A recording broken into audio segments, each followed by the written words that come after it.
Map.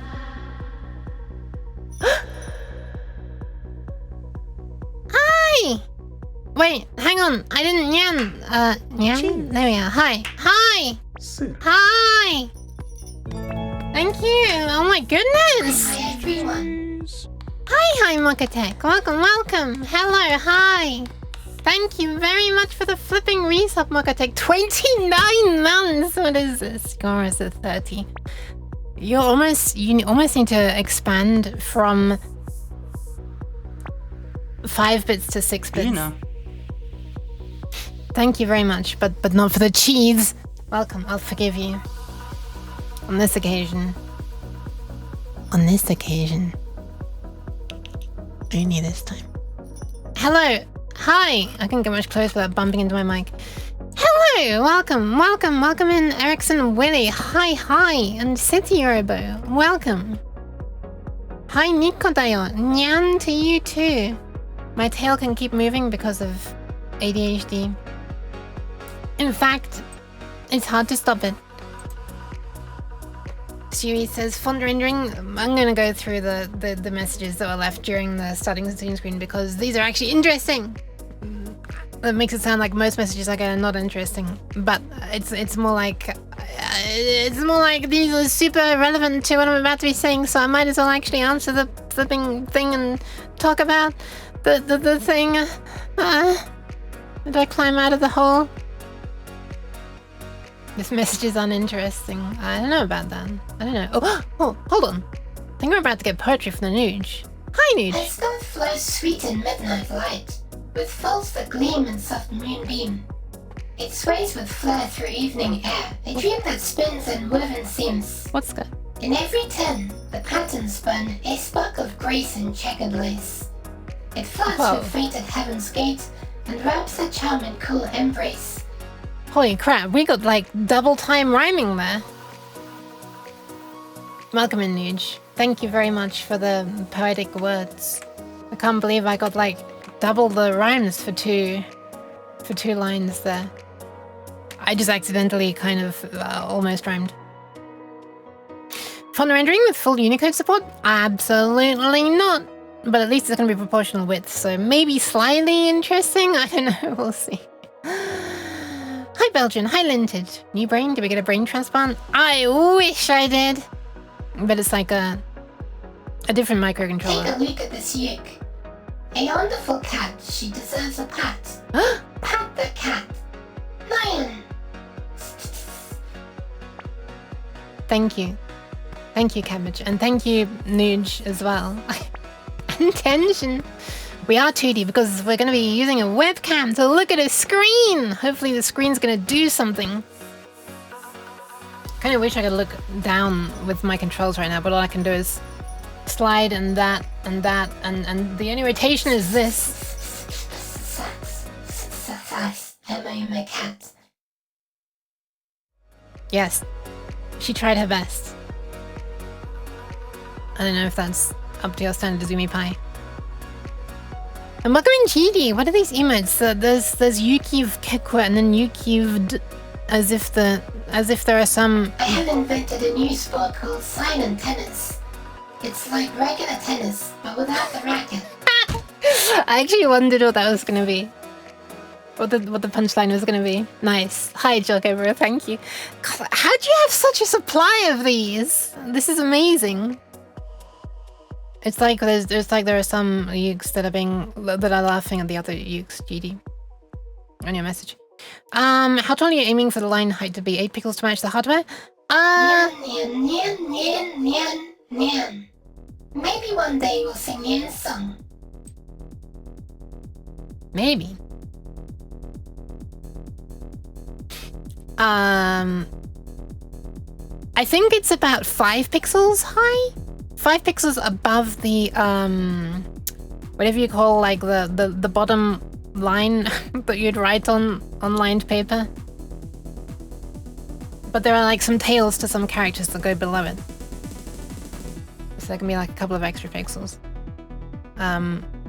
Maximum of 7 pixels tall, because the 8th pixel is going to be used to indicate the end of a character in memory, which I'll get to. I'll show it. I just saw the message from Cabbage with the brain leaving. Or is the brain entering me? Hold on, let me just switch scene for a sec. This okay, this is very confusing. This whoa. This one here, is the brain entering me? Or is it just the brain is running away and leaving my head extra empty? Just bought a new ESP32 touchscreen, Ali. It should arrive next week. Nice! What is an ESP32 touchscreen? Is it a touchscreen that's like controlled by an ESP32? That you will then control from like an Arduino or something? My attempt at trying something with more vectors has stumped me. More vectors? Is this in that fantasy console that I've seen you doing things on Discord? Not my Discord though. A liquid neon display (LND) is a flat panel display or other electronically modulated optical device that uses the light modulating properties of liquid neons. Liquid nyan! It's the nyan in a can, aka nyan juice. I see, a liquid nyan display. Well, I'm gonna try not to get nyan juice on this display because it's only a liquid crystal. You can hear the also high in Yuke's voice perfectly in my head. Cat actually lives rent free in there. Thank you for giving me a place to live, Umi Pie.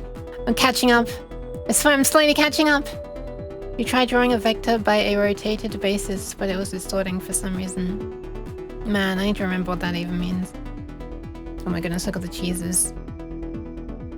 Hi Trade Spatter, welcome, welcome Tech, welcome Umi Pie. Did I say welcome Belgian Wolf? Welcome Belgian Wolf. Did I say welcome Jokeber? Welcome Jokeber. It seems you are trying to use a basis to rotate a vector. Would you like help with that? You know that the Stewie would happily help with it as well. Welcome Nuge. She's legless. Yeah, I don't need a skirt if I don't have any legs, right? Is that how it works? Is that how it works? Only BMP support? All my computer chips use ethically sourced neon gates. Neon gates. Did you hear her have to breathe in for that one? Let's replay it. All my computer chips use ethically sourced neon gates. Neon gates. Are they like neon gates? Hi Dapasapa, welcome. Only BMP support? I mean, it's like hard-coded. It converts from a PNG because it has transparency. Nakey finger revealing coming? Nah, not nakey. Well, maybe by mistake. If I forget to put the VTuber anonymity gloves on. Alright, I'm slowly catching up. Welcome tension span. Did I say that already? Rotating 2D like that is dangerous. You could become 1D. Ugh. Oh, I'm back. Hi. Dadjokes.com. Is that actually a website? It probably is. Oh no. Okay, I'm back. Hi. I mean, I've caught up. I'm at the bottom of the chat. Hello. Hi. Let me look through the redeems. Also, I just realized that I didn't notice any. I got like 2 follows in a stream yesterday with the one that I was playing Half-Life 2 with Myriad Minds, and I didn't see either of them come through my streaming setup. So I hope follow notification and detection is not broken. If I'm interesting enough today, maybe we'll find out. Hi, Comsil! Hi! Welcome. Okay, so there was a, let's see, it was easy yesterday. Posture check, hydrate, knees were already saved. Why? Alright, posture check time. Let's do it. No, I can't dodge easily in this phone. It's just taking advantage of that. I need to change scene in a sec because it's too boring to stay on this one for a long time.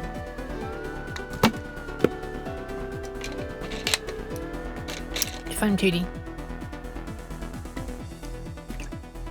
PNG tuber specifically. Alright, and the posture check. Yeah. You don't have the flat cat variant? Oh, thank you. Let me just give you a really close-up view of the mouth. Perfect. Nyan. There you go, close. Look at that cheese falling. What else is missing? What else is missing? Nothing, I think. Alright, I'm pressing the button now. I'm pressing the button. Boop. Wait, it's gonna look at itself. Uh-oh. That's not what I meant. That's what I meant. to show. But yeah, there is an LCD there. Hold on, let me do this thing. Listen to this. This is the sound of VTuber anonymity beginning. Also, oh my god, I should probably be keeping these somewhere where the room is not regularly over 30 degrees. I reckon this material is gonna perish if I keep it like this. The gloves. It's just gonna become hard and crack and stuff. Where is my music? There it is. I'm gonna turn it down a little bit. Actually, I want to change the playlist to the Karma programming music, which I haven't done for a long time. Boop! Done.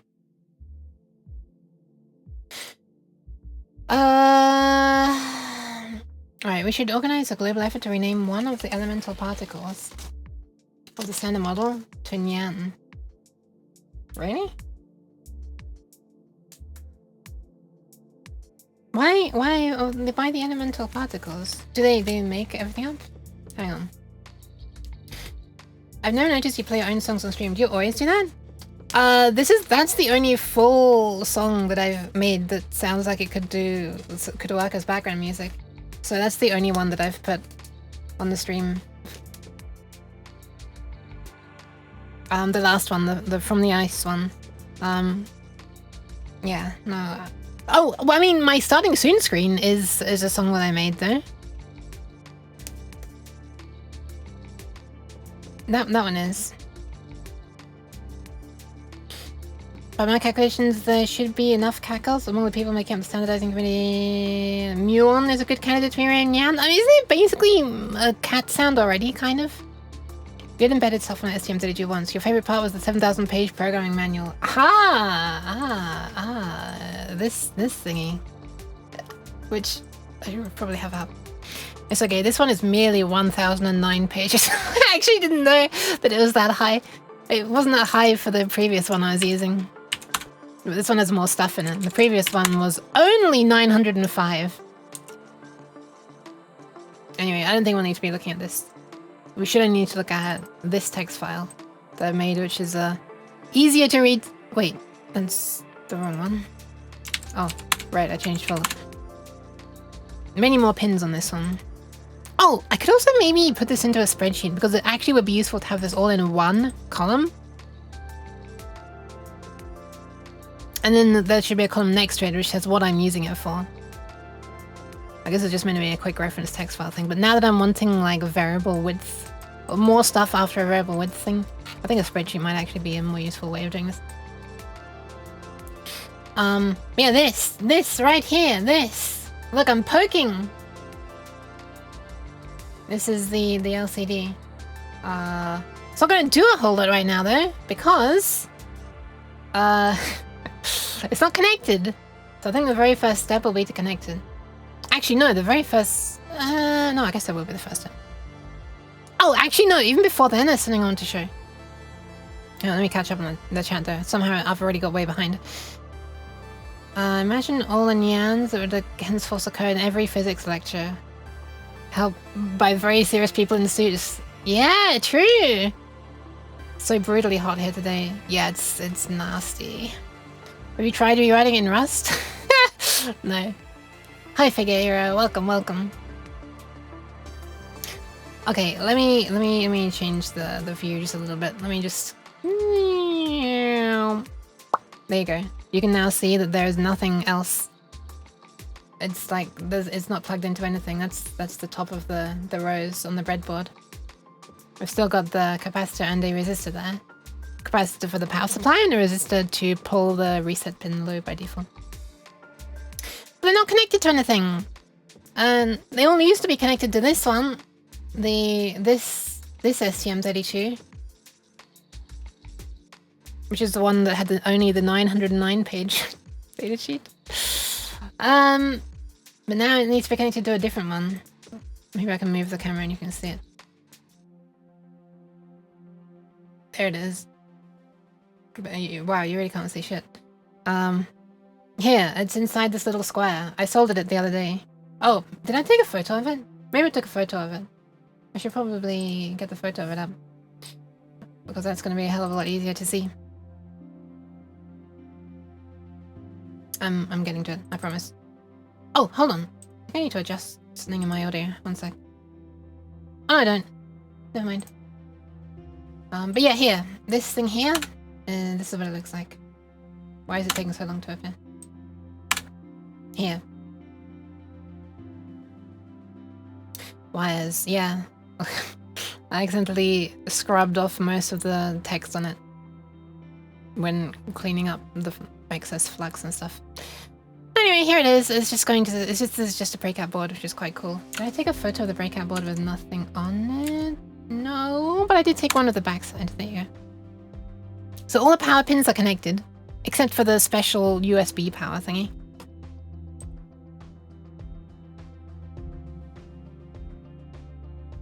I think. I don't remember. Anyway. There's a few too many cables for my smooth overheated brain to grasp during one camera pan. Yeah, indeed. No, a break out, not a break up board. You can, there's so many different breaks that you can do. You can break out, you can break up, you can break in. You can break. You can break it down.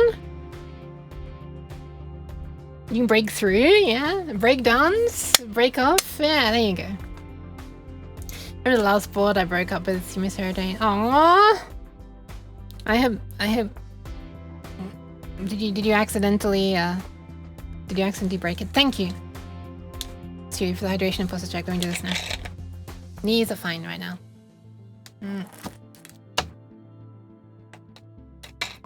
I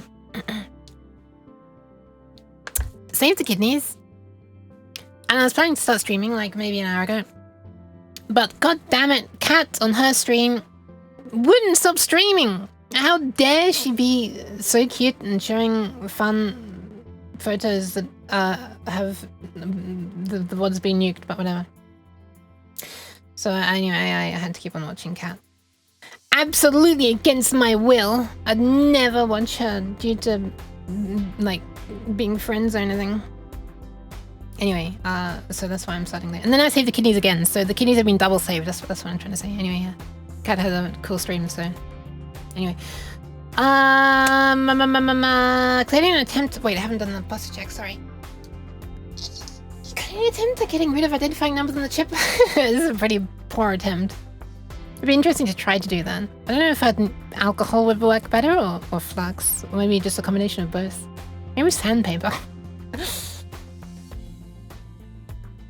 Welcome, Macento. Hello, hi. Also, when I panned to the camera, did you notice something? Did you notice this little thing just off slightly out of view? Did you notice this? Let me just. There you are. Look. There is an amplifier board right here, and there's a speaker. And if I connect power to it, which I can't do because I forgot to bring the USB cable over, then one sec. Okay, USB cable obtained. I've lost one of my long USB-B cables. I don't know where the hell it went. It's a bit annoying. So now I'm having to keep moving one between things. It's a good cable as well. Anyway, I have like really tiny ones, but I don't have any USB ports that are like really close to my desk, so I mean they're like really short, like 30 centimeters or something, so unless you have like the hub here and the device you want to plug in like there, it's a little useless. But they usually come free with like Arduinos. Let me move some of this. There's a loose resistor there. Move that a little bit away. Hi, Pragmatic Programmer. Welcome. The wires are plenty and the cat a wavy. It's true. Is it a speaker? It is a speaker. It's a... Let's see. It is this. Okay, what it says is 8 ohms. I think it's a 1/4 watt speaker. And this right here is a little... I cannot read the text in a row. PMA 8302. A amplifier thingy, which is a thing that can run, I think it can run down to 2.7 volts, so fine on this 3.3 volt system. This might be what I'll use in the end, because it works really well. Observe! Let me just turn off the noise gate, because the mic isn't actually close to the speaker. But yeah, I was getting tired of not being able to make... I tried to make like amplifier circuits with op-amps and things, and I think partially due to the fact that the op-amps I have are not rail-to-rail, it kind of failed miserably. So by the way, I've ordered a few rail-to-rail op-amps, but they're coming from LCS because it's a new place to get them at a sensible price. Just going to take a couple of weeks. But that'd be pretty cool. They're like through-hole ones, so I'll be able to use them with a breadboard. And, breadboard. So hopefully, might be able to actually make some op-amp circuits sometime in the future. Bye-bye, Morgatech! Bye-bye! Bye-bye! Wait, bye-bye.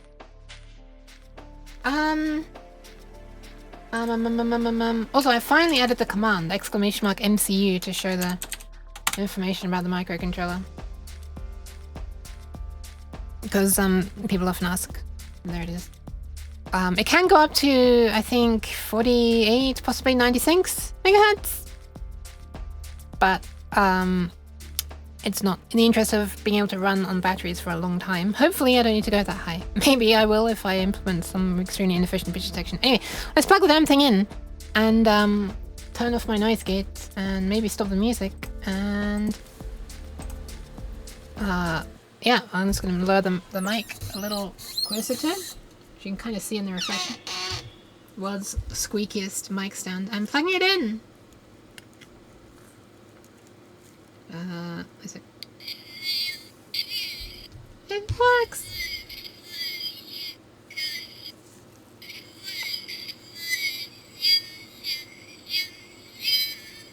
The speaker's like a little damaged and squashed, but there it is.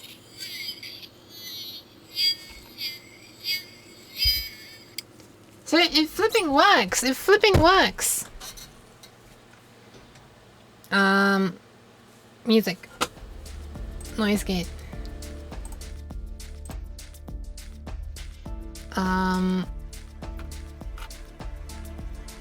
Wait, it's appropriate that the speaker's squashed a bit? Oh no, it's alive. It is! So what I'm gonna do first is, I think what I'll do first, very, very first, is double check the pins that I'm using. Which I foolishly didn't... Oh, wait a minute, I kind of... I kind of didn't define all the pins. I defined this one. And this one. Ah, right, because this one and this one are like SPI pins. And this one's not used. Reset though. Why did I not define the reset pin? Oh, because it's on a different port? Is that why I did it?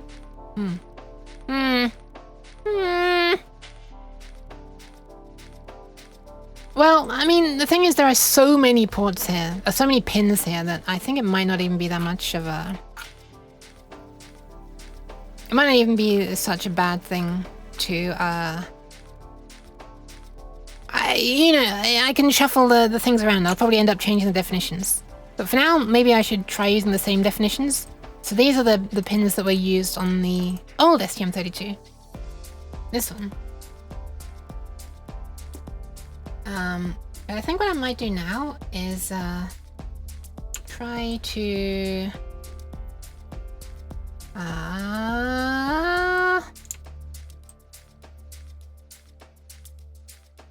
crop this. Wait, why is it not moving? What the? Wait, what am I moving? Wait, what am I cropping? Hold on. Oh, I'm cropping the webcam. What the? How did I start doing that? That was weird. I was cropping the oscilloscope's view, but I didn't have the oscilloscope turned on, so nothing was happening. Anyway, alright. I just noticed your text highlight has animation. My text highlight has animation. My text highlight has animation? Oh, yeah, this cursor. Hell yeah. Took a long time to get that working. I should probably make a link to the video to get that working that I watched on YouTube. One of those absolute, you know, one of the Indian saviors, like the only person on YouTube to actually explain how to get the thing working. Because there's an extension, but I couldn't get the extension working. And anyway, I just noticed. Oh, I just already read that. Sorry, it's trying its best. It is trying its best. Classic Indian YouTube save moment. It's amazing. It's yeah. All right. So originally we were using PC15. The reset line of the thingy was connected to port C. Oh, the reason I did that is because port C used a lot of power. That was on the other one. Let's see if it's on this one. Port C still uses a lot of power. Because I need to turn that port on for a moment and then turn it off once the LCD has been reset. So that you wouldn't keep having a high power draw. But let's see if you can if the new one even has a high power draw on port C. Like it's a different physical chip, so... where would this be? Where would this be? Oh, hang on, it wouldn't be in the programming guide. It would be in the datasheet. Electrical characteristics. I'm looking for a table showing milliamps. Not this one. Not this one. None of these. And now we're getting close to it. I'm looking for like the peripheral current consumption stuff. Current consumption in run mode? Not quite. Where's the peripheral ones? Ah, here we are. There we are. Port C. Here we are. GPIOC. Oh yeah, GPIOC is still much higher current than the others. Wow, GPIOD and H don't use much.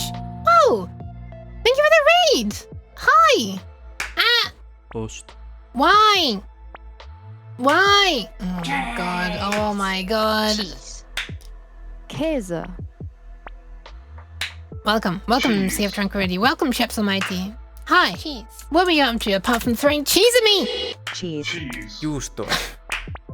Formaggio.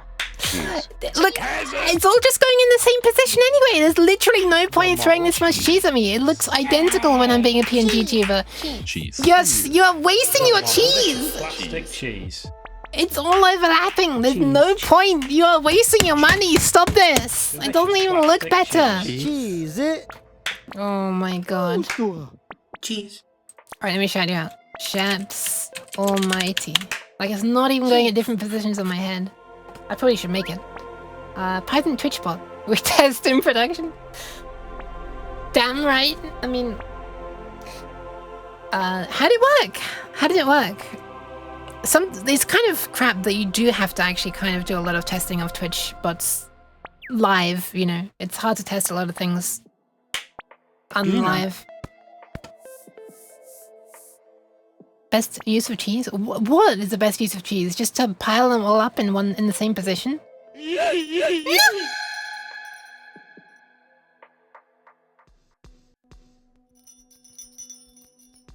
Ah, I'm back. But now I'm wonky. I'm gonna be wonky for the rest of the stream now. There is no wasting of cheese. What do you mean? Welcome. Wait, no, I said hi to Dapper. Okay. Hi, Ghost. I haven't said hi to Ghost. Welcome, welcome. Did it go well? Also, I have to Nyan. Wait, where did it go? Did it go behind me? No, it probably fell off. I don't know. Okay, I have to Nyan again. Nyan. For the cab. It moved to bottom right. Oh, did it? What? Why is my bottle still there? Go away. Had a little floating bottle down there. Ah!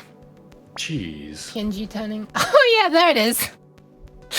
That's because that's where my head is now. Congrats, eating me breaks everything. I have like a drooping 3D head, but it's invisible. But the cheese still heads towards it. I mean, whatever, it's still in my head, so. Ah!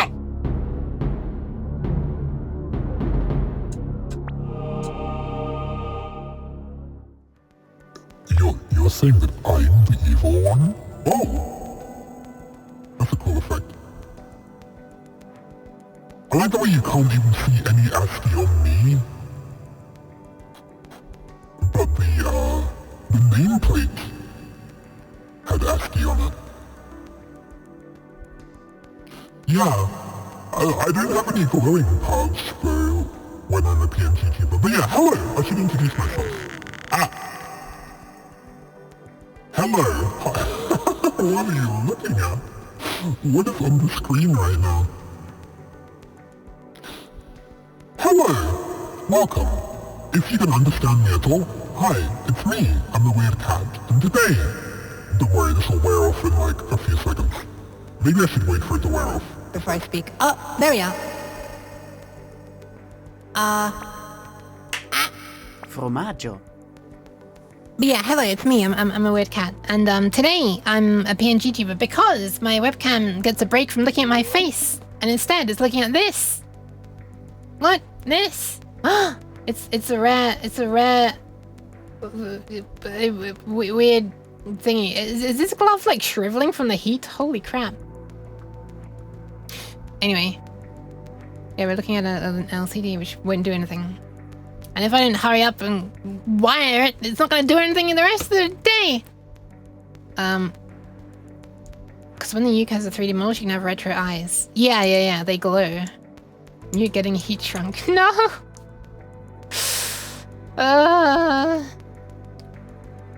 Yeah, working on a little electronics project. Anyway, I hope it went alright. On your Python testing.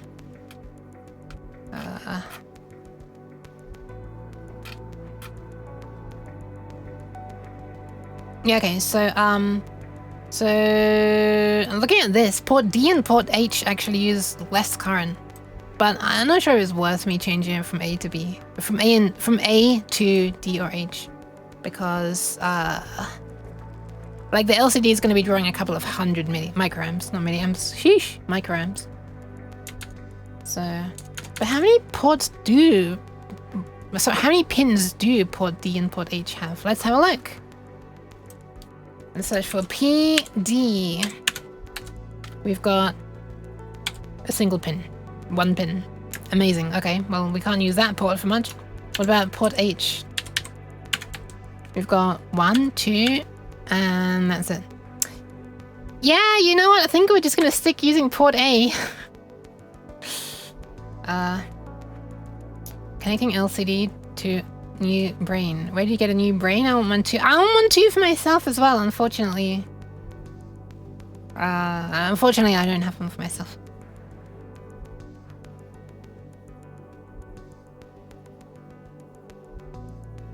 I'm trying to follow the thread. Ah, okay. Use the stuff stored in yours. I see. A is the best grade, so also best port. Actually, is probably the best one to be using for this. I have some ideas, like whatever. There's infinite scope creep for this project, but maybe I'll have capacitive touch for just a couple of things. Just gimmicks. I don't like capacitive touch interfaces, but just as a gimmick for being able to poke the Long Yook.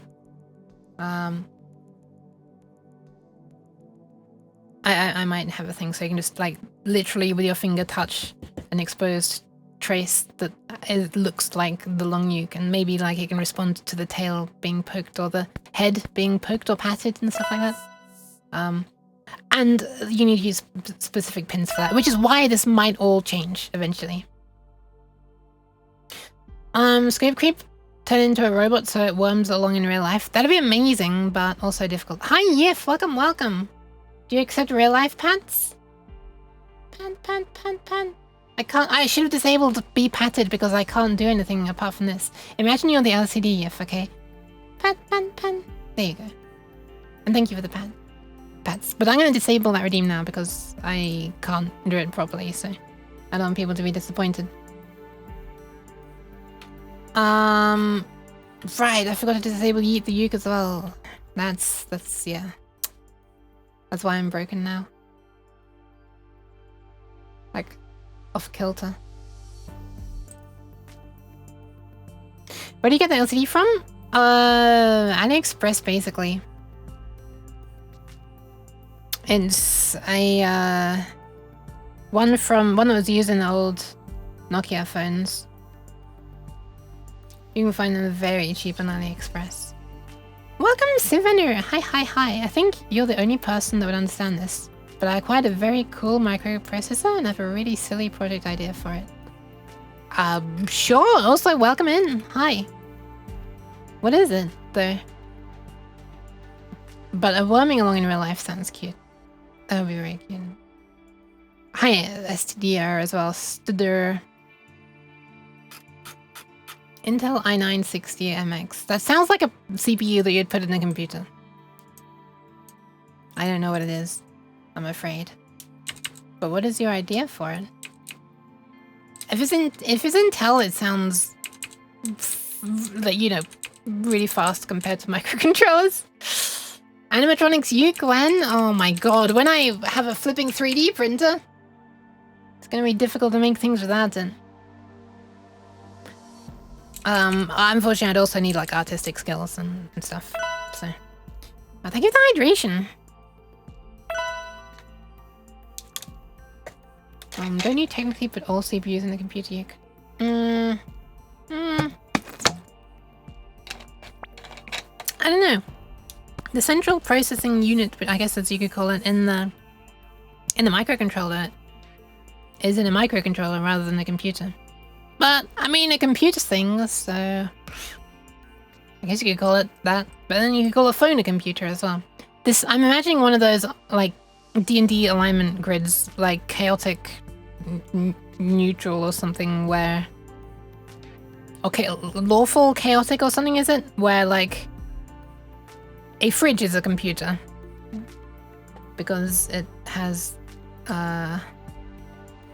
well, sadly that is probably very true nowadays because everything's just smart. I keep on plugging power into this thingy and it starts almost speaking, then I unplug it. But okay, I've unplugged it again. It's the processor from the F-22 Raptor, so it's like 80s tech. Oh wow. Standard error or Saint Duh? Saint Duh?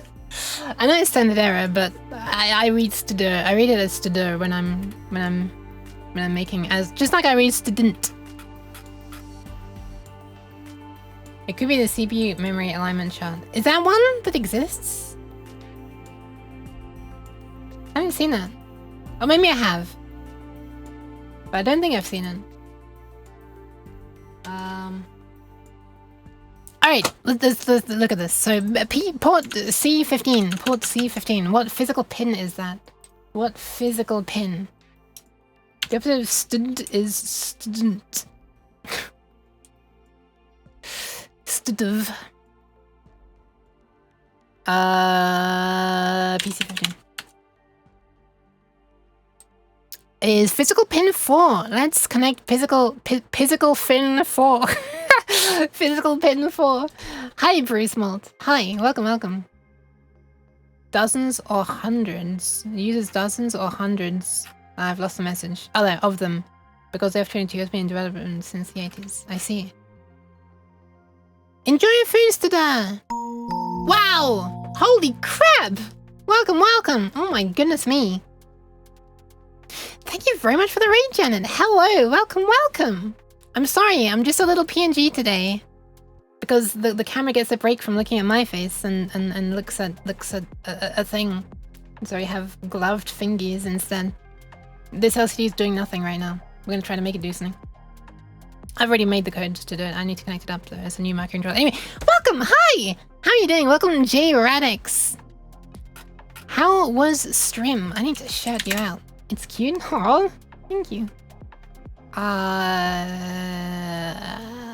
feel like I missed out on some chat, but right now I want to shout out Janet E. Carr. Unfortunately, I can't like hold up the little plaque that shows what you are doing so that I can give head pats like I normally would.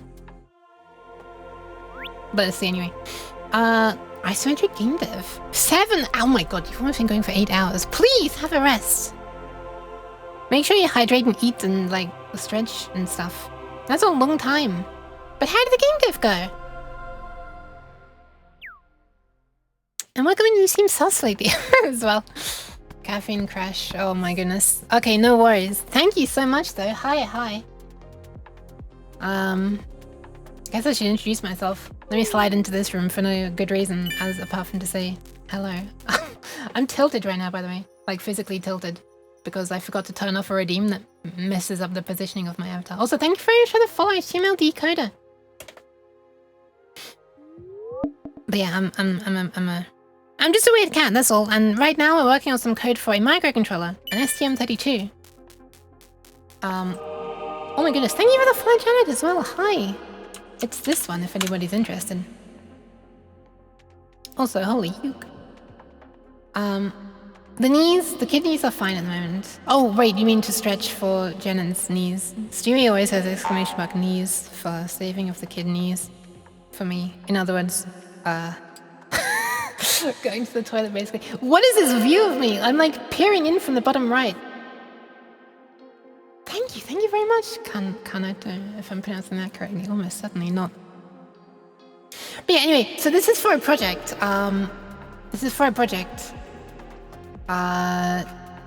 Tamagotchi style thing, electronic pet. It's gonna be using like an old dot matrix LCD for maximum authenticity. Although I think it's probably a bit higher resolution even than them. 84 by 48 pixels. Wow. Okay, the head pads are extremely messed up now. Man, shall I restart my streaming setup? I think I'm gonna restart my streaming setup. One sec. I'll disable the redeem that someone used earlier that broke it all. It's my fault for forgetting to disable it when I'm being a PNG tuber. Yeah, one sec. I'm just gonna disappear from existence for one moment. What? I must become infinite before I disappear. And I'm back. Events connecting. Shush, Ruby, silence. Okay, I'm back. It's normal now. Head pads will work again. You're just brushing the hair? Yeah, you're brushing my shoulder actually even. That's how far off it was. The Yook from the window. It did... Okay. Alright. So, basically I've just recently switched from this microcontroller, which is one STM32 microcontroller, to a different one. This one. Oh, it's the wrong screen. This one, in fact. This is the front side, or top side. This is the bottom side. It's basically the same, except it has double the storage space, 64 instead of 32 kilobytes of flash, where all code and data is stored. And still 8 kilobytes of RAM. And but it has many more pins. Which is one big reason. And one of them is a dedicated DAC output, digital to analog converter output. So you can actually get a varying voltage on one of these pins, which is how I have this audio being output if I move the mic towards it. Oh god, my noise gate. I need to turn off the noise gate.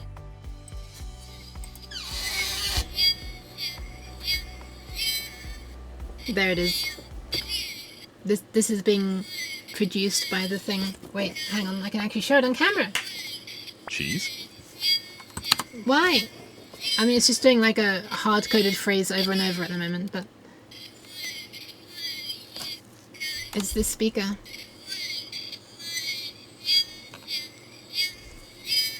And I've unplugged it now.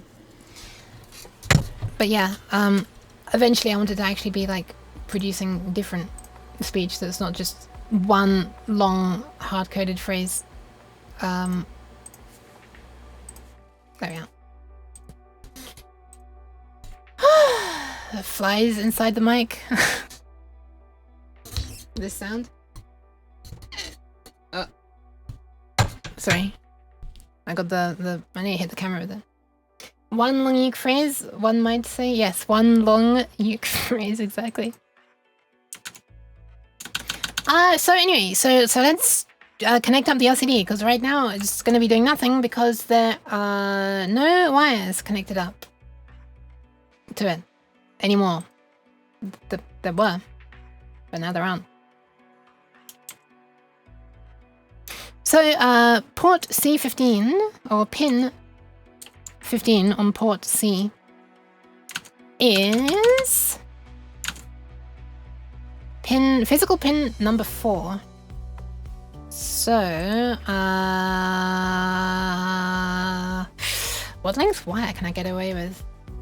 This is not a great view. I wasn't trying to make a view where you could see me putting wires in, but I guess if I uncrop a bit, you might be able to see it? Not sure. The LCD looks deadass like a Pip-Boy screen with those rounded corners. Okay, let me just grab some jumper wires from this drawer and we'll see if they reach. And if they don't, well... that kind of sucks. Hey, guess what? It kind of sucks. It doesn't really reach.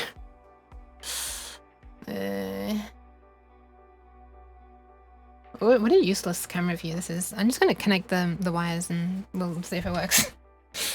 It's so difficult to get everything in view at once. Have I written a driver for the LCD yet, or are you taking one from somewhere else? Yeah, I've made my own code for controlling it based on the datasheet. But I was hoping to write a routine to control to draw text on it today. But I haven't even connected the damn thing up yet, so... Is it already supposed to be that slow? Yes, it is. The Long Yook... Okay, let me just show a thing that's probably gonna, like, make 3/4 of the viewers leave, but let me show it anyway. Oh crap, I just did the wrong thing. Cheers.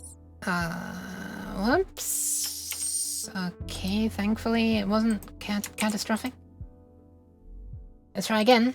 I'm gonna launch the correct thing this time. So there is a little character here on this stream called the Long Yook. Looks a little something like this. It was just a combination of these emotes. It was my derp with a mid-tail piece and an end-tail piece. And now there's like a constantly growing amount of cute and derpy lore about this thing. And I ended up making a little redeem called Ask Long Yook. It's not a great name because asking her questions usually just results in her saying Yook no understand. But it's a locally running little LLM. And I recorded some particularly derpy sounding voice for her which speaks very slowly, like that. Some might call it high art, maybe. Maybe. Anyway, I'll just turn it on so you can see how it is. The voice is also rendered here on my GPU.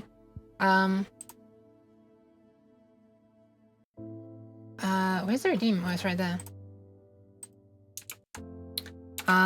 What kind of weather do you like? Question mark. Enter? Hello? Why can't I press enter? There it is. That was weird. Anyway. So that just got sent to the LM and the speech is being rendered. Oh, right, okay. I accidentally exited the TTS. What kind of weather do you like? You like sunny skies. What? Not rainy day. Aww. What did she say? Oh, sky, she tried to say. Yeah, the TTS is not great. You like sunny sky, not rainy day, is what she meant to say. Anyway, so there you go. That's a Long Yook, and I was trying to make a very low resolution version of her on this. Sunny scat, it sounded like she said. Like, you know, the large television connector. And here's what she looks like when she's drawn on the LCD. Ta-da! Look at that! Look at that! Thank you for the follow, WRKRTV. Sunny Scott. Anyway. So yeah, this is like, this here is a test for drawing a transparent sprite on top of the background. What does the Yook say? What does the Yook say? Yook say Yook like yummy cheese. Oh no, bad. What? Oh, I see. Oh, okay. Man, I need to change the prompt for her. This is not great. she actually read that whole thing correctly. That time the TTS was doing its job correctly. Unfortunately, we lost the gamba. As we all know, machine learning is just gambling. Thankfully, I don't have to pay any company for it because this is locally run. But anyway. Nyan Nyan would have been a good thing for her to say, yeah. Hope that Yuka's doing wonderful. Aw. I'm doing okay, thank you. I'm very hot. Anyway, I'm turning this off now so that I can free up, like, several gigabytes of VRAM. Observe. I'm gonna turn off her brain now. Boop! That was like over half of my VRAM being used by then. I mean, out of what was being used, half of it was, whatever, I can't speak English. Anyway, let's just connect some. I think I'm gonna have to use long wires, or I'm gonna have to move the board somehow to be physically closer to this. This is gonna be a lot more messy. But yeah, so I want eventually the final thing to actually have audio. And I want her to be able to string like several words together to make little phrases. I'm hoping that she can last on batteries for a long time though. The audio uses like a lot more current, like an order of magnitude more current than just the LCD. So, you know, by default there won't be any audio and it'll just be very occasional to try and keep the batteries lasting long enough. Alright, I reckon it can reach now, but this is gonna become so spaghetti-y so quickly. This is gonna be crazy. Okay, we got a green wire going over there. No, I've got a green wire going over there. Oh, I see. I could.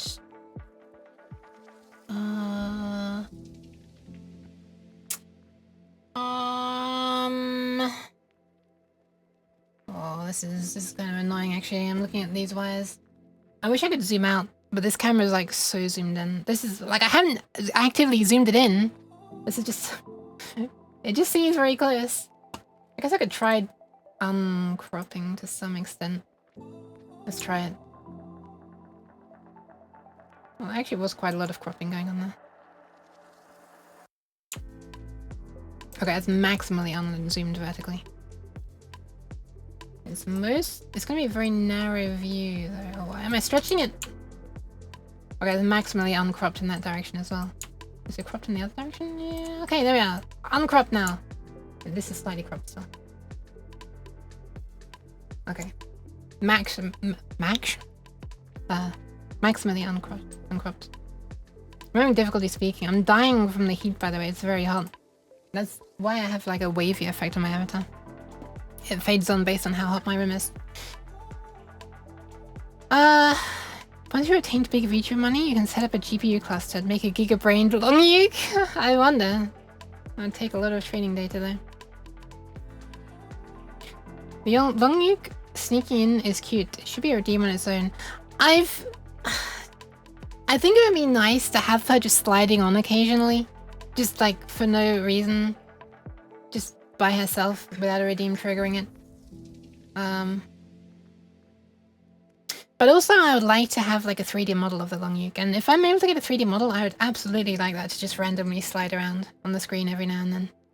I started trying to make one in Blender based on my avatar. Like with the head kind of spherized. To like extra derpy, but it didn't.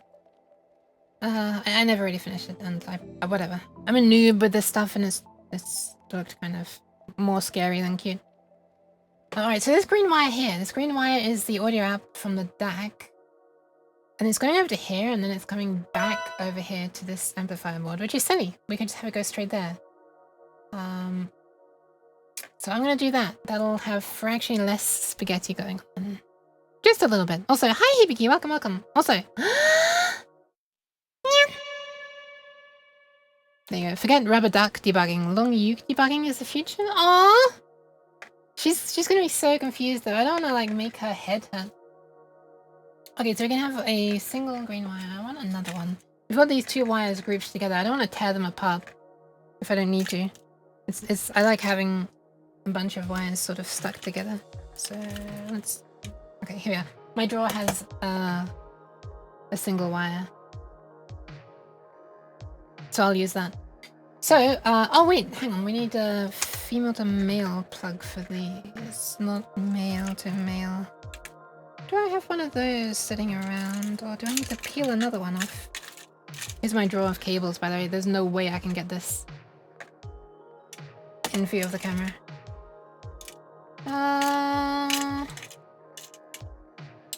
No, I do not. Right, I have to tear one off.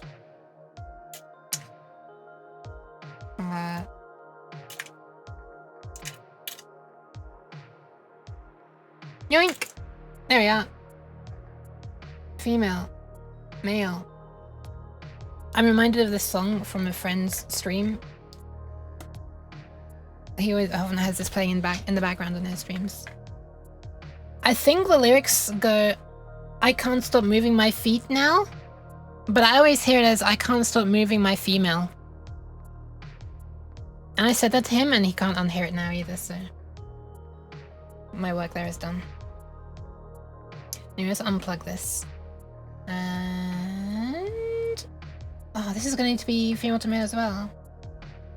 In that case, do I have two of those together anymore?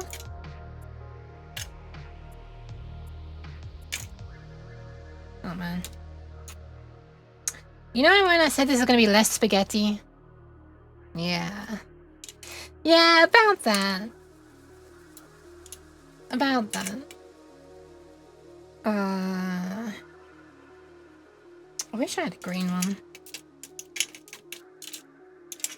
Do I have one? Oh, I do! Well, yellow, actually. Close enough there. Can't stop moving my teeth is what they say. Huh? Excuse me? I didn't think so. You probably make a Long Yook tail. You're not an artist, but I think I could handle that with your model surgery skills. That'd be pretty cool. Welcome in, City Ripper. I don't know if I said that. No, I think I probably did say that before. Also, I've just realized. No, I didn't. Oh my god, I'm missing people. Ex-Egoist, hello. Hi. Oh my god, I'm sorry. I'm missing people. There's a version of DeepSeek that runs on a Raspberry Pi 5, but it's awfully slow on tokens. That's possibly appropriate for how slow her brain is meant to be canonically, but might be painful to wait for. That'd be interesting though, City Robo. I'll have to dive back into that model at some point and see how close I got. Hi, Nitryhard as well. Welcome. Alright, so let's take out this green. So this green is coming from here. Sorry, I just poked you. Do you see where it's plugging in? There it is. So it's this second pin along at the front. Yoink! I'll put this one in instead. Actually, I don't really even want audio to be working at this point. So I think I'll just disconnect all of this just to make some space, because this is like, I don't even want to be doing audio right now. I want to be doing LCD stuff. So alright, screw this. We know that audio works. That's what this test was for. We can now take this little speaker and amplifier breakout board thingy. There it is. Out of the way. Hopefully less likely for me to jam my finger into that speaker cone as well. Although it's already dented, but anyway. What's next? We want to connect the LCD. Is it close enough? Not really, because pin 1 starts... well, this is so difficult to get all of this crap in view at once. It's kind of crazy. Pin 1 is up here. Cheese! Why? Is it me, or is this camera view kind of dim? I guess it is, because I was trying to get the breadboard not to be overexposed, but let's tweak that a little bit. Properties, configure video. I thought I had this dialog open already, but apparently not. Exposure? Is that alright? That should be alright. Surely it won't suddenly stop working after you connect the screen? Surely not! It would be really cool to get the LCD and sound working at the same time though. But anyway, we need pin 5 to be going over to here. Here. Man, it's just a little too short, isn't it? I almost want to hot glue this entire board to the side of this breadboard, like right there or something. I think that might not be a terrible idea. Because otherwise it's gonna get so unwieldy. Maybe I'll do that later. Not right now though. Okay, so I have these 3 wires stuck to each other, which I believe I was using on the old STM32. I wonder what I was using them for. Probably clock, data in, and this one. And then I have another 2 here. Oh right, I don't even have power and ground connected. But that's fine, power and ground can come from the rails. I'm actually using the rails of this breadboard down the side here. As cheese, exactly. As power and ground. Practically unheard of for me. I rarely actually do that, but... Hi, Don't Care though. Welcome. Hi. I keep on bonking this camera, sorry. Look at that motion blur. Look at that rolling shutter. The world is made of jelly. It is hot, isn't it? I'm sorry you're suffering from it too. Alright, let's see where we want, so this one is, let's rename this. So this is no longer the T-sub20. I'm not using the T-sub20 layout. That was this one. This is the LQFP64 package. LQFP64. So this one is now pin 4. I'm using the close to 3. PA1, where's port A1? Let's get this written down. That is port 15.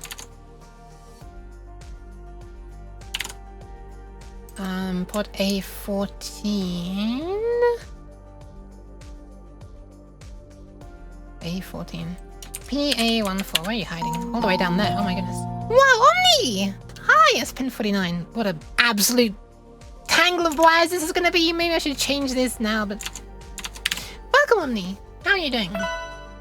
How was your stream? Thank you for the raid. Omni-tunes. Why? Thank you for hydration, Lunk. Hi, Danamouse. Welcome. What's the Omni up to? Making shapes and chilling. Shapes too. Chape too. Wow, 2 hours, 30 minutes. What a nice round number. Oh god, the cheese is incoming. I'm gonna rotate to try and make it spread.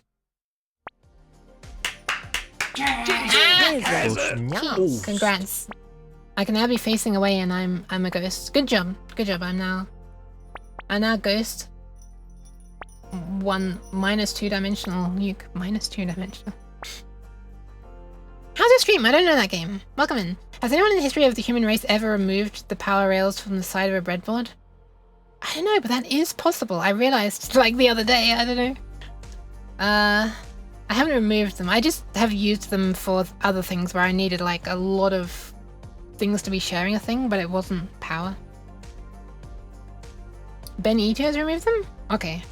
I guess if there was anyone who was going to do it, it would be someone who does a lot of electronic stuff on the stream. Sheepazing. How'd it go? Welcome everyone. I'm a weird cat. And right now, I'm 2D because camera's looking at this stuff. It's a terrible view because I can only mount the camera in this orientation. I've rotated it so that it's like upright kinda, but it's still like a 9:16 aspect ratio instead of 16:9. And for this layout, that's not great. Although it's kind of nice having it just be like a little column on the right side of the screen, so it doesn't cover up all of the code. Hardcore breadboarder. Yeah, he like cuts all of his wires to the perfect size and then like bends the tips down, tins them, and then yeah, his breadboards look insane. His breadboards look like, you know, production things almost. Not obviously they're not soldered, but like the traces are like perfect length and like rotated, you know? Like 90-degree bends in the wires on his breadboard, and it's like, yeah, they're works of art. Stream is good, running on a very low energy. Is it because of the heat? I've been like that for like the last week, I guess, because of the heat as well. It's unfortunate. We need some bourbon biscuits. Oh, hell yeah! replenish that energy. When I put the other LCD, I had a second one. Oh, there it is. So here's another one. And if we turn it over, then you can see there what the pins are. But screw trying to remember that. I got a photo instead.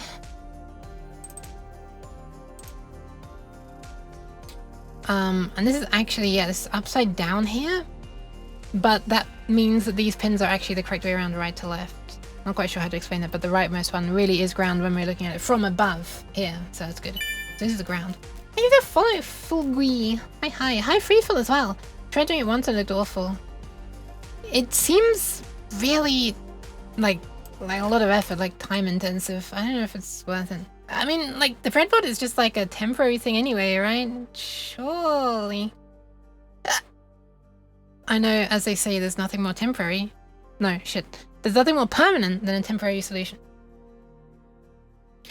Okay, we need DC, D-in, and clock. That's the SPI clock, the SPI data in, and a special thing for this LCD that says whether the data that you're now clocking in is a command to control something on the LCD or a literal pixel data that it should put into its RAM. And you said VRAM. I need to move this damn camera out of the way. Move. I need you to move. You're too big. Move. Yeah, okay. You can, sure, sit there. Now I can actually get to the things. So, rightmost is ground, then LED. Okay, so the next ones, the next three across. So, let me turn it so that these metal bits are actually not facing this resistor because I don't want them too short. Let's turn it backwards, this way around, and plug them in to the 1, 2, 3 right there.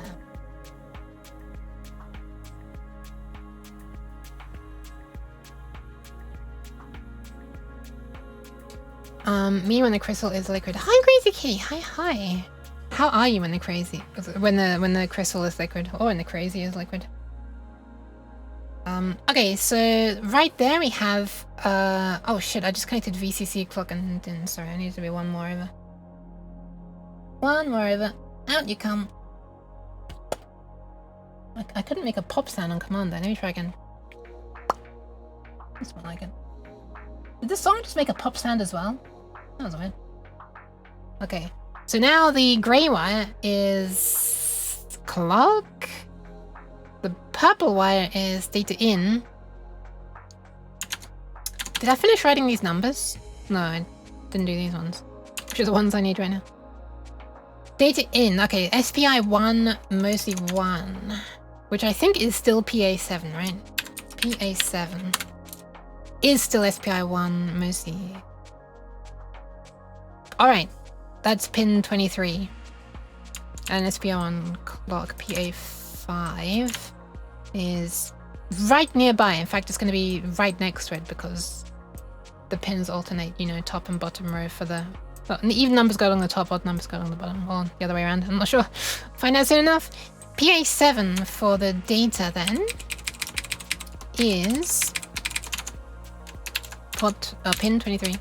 And this one, the clock, is pin 21. Alright. I think I'm going to connect all the rest of the wires to this first before I try and connect them up though, because, you know, spaghetti, etc.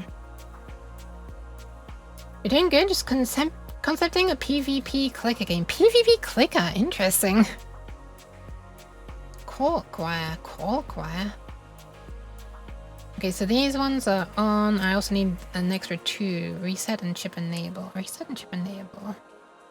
Which are the last 2. The last one is being pulled low with this resistor here. It's not really easy to see. The last one is going to be being pulled low with that resistor. That's the reset pin. So let's connect those as well.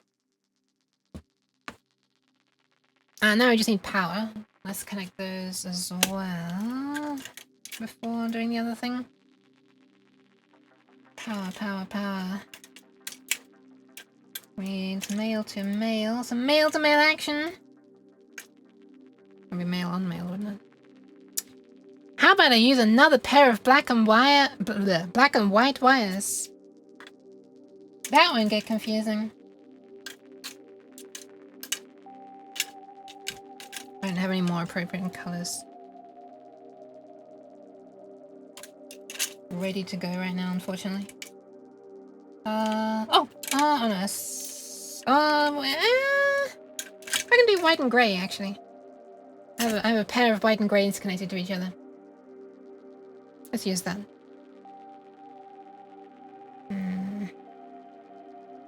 Actually, I'm going to use that for these because they're kind of separating already.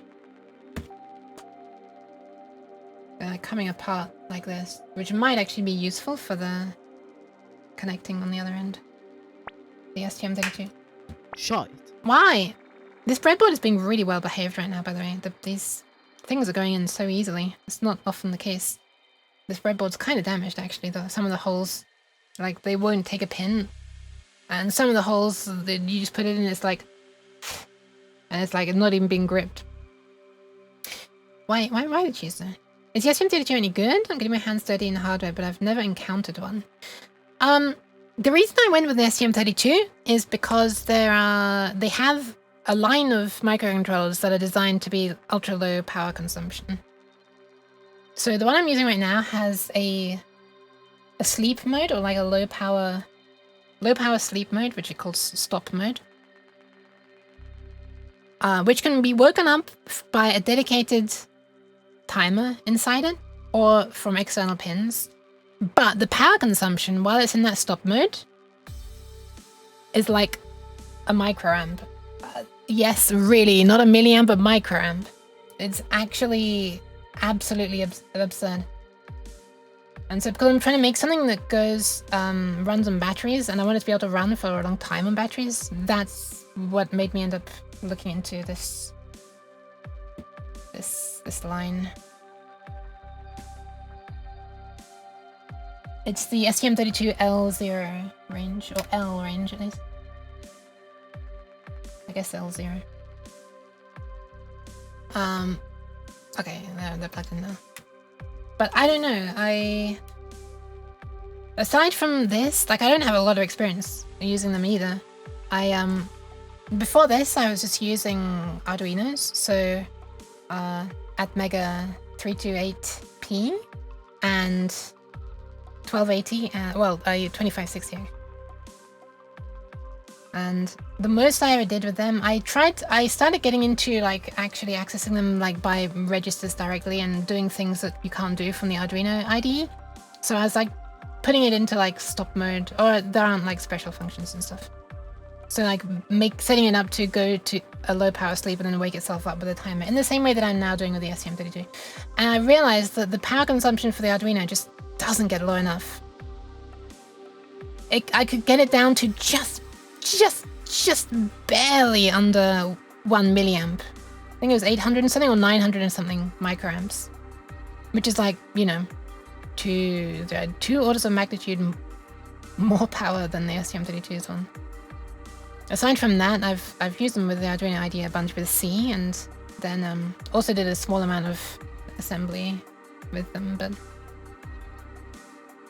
yeah, so all this is to say that I'm much more familiar with the Atmega ones, the 80 mega ones, rather than the STM32, so I guess I can't really say a whole lot. I mean, I'm happy with them so far.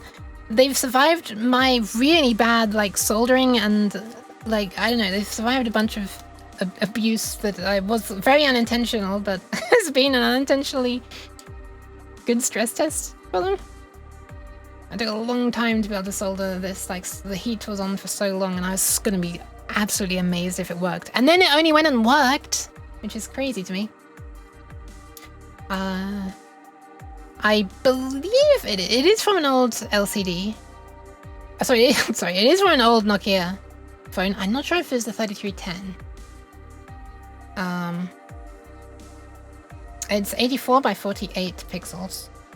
Looks like this. if this helps. So not quite, the pixel aspect ratio is not quite 1:1. Don't know if you can make it out, but the pixels are actually like a little bit taller than they are. Oh, that's not a great picture for demonstrating that, is it? They're a little bit taller than they are wide. Ah, this one might be easier to tell that. Flipping JPEG compression doesn't really help. Most components are much more heat resistant than you would expect. Well, I mean, they're more heat resistant than the datasheet says as well. Like, they'll have, you know, like, the absolute maximum things will be like, you know, X degrees for no more than 10 seconds. And basically once or twice, but not the probably more than a dozen times that it took me to solder this damn thing on. Pets affectionately. Alright, let's connect the wires now, shall we? We've got the wires, the power connected for the LCD. Unfortunately, it's going right in front of the... Can we have it going behind?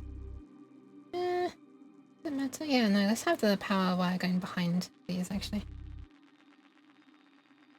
Because that's all just on the breadboard.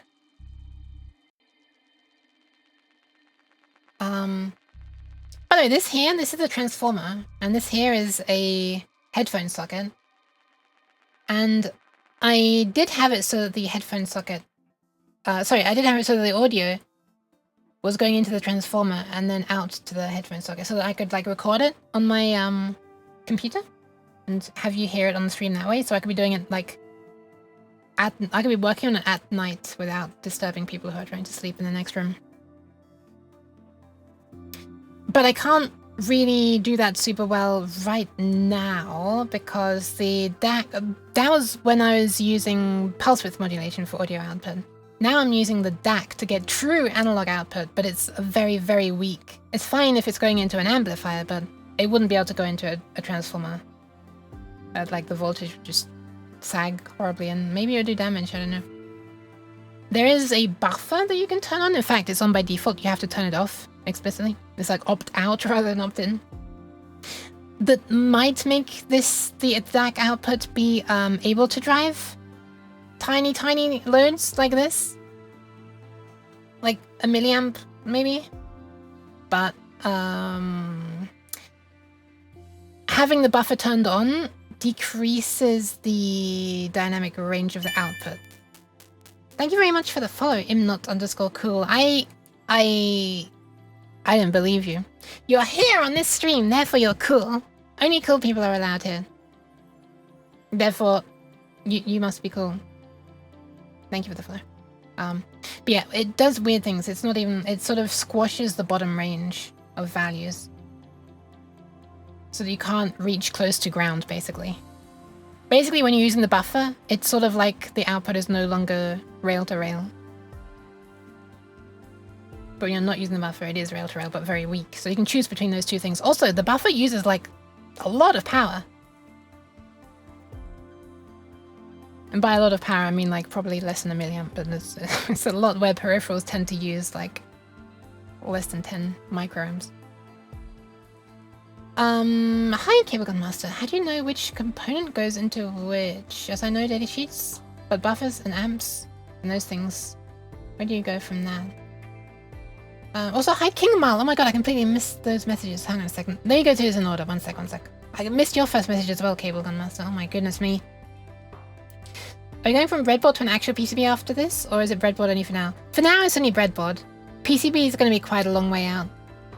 There's a lot more things I want to try with this before I even, you know, I'm going to want to make sure that I know how things work, how to A3 choose me, before I then go and put them in on a PCB. Most components... Cheese. Hey! Oh, I read that one. Hey! Cheese? Close enough to square? Nah, she looks a little bit squished. Look, if I show you the art that I drew for it... why? Cheese. If I show you the here, so Cheese. wait, so here I've got the pixel aspect ratio on a sprite here set to be correct for this. But if you look at the exported art, so a way that I can easily jump to this. Can I copy the path? That's okay. I right clicked. Why does it just load when I right click? That's bizarre. What a weird Okay. Let me just manually go to the folder. Hold on. Pictures, own, pixel. Oh, where did I save this actually? Okay, it's not in this. Oh, there, sprites. Okay, is this it? Yeah. So when you look at it here, it looks kind of wide. It also looks incredibly blurry. Let's remove that smoothing. So yeah, she looks kind of wide when it's at a 1:1 pixel ratio. It's kind of funny one. One sec, I have the Nyan. Nyan! For the brief.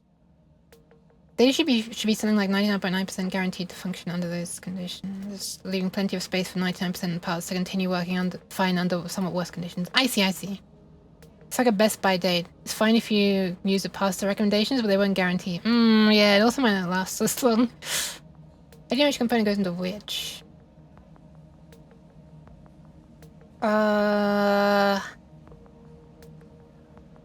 So the datasheet, this is a text file that I made based on, basically I copied a table kind of, and by copied I mean manually retimed a table from the datasheet that explains the special functions that are on each pin. So if you want to use a timer on the microcontroller, so that's like a thing in hardware that will like count up to a certain value and then let something happen and like trigger a thing, and the CPU doesn't have to do any work to make that work. It's separate, dedicated hardware that just works in the background, which is really cool, as long as it has a clock to keep it going. Some sleep modes turn that clock off, but anyway, if you wanted like a pin to go high when the timer does something, you would look here, and then, so for example, if you're using timer 2, you could choose to have an output on this pin, or hang on, let's look at this. Tim2_ch.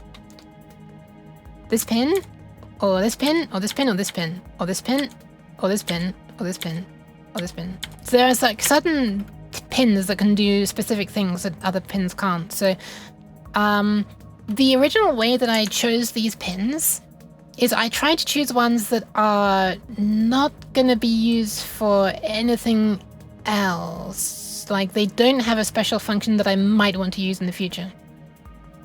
But that said, the ones that I ended up choosing were for this STM32, the previous one I was using. So I might change the pin numbers and stuff. But if I define them like here as a macro, then I should only need to change these macros and not go diving too deep in the code. I've only defined a couple of them though, unfortunately. I'll squash your bottom range for free. Hi trades. Hi Topicato as well. Welcome. How many timers does this have? Good question. When you look at the datasheet, it's very it's very weird with its numbering. It's being a little too generous, I think. Like, it counts this more timers than I think it The models has. Why? So there's one that's named Tim2. There's one that's named Tim22. There's one that's named Tim6. Actually, does this one have a timer 6? No, it doesn't. Never mind. There's a low power timer, which is what I use to come out of the low power sleep. Because this can come from its own, this can have its own clock. So when you shut down the main clock that goes to the CPU to save loads of time, this actually is clocked by a separate, dedicated, really, really low power, low speed timer. So that's why, that's what makes this low power. It can run when stuff's turned off. Anyway, there's one called, so the low power timer, there's Tim2, there's Tim21, and there's Tim22, and I think that's all. Tim21 has 4 channels. No, Tim2 has 4 channels. I think Tim21 and Tim22 have 2 channels each. Low power timer has...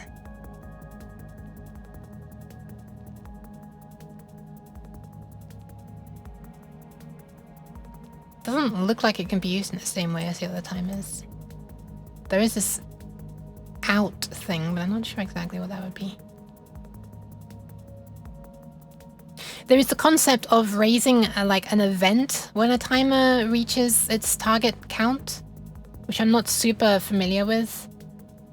It's a little bit confusing. Like there's like timers are so like packed with abilities that is kind of quite overwhelming when you're reading the datasheet, I'm gonna be honest. Like they can trigger a pin, sometimes they can trigger one of 2 pins. You can choose which pin, and you can send the output of one timer as the clock into a second timer, and they can also raise certain events, and you can then, yeah, it's a bit confusing. Is Long Yook gonna be keeping track of time? No, she's not. I don't think she is. She might have like a basic time cycle, but I don't want it to be tied to real life time. There's also a real-time clock peripheral inside here that would be more useful for keeping time. You'd need to run that on a separate external crystal if you wanted it to be like accurate. But I don't want to do that because I have sleep problems myself, and I kind of don't want to be like encouraging people to force, you know, I don't want to be encouraging people to ruin their sleep schedule to be able to see things that only happen at nighttime, for example. Also, I'm realizing that I, as always, have massively, massively overestimated how much I'll do on stream. I've basically done nothing on stream except for Yap. And yeah, I don't even know if I'm going to get the LCD to do anything. Certainly not going to get the font coding done, which is a bit of a shame because I was looking forward to that. But it's been nice chatting with peeps. Okay, so these left 2 pins are reset and chip enable, I think? That's the wrong picture. Reset and chip enable, yeah. I'm lucky, 24-hour Yuka Gochi. But yeah, I'm like super massively scope creeping this project. Can you use scope creep as a verb? I guess I just did. I want like a day-night cycle, which is not tied to real life time. I want a weather cycle, which is obviously not tied to real life weather either. This thing does actually have a thermometer inside it, so I could use it to measure the real temperature, but I don't want the, you know, I'm suffering in hot weather. I don't want the Long Yook in here to be suffering long weather as well. I want to make this a thing where you can't really, you know, harm can't come to this virtual creature. You know, I don't want her to be able to die if you just don't feed her, for example. I want her to be able to eventually seek out food by herself. But you can, like, help her out, right? Because the idea is that you'll, you know, maybe you'll want to help her out. But yeah, I don't want this to be... This is meant to be, like, a calm, cozy, happy thing. I don't... Stuff like that. And that's why I didn't want to use the thermometer either, because I have some viewers that are in very hot countries where it's always like 30 degrees or more. Like there isn't really a winter as such, so yeah. You know, that would force this into behaving a certain way all the time, and like, you know. You want cute virtual pet to escape the reality of scorching hot, perhaps, you know? Can you dangle a little bit of food, and when she tries to get it, you say "Sykes" and take the food back? Oh, I don't know. The internal temperature sensor is not going to be really that accurate. I've not actually tried it yet. It's a thing that you can connect to the internal DAC. Oh, sorry, ADC, analog to digital converter. Rather than having it read the voltage on a pin, you can like set it up registers such that it'll take the voltage from a little thermocouple inside. I don't know, Yupai. Time to go. Anything out of something. What? Oh, me saying I've not done anything? I guess so.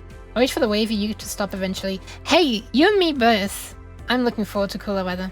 Anyway, let me connect these damn things. We got this on pin 4 and this on pin 15. Let's connect them. So white is reset, so that's pin 4. Pin 4 is, let's have a look at this. Pin 4 is, man, it's already reaching the state where it's difficult to, maybe I need to change these to longer wires. But it's difficult to move this around. These wires here.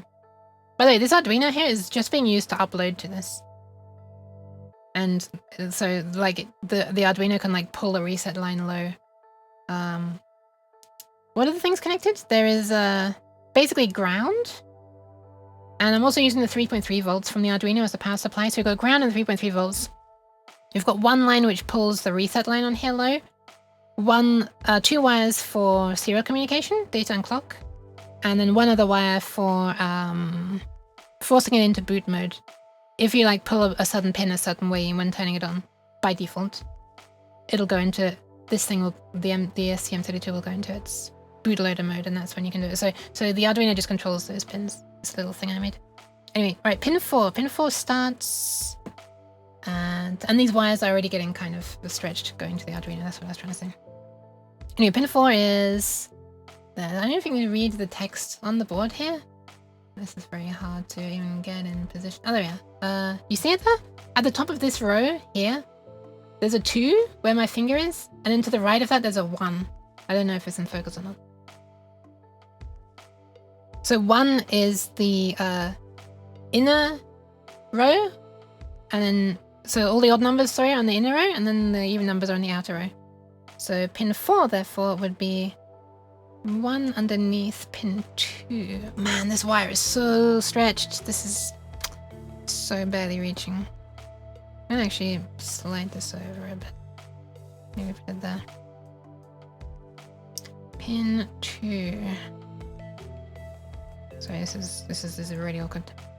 Pin 4, not pin 2. Why can I keep saying pin 2?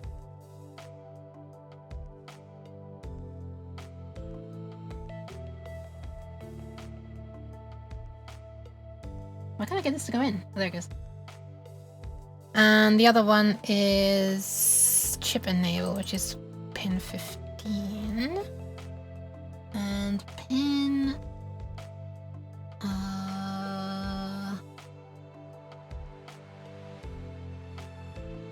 16 is the very bottom of this row, I think. Doesn't seem right. Oh, pin 15. Right, 15. Okay, not 16. Jeez. Why? Because pin 16 is being used by the Arduino here. You know, as a little bit of a sanity check, let me load up the Arduino code. Thank you for the pats, but not for the cheese.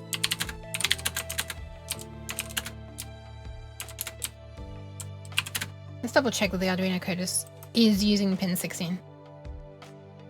That's a nice second reference that I'm connecting it to the correct pins. I should probably also take a photo of this from above and label things. Yeah, pin 16. And this is actually the transmit line from STM32 to Arduino, turns out. Fun fact! This is not a thing I need to do anymore because that was only for the more basic one. Think of the hydration and the pads. Oh my goodness. I too need to hydrate. Do it! Everybody do it if you can and you need to and you want to. But you probably should.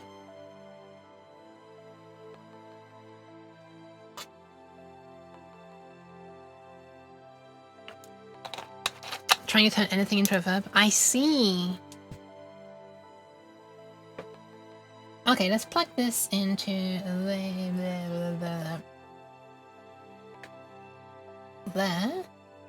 The inner pin on the last row. Man, this is fiddly as fuck. There we are. Now imagine trying to manually solder onto each of the... Oh man, I've just gone and pulled out this wire! Ah, ha, ha. Yeah, this is the problem when everything's spaghetti. Alright, so this was the 3.3 volt line. Let's plug that in as well. At least this is tell which one this was.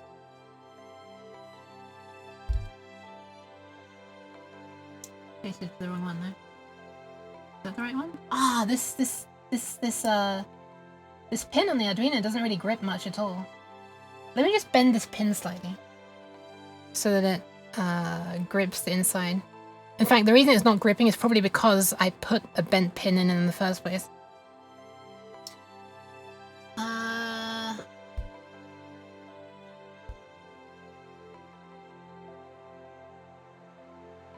Still not not gripping. What the hell?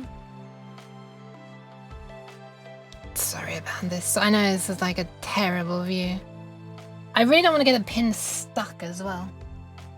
Like, make it snap off. That would be very, very bad. Okay, it's gripping. Nice. Alright. It's in. It's in. God, this is terrible. Look at this. It's so stretched. Look at it. I can practically play it like a guitar string. It's maybe a slight exaggeration, but it's not good. Do I really want to go to longer wires though? It's gonna be like more like antennas. No, this is shit. This is not maintainable. The worst thing ever is when a wire comes out and you don't realize it. True, especially if it's one that like damages something by coming out. Like a ground, and then the current takes a different path back. And you think it's a software bug? Well, that as well. You need hydration, you need more video games. No, you definitely need some hydration. I think. Okay, let's get the last 3 in, and then we can see if it works when I upload the code to draw stuff. Let's at least get that done tonight. I can't end on a total, you know, anticlimax. Just like a 75% anticlimax. Alright. Fucking hell. We've gone on pin 49. Oh, 49 I think is this top row. Let's have a look. I can barely even like turn this anymore to see what's written on it. Covering up the reflective stuff while I have a look. Yeah, pin 49 is the inner row. The rightmost inner row at the top. And 23 will be on the bottom row, which is thankfully closer. Alright, so this one, data command, that's the one that's like 1 over, right? Yes, that's this one. And then data in and then clock. Okay, so I've arranged them in the order that they appear. Good job, Pastuk. You did something sensible and logical. It occasionally happens. So this blue wire needs to go to the top row, rightmost inner thingy.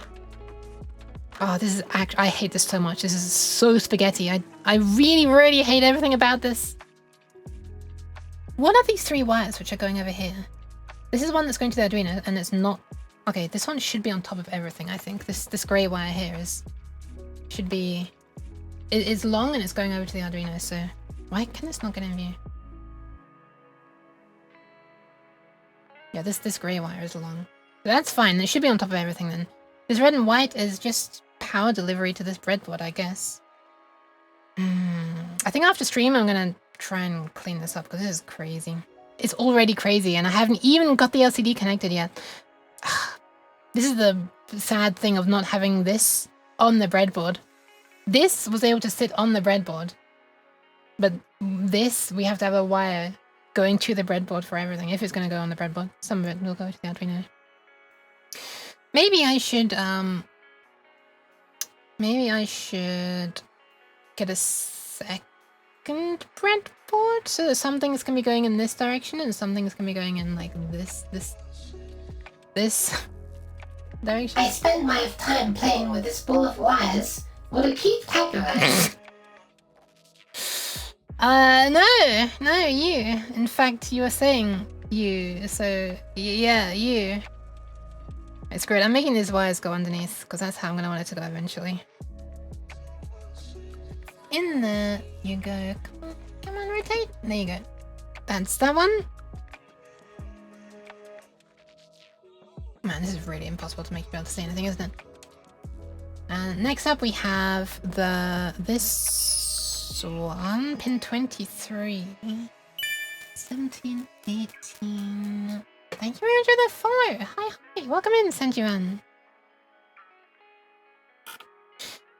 Toast board? If you put a breadboard into a toaster, it will become a toast board. It will flipping stink of melting plastic. Sorry to be realistic. Purple is on the odd row and it's 23, and this row starts at 17. So 17, 19, skip 1, and then 23. So stuff is plugged into 17 and 19 right now, so we want to skip 1 and then plug it in, and that'll be 23. And then what's after that? 21. Oh, right. They're right next to each other. Okay, in that case, let's just plug both of these in together. So purple is data in and gray is the clock. So gray is 21 and purple is 23. Alright, this is actually gonna work out really nicely. So we can just like group them together into one thing and plug them into the adjacent holes. This is gonna be a pain in the ass. I'm just gonna move the flipping entire board over here for a sec so I can do this. I'm sorry to be scooting this out of your view, but what you don't realize is the camera is attached to a big cardboard box, which is like making it really hard for me to actually get to things. Like if I pan down, this is the giant cardboard box that you're attached to. And it goes a long way to the right. So basically I can only access this from the left. Because you are to the right. Oh my god, this is actually a really big pain in the ass. Let me get this properly over here. Sorry, so I'm doing this off screen so that we can actually see something today. I promise I'm doing this for you. And also me. I want to see it working too. Come on, in you go. Alright, one of them's in. Next one, please. There it is. They're both in. Slide this all back.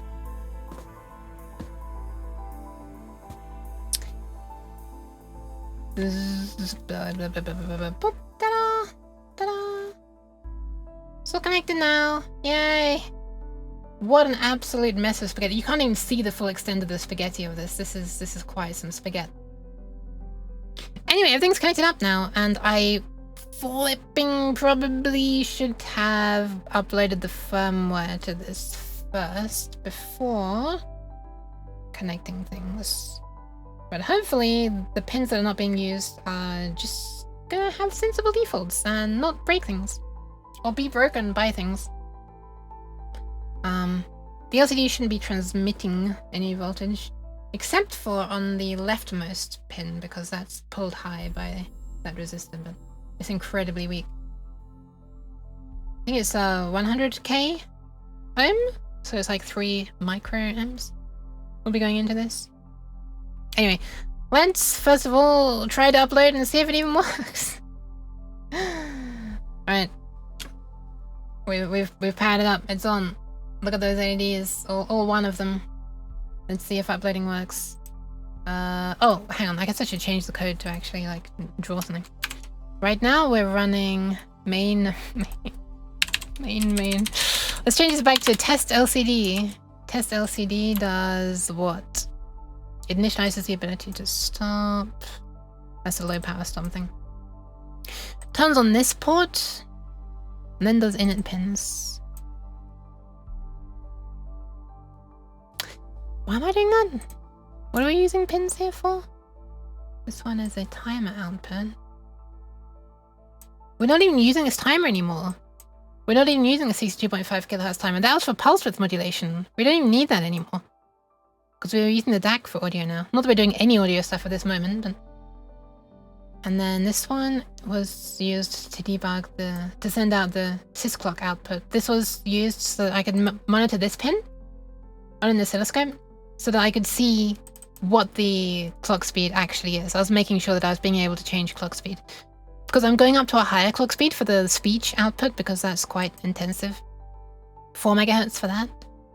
And then I'm running at 2 megahertz for the rest to use a bit of thingy. To save a bit of power. I was running it at 1 megahertz, so I was thinking I could run it at 1 megahertz. But then I did some measuring of the current, and I realized it would actually be more efficient to run at a higher speed and send stuff to the LCD faster and then go to sleep for longer, rather than to send stuff to the LCD at a slower speed and then sleep for less time. Here, my readings.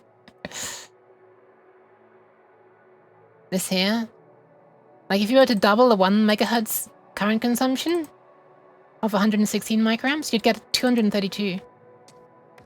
But actually, 2 megahertz only uses 200, so it's actually more efficient to run at this speed. Thanks for going to my TED Talk. Anyway, this is art. What are you talking about? What is art? Oh, the spaghetti. Will it work? I don't know. When you get £2 phone holder. But what would that attach to? What would that attach to? Yeah, it's just a big desk here. What's it gonna attach to?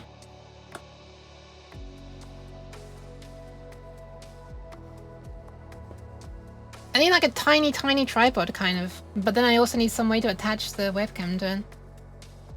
Cat girl in a cardboard box. It's too hot for that. It's not like we'll have to smell it from here, though. Oh, yeah. Oh, the breadboard? Hi, liquid cake. I thought you meant like if I release the magic smoke, you won't have to smell that either. Okay, I don't really need any of this. Random stuff. This is just my random stuff pin that I can just put a high or low to benchmark certain code by making a pin go high before it does a certain piece of code that I want to benchmark, and then making it go low afterwards. And measure how long the pulse is. I don't really need that right now, but okay, whatever. I'll just leave this all as it is. I won't change any of this crap. In the hope of not breaking things as much as possible. Then we prepare a sprite. We prepare the LCD. This is going to initialize SPI and stuff, so hopefully I've got this connected to the right pins for SPI.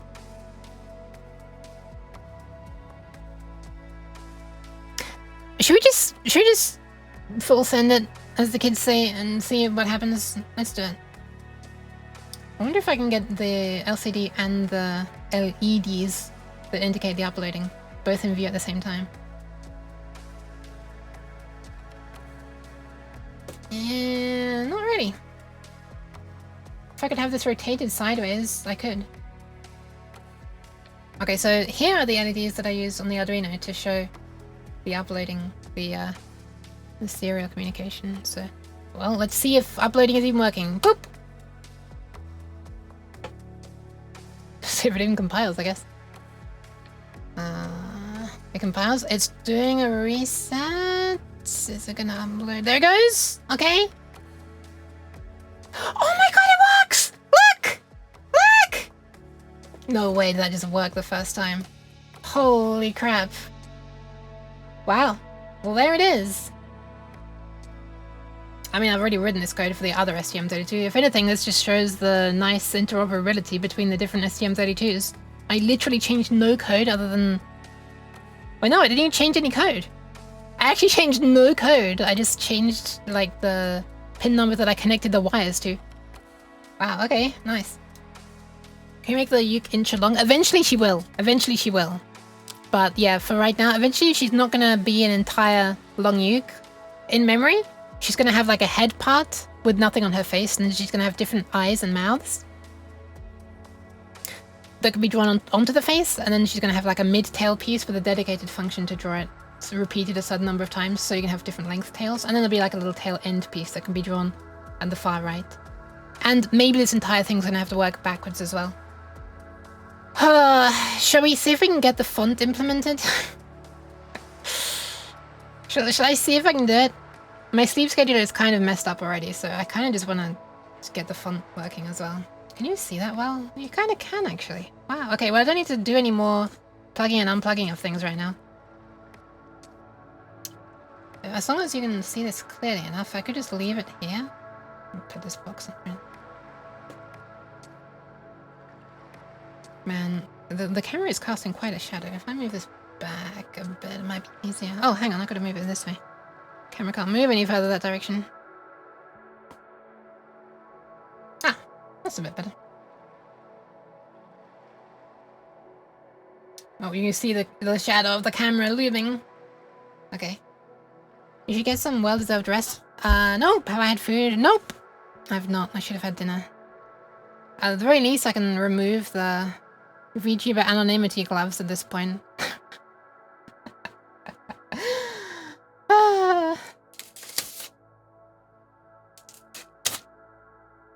Wow. That's unpleasant.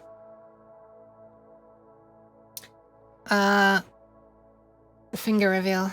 Nope. Oh my god. Everything feels so cool now. My room feels cool because it feels like, you know, my hands can breathe now. Anyway, so to draw off the font, here's what I was intending to do. We don't need this up anymore. We don't need... I don't think we need this. We definitely don't need the Arduino SDK. What else can I close? I think that's it. Finger reveal. No, I just reread that. I don't know why I reread it, sorry. How hard can it be? Well, let me get A sprite back up with its weird right-click behavior. Because here, this is a font that I made for it. Here's the idea of how it will work. To first of all, you want to jump to a certain part in memory where the font is stored, where the bitmap for the character that you want to print is stored.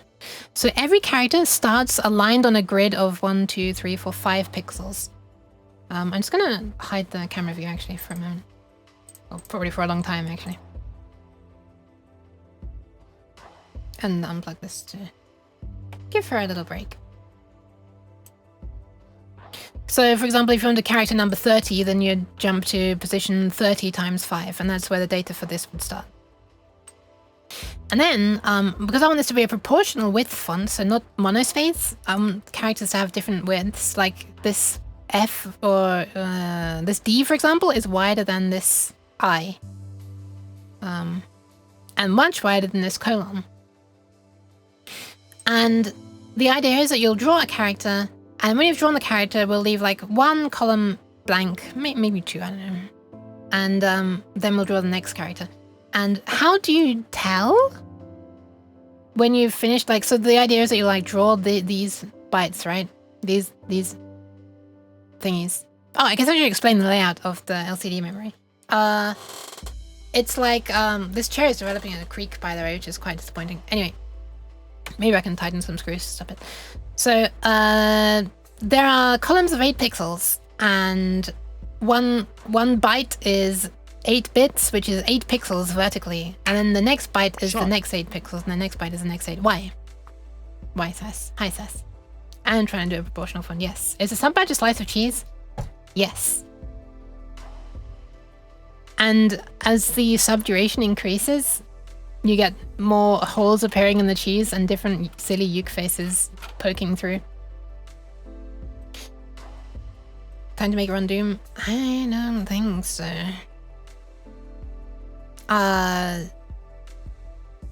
So yeah, we're gonna like blit these pixels on the screen, and then these ones, and then these ones, and Cheese. gonna blit some cheese on the screen? Probably will actually. And when you reach this, when you see this bit here turned on, that's when my code, the specialized code for drawing text, rather than just a generic sprite drawing code, which I've already made, will stop. And that's how it'll detect the end of the thing. That way you don't need like an entire byte for every one of these characters just telling you the width of it. It's just a single bit as part of the data that would already be used for storing stuff anyway. I mean, granted, we are wasting like 2 bits of everything. We're not like packing these bits end to end. Also, these are all sitting on the line, like the origin line here. I can't remember what that's called. There's like a proper term for it in like the font and writing world. Baseline, is it? Baseline. Anyway, moving along, some of the characters drop below the Baseline. like this G with a tail, and this J with a tail, and the P and the Q and all these things. So yeah, they just won't use the very last bit. And that's basically it. Here's a space in itself. So a space is basically going to be 3 columns of blankness, where normally 1 column of blankness would be what you see between the characters. That's the idea, and I put some little things at the end. These are meant to look like musical notes. I'm not sure if they really do. These ones look particularly weird, and there's also a heart. And yeah, I could just put all kinds of silly little shapes over there. So I guess what I might do is first let's get this data, right? This font into a form where we can slap it into code as a char array. I recall a system used by the NEC PC98 that used a removal method for a fully filled character instead of drawing them on demand.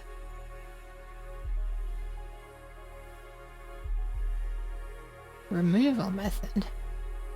So like the screen was on everywhere by default and it like turned off certain areas instead of having it off by default and it turns on certain areas? That's interesting.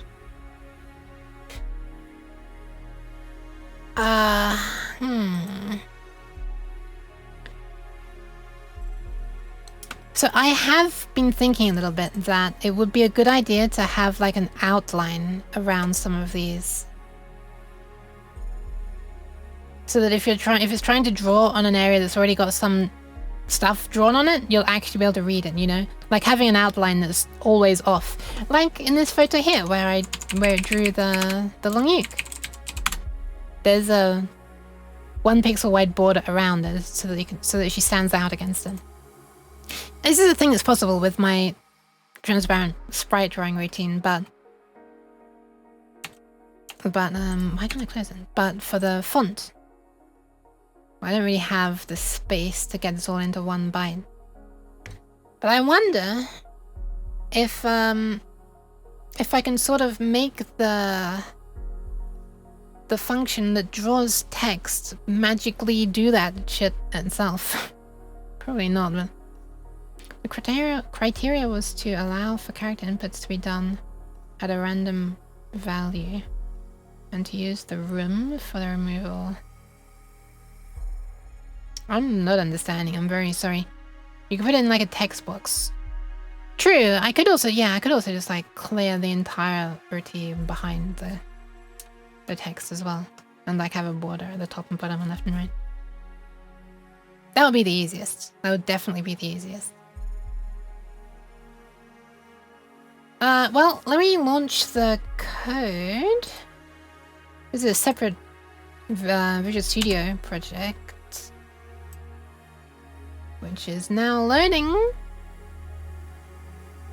But it's Visual Studio, so it's gonna take a while. I've also loaded the wrong file. I loaded the .sludden instead of the vxproj. Let me close that. I don't know what's gonna happen if I do that. Surely bad things. Now let's load the correct thing. Now let's drag it onto the correct monitor. Come on! Oh my god. You literally just loaded! It should all be in RAM now, okay. You can put it... Oh, I read that. What is that emote? Happy... Oh, derp. I thought it said happy derp for a moment rather than tippy. So this is using a library called FreeImage, which I've used on stream before. Just because I didn't want to have to code from scratch, all of the things. Why is it checking for updates? Can I stop that? I thought you were not doing that. I want my environment to just like keep working. Can you maybe not? Per user extensions, okay, yeah, you should turn that off. But I'm more I'm more concerned about Visual Studio itself. That one? What the fuck? Oh, Jeez. This is still for extensions though. Oh, environment actually. No, it's not extensions, it's environment. Okay, that might work. Update, white cheese, update. Okay, maybe, is that the option I needed to change?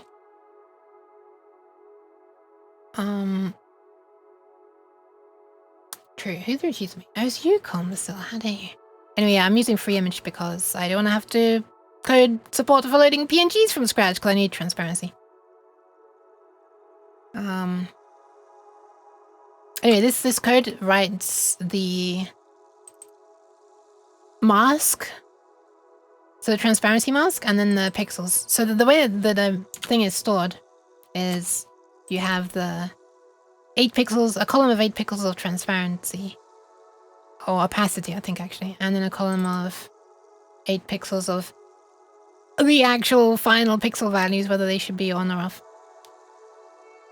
So I guess if I want to do a font, I'm not going to have transparency and this. That's silly. We just will turn on pixels where the font is. We won't turn off pixels on the same row.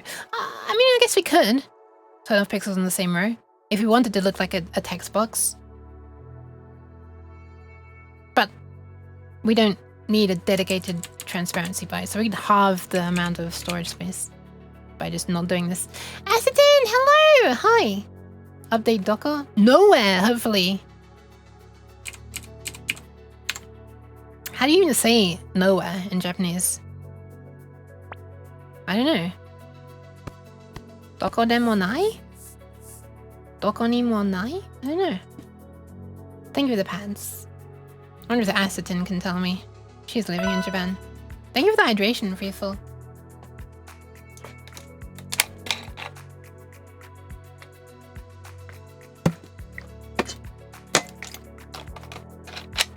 I guess it'd be Doko Demonai, right? Because you've got Nan Demonai for nothing.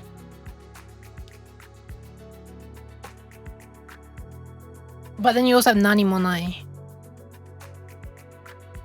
Anyway. But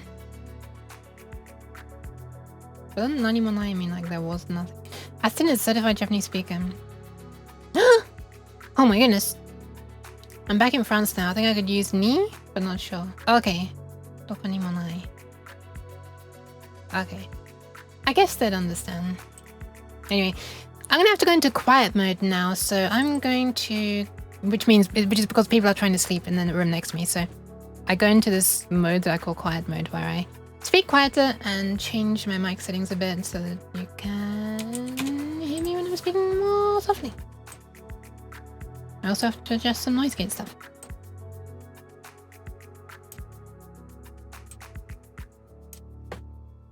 There we go.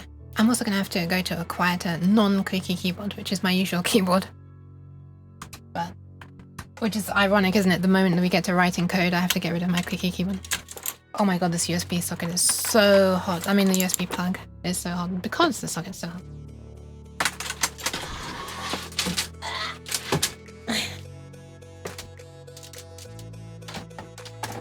Oh god. I'm breaking things. Oh my god. Okay. Needs more for locations. Huh. Okay. But it's from the demo, right?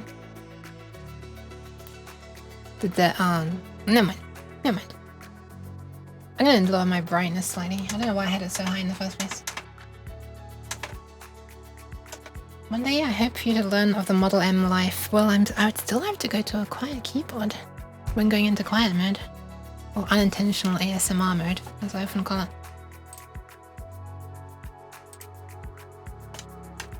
Can I put these wires away as well? Oh god. The wires are coming out of the drawer. They're escaping! Okay. Okay. Model M would make so much more noise compared to the clickies. Yep. Thanks for yapping. I'll have to join more streams. Oh, thank you! Thank you for hanging out. You are welcome. I should be thanking you for hanging out. Air is normally directional. Yeah, that's like towards or to. Perhaps dochira e monai. Dochira e mon. That's in no direction. That's a very interesting. I've never heard of a phrase like that before, but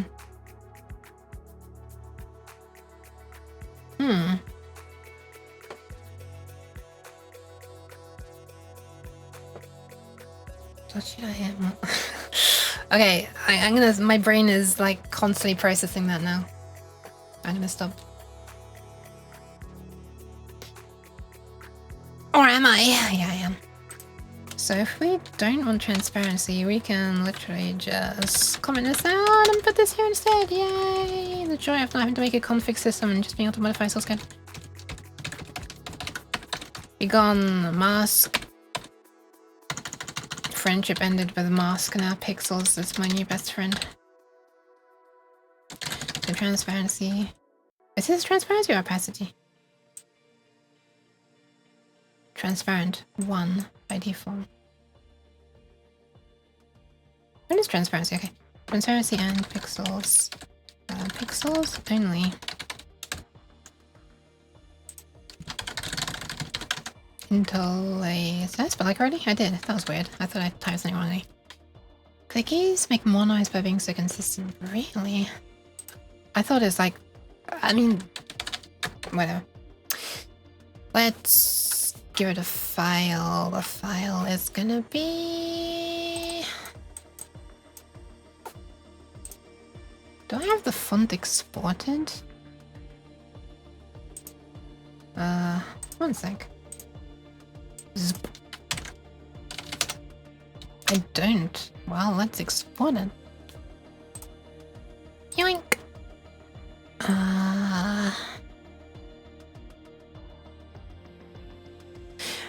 Wait, how is this gonna function? Hold on. How did I do this? Is this the version? This is not with transparency because it's still only 2 colors. Where is the one with transparency? Thing 2.2. There it is. Okay. So this is basically what I need, but purple is transparent in this case.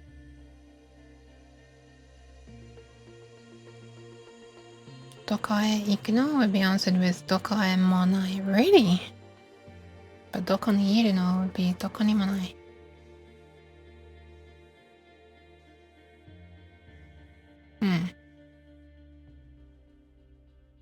Wouldn't Doko ni aru no be Doko ni monai?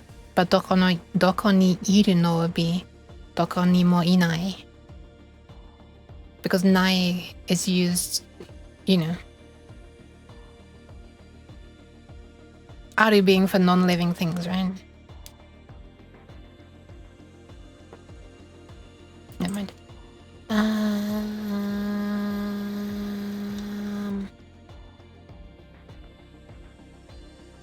Okay, so I need to change this. Or I could just make the background be white. Let's just make the background be white. Oh, white. How do I... Is this bucket fill? That's gradient. Oh, the oil droplet is the bucket fill. How do I make this white? Is this gonna be white or is it still gonna be transparent? I think it's just gonna be transparent, right? I can't draw in it. Why can't I draw? Oh, because it's locked. That'll do it. Yeah, there's this weird unspoken rule in Sprite for some reason where this is always transparent if I remember rightly. Why do I need to do this thing where I unlock the palette? This is the part that's so unintuitive for me. Edit palette, is that the one? Now I can make it white? Okay, but if I export it, it's still gonna be transparent, right?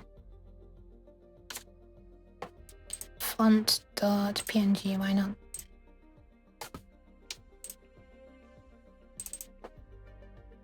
Oh no, it's not transparent. Okay, that's good. That's fine then. Right, this is actually kind of backwards as well. Oh no, my thing makes it so the dark things are on and white light things are off. I hope.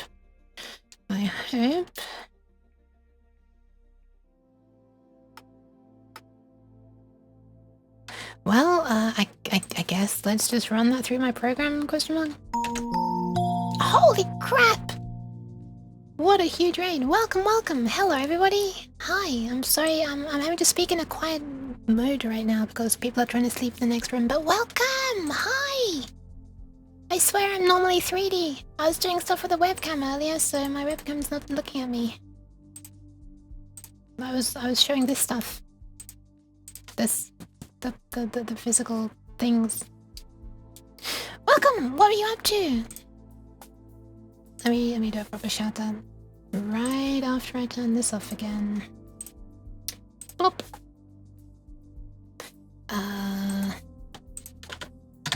Anna Lux. Hi and welcome. Game development. What are you developing? If you'd like to stay and talk about it. If not, I understand. Please take care of yourself. We've been going for 5 hours. Yeah! Electronics. You hopefully will see the result of something up on stream soon. Oh, sorry, on the LCD soon. I'll turn the camera back on for that so you can see it.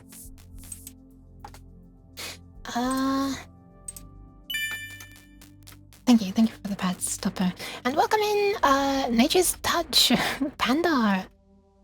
Witchy Party. Hello, hello, hi, welcome. C. Stratton. I'm very almost certainly not pronouncing that correctly. And welcome, Eldon. And Nature's and Lana, indeed. Cheese. A story-based survival game. Oh my goodness. You have imagination. You're able to think up stories. I'm jealous. I'm wanting to make games, but I have no idea about stories. Why are you throwing cheese at me? This is rude. Quiet yelling. Yes. People are literally in the room. If there was no wall behind me, they would basically be 3 meters behind me. Their heads trying to sleep. Why? Okay, this is rude. How dare you? How dare you?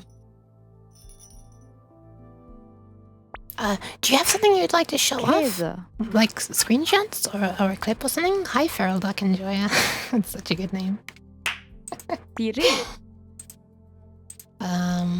If you have something you'd like to show, just let me know and I will make it so that you can post a link. One sec. Sorry. I wasn't able to get to the settings in time.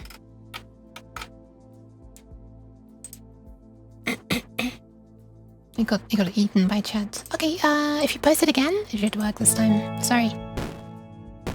Thank you! LG, welcome! Thank you very much for the resub! Hi! The cheese works in 3D? It does. Oh, I just fell off. I was gonna show it.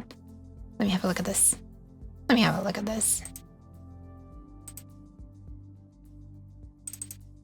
Wait. Cheese! Wait a minute. I've seen this. I've seen this before. I've seen you working on this.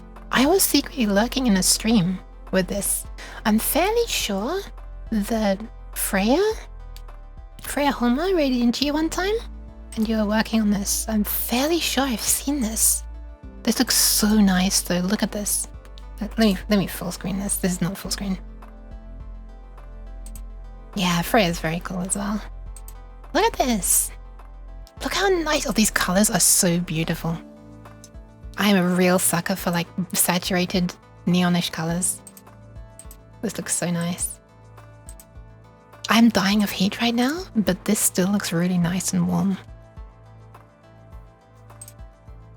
This is very cool. I'm going to be interested in this when it comes out. I should probably add it to a wish list, but I'm not signed in on the browser right now, so I'm a bit scared of accidentally showing stuff I don't want to show, so I'll keep it loaded in a tab and do it after stream. Wait, I closed the tab. Okay, it's back open. Just gonna try and make sure the thing doesn't autoplay. Okay. No, you're welcome. Hi, Pro Puke. What is that name? Hi.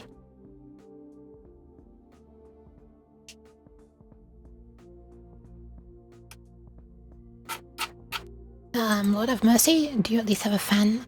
I do, I have 2 fans on me right now. Look at the temperature. Look at that. Look at that!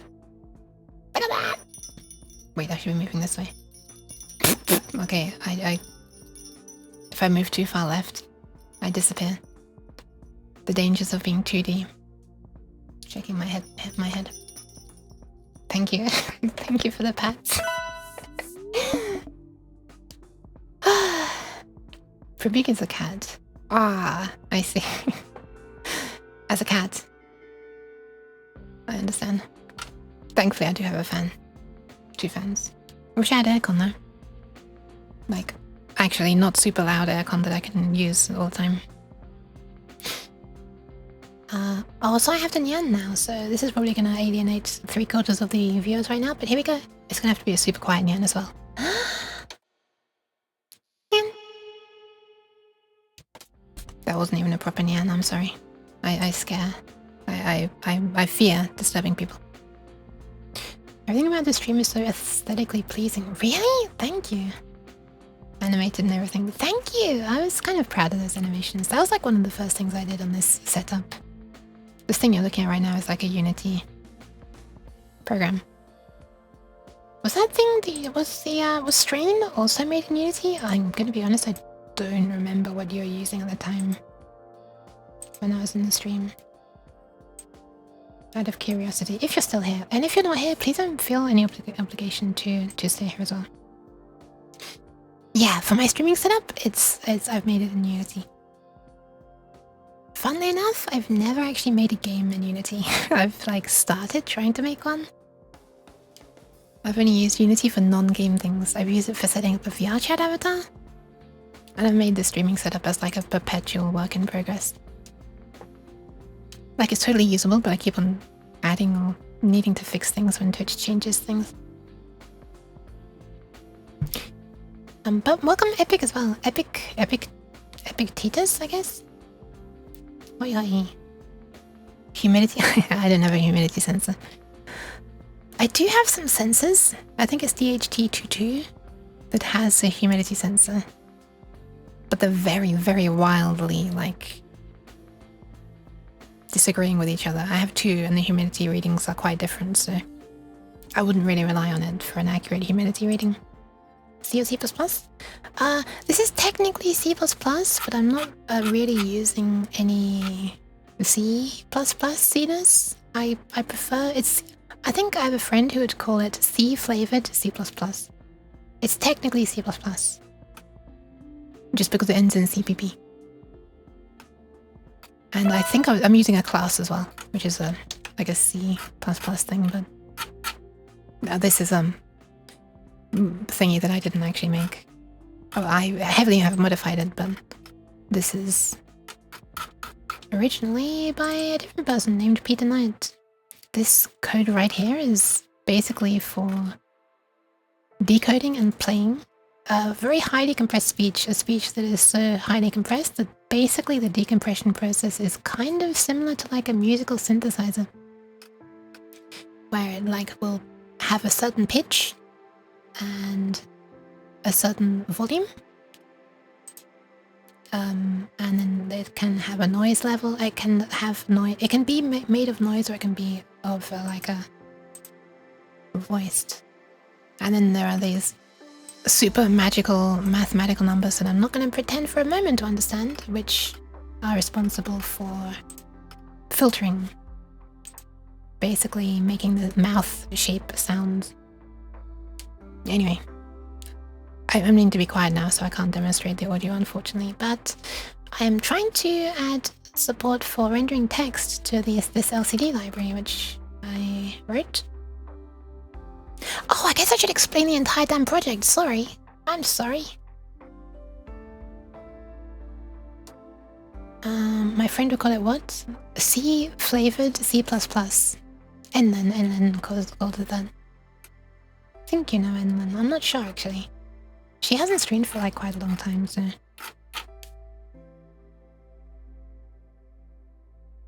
Okay, thank you Zero Narrative and Epic as well for the follows. So this project is kind of like an electronic pet. I have some photos right now that I can show.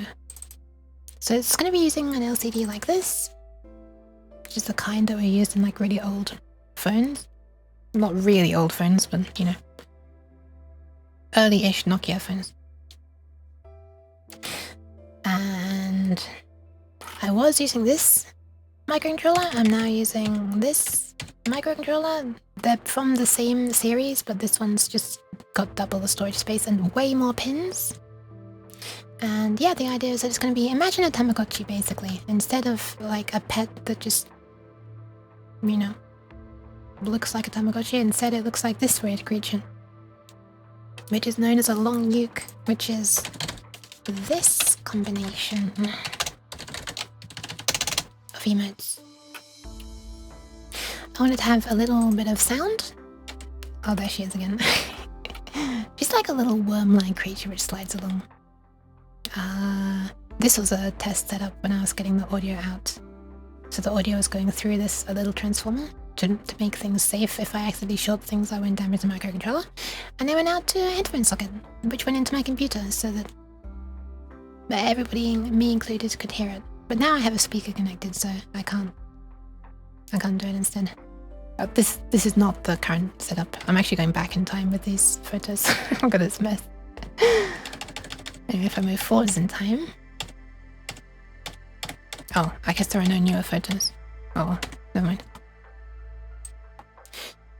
Anyway, I'm trying to make code to draw text on this LCD right now. So I've made this font. This is the limit of my art skills. And yeah, I'm gonna try to using another little program I made. This. Which is just like a really, you know, slapdash thingy just for my personal use behind the scenes. Converts a bitmap into a text file that is a C char array that will be the pixel data that will then be hard-coded inside this LCD. Class, if you like, is not really a class, but library, I guess. And then I'll make a dedicated function that will you can pass a string to, and for every character in the string, it'll jump to the correct position in that long bitmap, the font, and draw a few columns. And then when it reaches a column with this pixel set, which represents the end of the character, it'll stop, then leave a blank line, and then move on to the next character. Because this is like proportional width, so this L is like kind of skinny compared to this M, which is like really wide. Anyway, let's see if we can get this thing converted to text. Where is the font PNG, which I just exported before the raid? Did you all know there's a rare kind of snake in this world that grows 0.5 inches per minute? What? Oh my god. Okay, they can be found in old Nokia phones. Yeah, okay. You had me for a moment there, Nature's Touch. God damn it.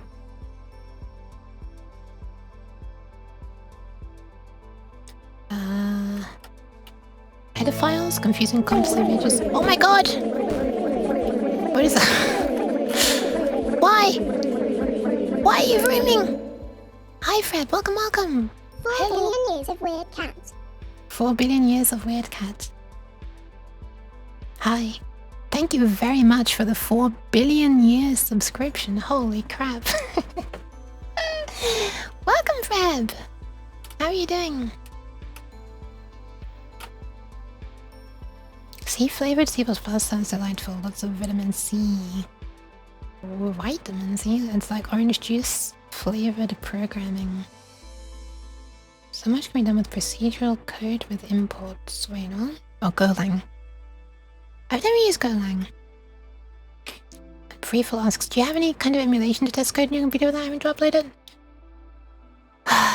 No, not really, unfortunately. I did originally, when I was trying to make optimizations for the voice decoding thing, I originally made that as a Windows program. And made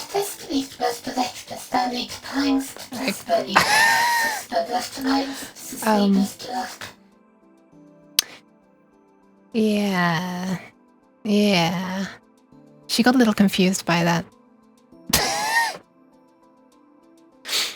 She got a little confused by this thing. That was quite amazing. That was an amazing amount of messing up. That was such a failure. It was impressive. So yeah, I originally made it on like a Windows, as a Windows program, and then moved it onto the Arduino. This was originally for the Arduino. The optimizations that I made didn't really carry across to the STM32 because the Arduino is 8-bit and the STM32 is 32-bit. Hence 32. I feel like I've missed a bunch of chat. Oh god. Wrong one.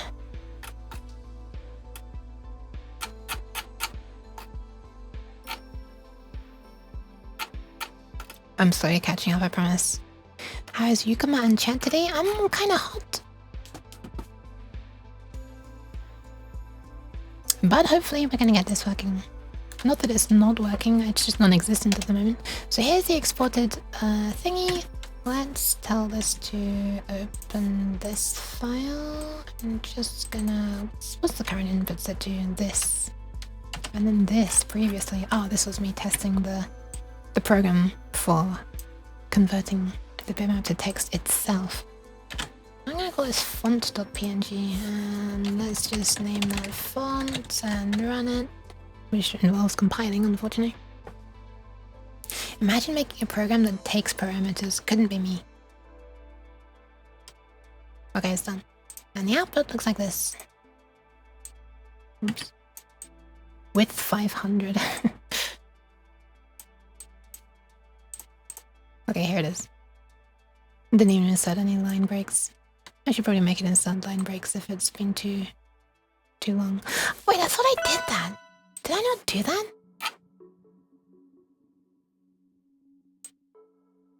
Oh, I made it go into a new line for each column of 8 pixels. And since it's all just one column of 8 pixels wide, it's all one line. Okay. Okay. Thanks for the hydration and the posture check. I'll do that right now. Cats often make cookies, that's why Yook is melting right now. I wish. I wish I was suffering in order for cookies. I'm just suffering because of the summer, unfortunately.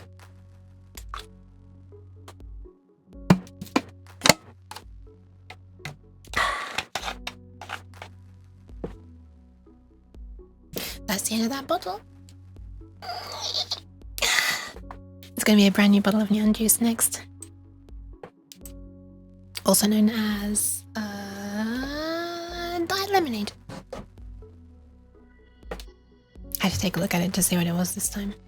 Okay, so here's our font data. I'm just gonna yoink this. We know it's gonna be that. The width don't really need to define this way. What I'll do is I'll define what the first character is. Why is... oh yeah, that makes sense. So 0, so the first column is 0. Let's do a little sanity check. The first column is 0. And the second column is 0. And the third column just has this single bit set. And that's the 0, 0, 8, 0. The next one is blank and blank. And then there's 2. If you're wondering what this extra gap here is, that's not going to be used by anything. This is just so that every character starts on a multiple of 5 bytes or columns. It's the same thing. That way, we'll easily be able to jump to the correct position in memory. It's like a slight trade-off between storage space used and CPU time at rendering. Although, to be honest, this might actually still be less storage space than if, because the alternative is that we explicitly store 1 byte for the width of every single thing. And since a bunch of these characters are 5 or 4, yeah, needing an extra byte for this would actually make it take up 6 bytes instead of only 5 bytes.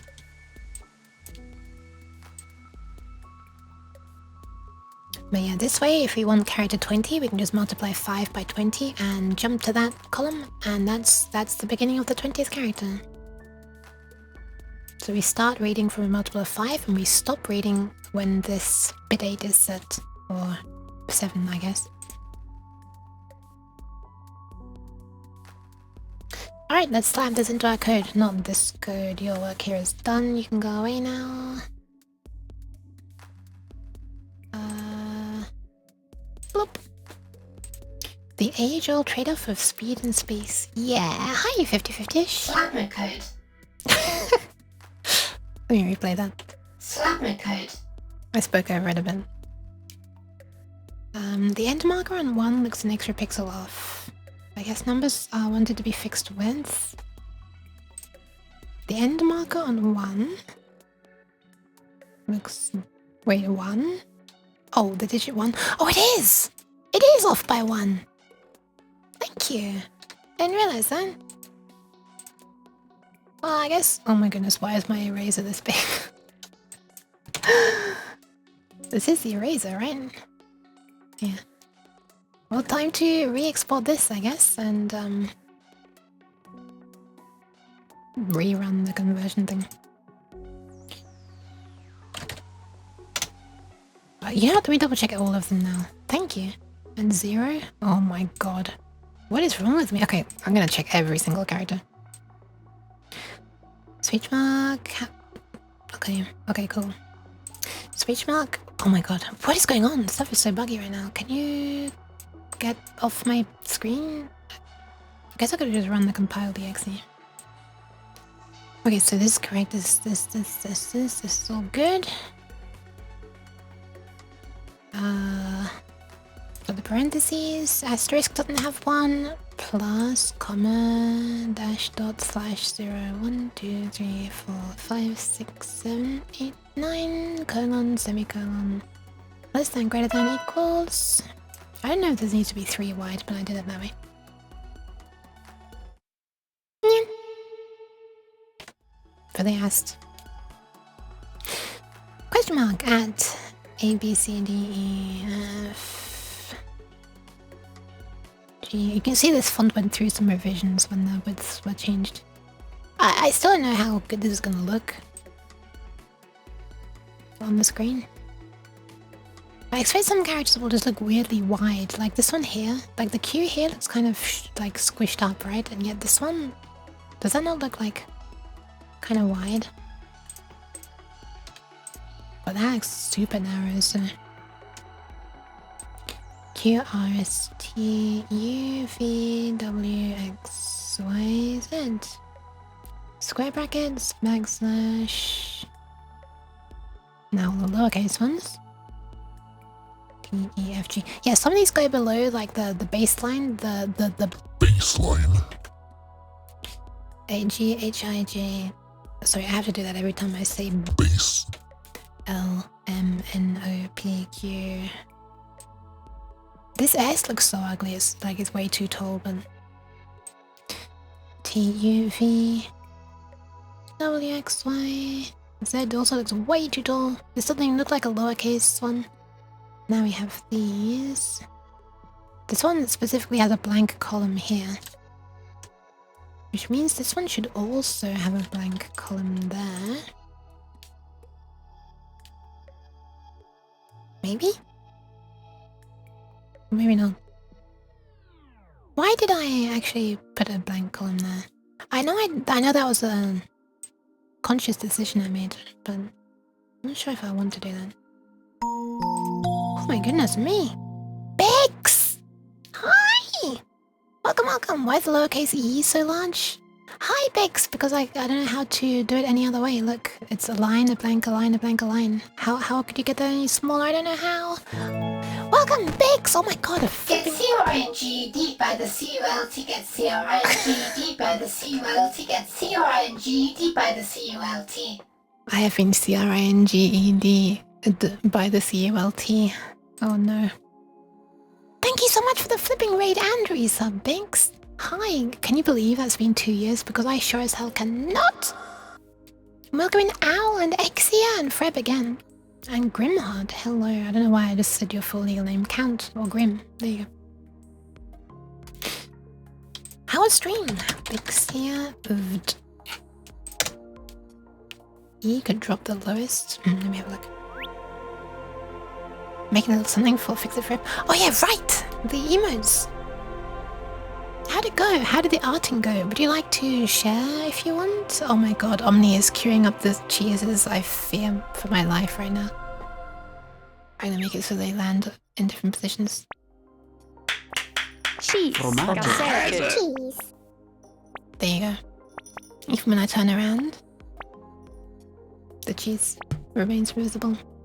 But yeah, how'd it go? If you send it on Discord, if that's not too... Wait, Bix, why are you not a... Oh, you're a mod. You can just post the link in chat then. I was like, wait, Bix, why are you not a VIP? Oh, wait, you're a moderator. Oh, yeah. Yeah, if we drop E down... I don't know. Then it sort of looks like a flipped G, because that's almost exactly what it is. It would be better, though, if the top of it were the same height as this. Spray Rider, hello! Welcome, welcome. E, F... Maybe the F should go down as well a little bit. Oh. Yeah, I'm not sure. But let's just make sure that the, all the dots are in the right place. this thing, that thing, this thing. Pix, I'm kind of doing pixel art right now, except it's not really art. I'm like trying to make a font, but I've already made one, then I realized I made mistakes. Actually, I didn't even realize. Someone very kindly pointed out in the chat. Pixel typography, yeah. Okay, it's exported. Let's run this again. Amazing? I'm not sure. Not sure about that one, Chief. Okay, we've got our new output. But this is not it. This is... Did it reload? I don't even know how to trust it. It's this. So let's slap this in the top somewhere. Defines, includes, defines, blah blah blah blah blah blah blah. So I want to put it like somewhere right around here. Boop.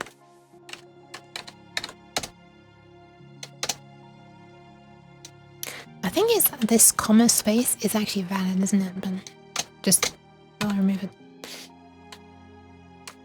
Oh my goodness. Let's have a look at this. Zip. There you are, there's proof that was still open. Oh my god, that is such an emotive emote. And such a good expression. This is like a real breakdown happening here. It's almost like the not like this slash panic. That's really good. Ah! Absolute despair. Those are some doodles from after? Nice! Ah, so like you put requests, they put requests in and you drew them? Oh cool, is this a phone? I love these tiny little colored blocks. That looks really nice. Nice. Wait, Yif? Wait. Did Yif read request? One of Little Witch Oz? That's cute. But they're all cute. Also, I approve of the bee, the pixel bee. I'm such a sucker for colors and stuff like this as well. These colorful buttons. Thank you very much for sharing. I'm glad it went well. Congrats with the results. Congrats on the results. You requested Oz? Nice. But yeah, hi. I'm 2D right now because I had been having my webcam up. Look, I was doing like a cam stream as well, hand cam stream, except I wasn't really. I was showing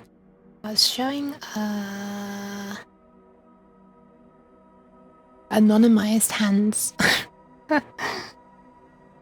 I was wearing flipping gloves and my hands were roasting because my room is roasting. Which is why I should probably be stopping stream soon, but not yet, don't worry. Anyway. So my camera's not looking at my face. Roast me. But I still haven't had dinner, by the way. I probably should actually do it soon. Let's see how quickly I can get this written though. So the... Ah! Cheese. Why? But yeah, hello, welcome in everybody. If nobody knows me, if somebody doesn't know me, that's a weirdly written. That was really spoken. I cannot even speak. My brain is shutting down. If you don't know me, I'm a weird cat who can't speak English right now, apparently, and I'm trying to work on a little project for like an electronic pet. Think of a Tamagotchi, but legally distinct. Yeah, it's really hot right now. But yeah, Pix, please take care of yourself, like drink and eat and stuff, or, you know, stretch legs, toilet, all that good stuff. all the stuff everyone wants to hear me talking about. And right now I'm trying to get font stuff working, so I'm gonna call this instead font data. And if we look at the actual bitmap, the very first one on the left is a space, and from this point onwards, I don't think I'll need all of these characters, but for ease of like typing the strings and stuff, I just followed the ASCII standard. So these all just are ASCII until the tilde, I think. I think tilde is the last one. And then from that point on, the heart and these things that are meant to be musical notes that don't really look like musical notes, unfortunately. Those are just like non-standard things. But So what I'll say is the first character is space. So let's do that. Let's say... That is going to be a defined thing as well. Font. First is space. And I guess we want to know the number of characters as well, just to avoid reading out of bounds memory, because it could actually be quite bad if it tries to read too far out of memory, because it might be a long time before it comes across, you know, one with this bit set, and this bit is like the here's the end of the character bit. So if we're like reading way outside the memory, well, we don't want to. So how many characters are there? Well, this is 500 pixels wide, and each character is 5 pixels, so 500 divided by 5. So there must be 100 characters. Font num chars. So I put an equals. I should have done that as a define. The old classic mistake.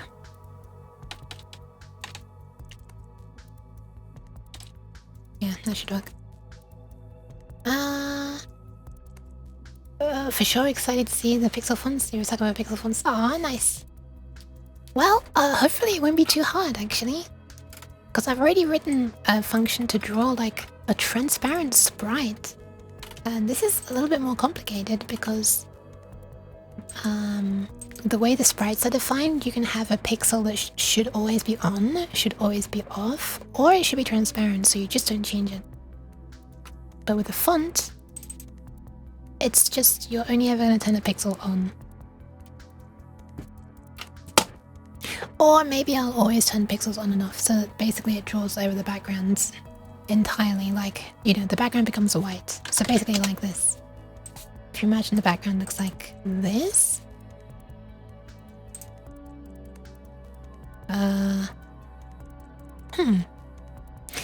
There isn't an easy way to get a... Oh, this might work. Yeah, this works. This is why it's against? No, it's not. So if you had this already on the screen...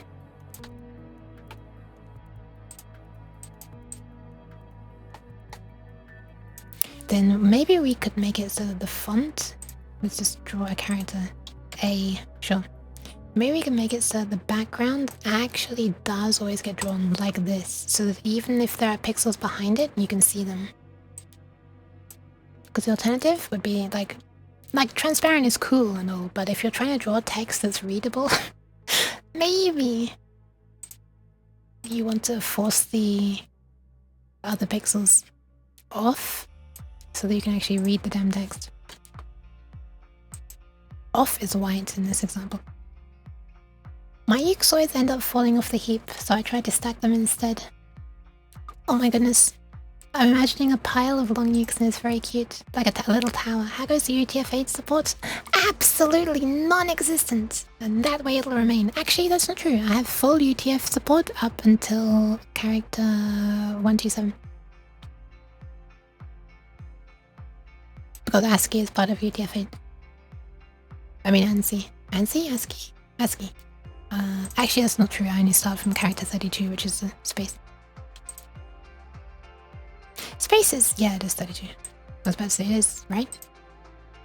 Okay, so I'm gonna completely steal my code for drawing a transparent sprite. And as gross as this is, I'm gonna copy and paste. And then hopefully I'm gonna be able to hack away, like remove a load of stuff and add a bunch of other stuff. I know, I'm copy and pasting the same code, it's gross. It would be really nice to modify this to be able to, you know,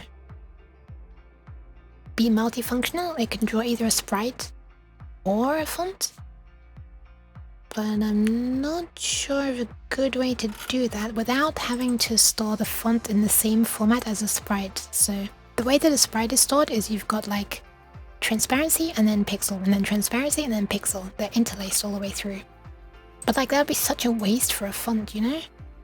That'd double the entire space needed to store a font. Up to 1 kilobyte instead of 500 bytes. That's actually quite a big deal on something that only has 64 kilobytes. How's the font data stored? It's stored as this. Let me just load this up again. It's a bunch of chars, and each char describes one column of pixels. First 7 are gonna be shown literally, and the eighth bit down here will not be drawn. It'll just be used to stop drawing a character, a single character that is. That would also need to be like behavior that's baked into this multi-purpose function as well. So I think I just won't do that. Let's just make a separate function. As much as I don't really like that, let's do it. Let's call this draw. Should this draw an entire piece of text or a single character? I think it makes more sense to draw an entire string here, because that way we won't need to recalculate all of this stuff for every character. This is like the position to... Oh, all of this stuff about which column we're on and stuff? Or which bank? Where is that? Like which row we're on? We don't need, because it's all just going to draw on one row, I think. Unless I wanted to support text wrapping. Do I want it to be able to wrap down onto the next line? How fancy do I want this text rendering to get? Do I want to be able to have like text automatically wrap onto the next line? Yes. Ah! Why? Why cheese? Hi Mewolf, welcome. Anyway, let's at least name it something different. Draw text. And instead of passing in a sprite, let's pass in a char array of text. Let's just call it text to draw. A column to start drawing at and a bank to start drawing at makes sense. A bank is a row of 8 pixels. So bank 0 would be the very top of the LCD. Bank 1 would be 8 pixels down. Bank 2 would be 16 pixels down. Because the data is stored in these columns of 8 pixels. That's just how the LCD itself is, the hardware is. So I store it the same way, so we don't have to be converting. Okay, so the effective sprite width, we don't actually know. Because it's proportional. It's a proportional width font, so we won't use that. But we also don't really care about that. We'll just...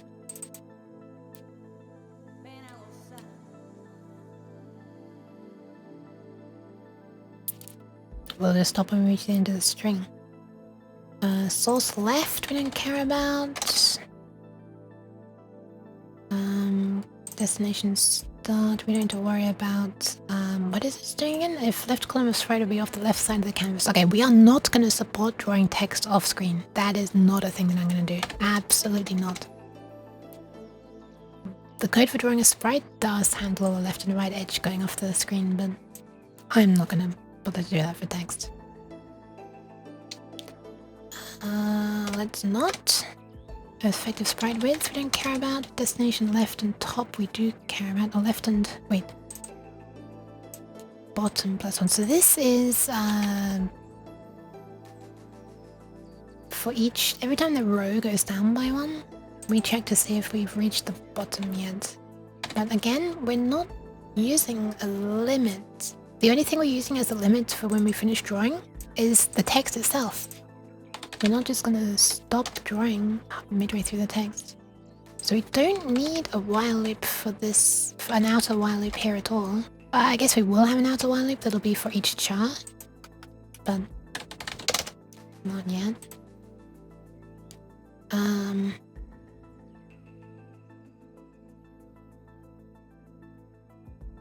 What are all these? Oh, okay, it just hadn't updated. There should be a way to get a magic 8-ball type thing, but it's asking you... Yes, that is the kind of thing that I want. That is definitely a thing that I want. Exactly. It's like Ask Long Yook, where you can ask a question that's like yes or no. And obviously there'll be different answers as well, like... I think so, or something. Or maybe. And... of course... You can all understand. As the redeem on my stream she often says. This is so satisfying, by the way. Look at this the tail going whoosh, whoosh, whoosh, whoosh. I'm sorry.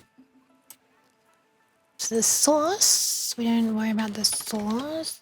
Actually, we will have this. We will have that. I think, actually, at this point, we want to set up an outer loop. That is for each character. So we're just gonna... So this is a pointer to a character. And we're gonna keep on incrementing this pointer until we reach a 0 byte, which marks the end of the string. So basically, while the value here is not 0, this loop will continue. So basically this means while we still have text left to draw. Also, we could do a little thing where we sort of always draw a blank column first and the extra blank column at the end. That way there's like the text can stand out against something if there's, you know, like I was doing on Paint. You have an extra white column to the left and right. But let's worry about that later. That's more fine-tuning and making it look good. Let's at least get text on the screen first. I see you support all 1 byte GTF8 characters, maybe. Oh, do I? Do I actually? Do you need extra bytes for the ones below 32, Stu? You might need a way to get the pixel length of the text before you render it so you can write or send to justify it. Yeah, that is true. I guess I could make a function to return the text width in advance. This would be more simple than just drawing it. There'd still be a bunch of work involved, but not as much. The work would be like, you know, this kind of goes like against, this like undoes the optimizations of, because when I decided that sprites would be multiple, you know, variable width, proportional width, and just mark the end, I did this with the drawing procedure in mind that we'll just copy and copy and copy. We have to go through all of these anyway to reach this, and this is when we'll stop. But if we're wanting to make a function that calculates the width, we don't really want to have to go this and then this and then this and just basically ignore every byte until we reach the one with this. That's silly. There, it really would be more efficient if we had the width of every character just in one array, you know? An array of bytes that tells you the width of each character. Yes, that'd be kind of annoying, wouldn't it? But yeah, let's just try and get text on the screen first. Is it easily readable if I do this? Is it more readable? I think it's more readable, right? Chat's not super busy, so you can read this area over here. This area. Pixel source left. Okay, so while we still have text to draw. Why?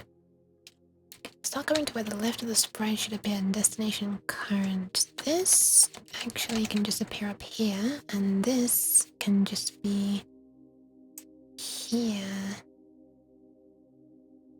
for now. Canvas address for leftmost edge of text. Is this what this is gonna mean? I don't really need this to be.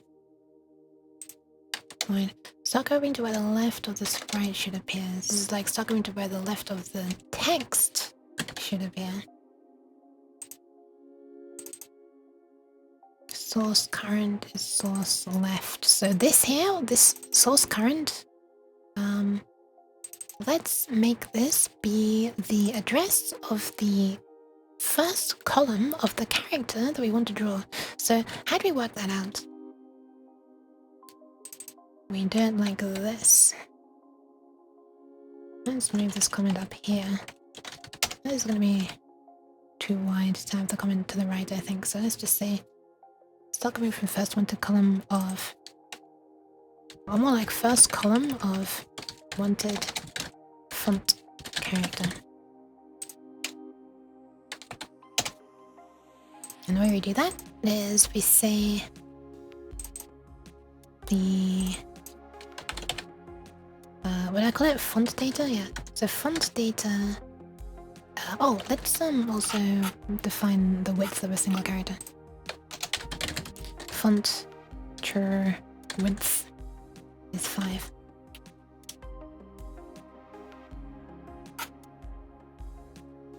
Is there a way to derive this based on this? In C++, can you get the width of an array that's defined with a fixed width? I don't think you can, right? Fixed length. You can do the opposite, obviously. I could explicitly put this times this. That way, like, if you put too many in there, it would catch it as a problem.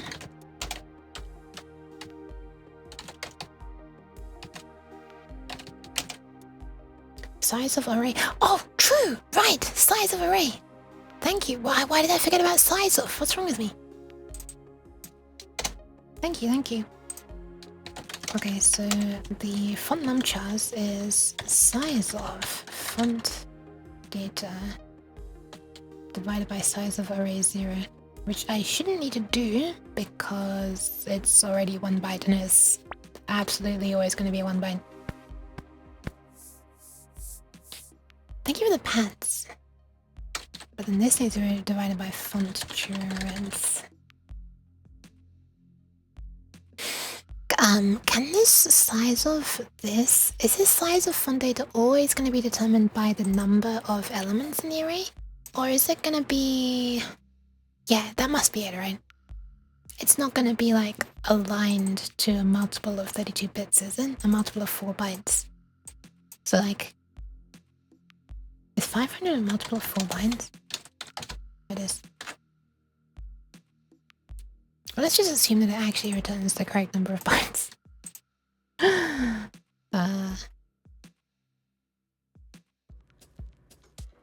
Okay.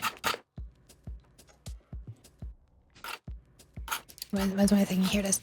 So, we jump to... So this value here is the current character that we want to draw.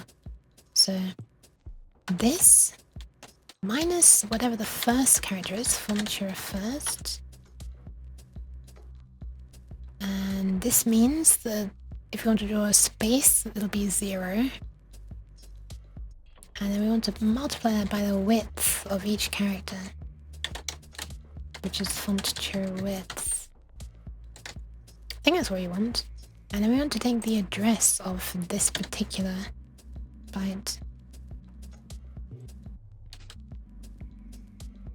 I'm gonna put this in brackets so it's easier for me to read. But I think I would have worked anyway. I guess another way to do that would just be to say font data plus this. I mean, you can do that with any array, can't you? So. Okay, so that is the first column. And we don't know how far to copy up to on the rightmost column yet. We're just going to keep on going until we reach the marker of the end of the column. So how do we define that? That is going to be while the current pixel source and 0x80, that's the uppermost bit. So while that is not set, so if we haven't yet copied up to position of the rightmost column of the sprite, this comment almost entirely still applies actually, but it's of the character. If we haven't yet copied up to the position of the rightmost column of the character, yeah. And this should be much more simple. We don't need to worry about transparency at all. So I can do away with this. I can just do this if I want pixels to you know, remain transparent, but like we said when I was messing around on paint, it might be easier if we just force all pixels in the column on or off. At least all pixels excluding this last bit.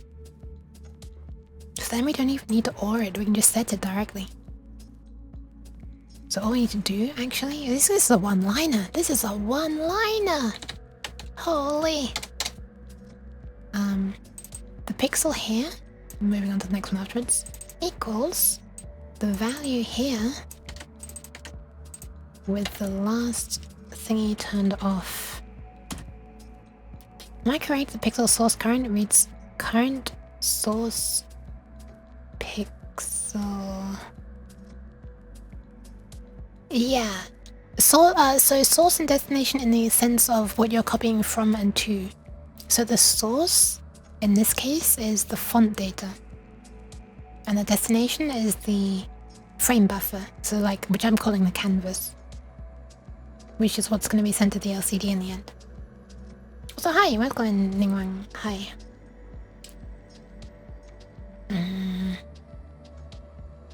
So in this case, the GCC docs support finding the array length with the size of trick. Nice. I'm guessing there they do divide by the size of the first element. I mean, like, what other way would there be to do it? Yeah, there they are. The size of the entire... Wait, they don't have... Wait, what? You can do this without parentheses? This looks so cursed. Where's my functional syntax? Where's my functional syntax?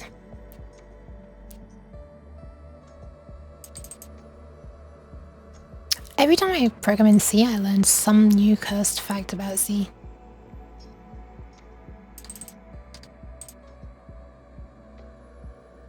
Size of does not require parentheses, yeah. But it should! I'm gonna say it. I'm also gonna go ahead and say that casting should require parentheses. In my opinion, if you want to convert like a 16-bit value, that's how you should do it. In my opinion, this is much clearer than this plus something, right? Because it's like, well, okay, what does that apply to? Is it this? Is it this? Hang on, let me just look up the operator precedence. No! Just, no, it's so clear. It's just like a function. Anyway, sorry. Rant over. It annoys me that in C# I have to do...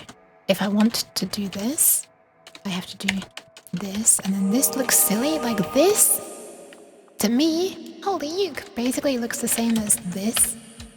So what I end up doing is this. Which is silly, but whatever. Myriad! Hi! There are a lot of peeps here. I got 2 very generous raids today, and a bunch of other raids which I'm also very grateful for, but I had 2 unusually large ones. I'm unfortunately hot. Here's the temperature. Look at that. Look over there. Look over there. Ah! I like the way the thermometer is now glowing, so it looks extra hot, like it's lava inside there. Erend! Hi! How's Aaron? How's R1137 as well? Welcome, welcome. Hi, Hobgoblin as well. Holy crap, everyone's suddenly coming in. Welcome. Chill stream, yeah, it's pretty ironic, isn't it? If you haven't yet commented up to the position of the rightmost column of the character, I'm gonna change this comment to something a bit more explanatory. If we haven't yet reached the character call, which has the end of char bit set. There you go. Bit more explanatory, I guess.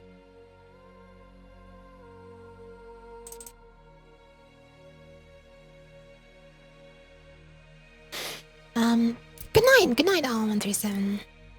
Why have no bottomers? It does have like an official order of operations.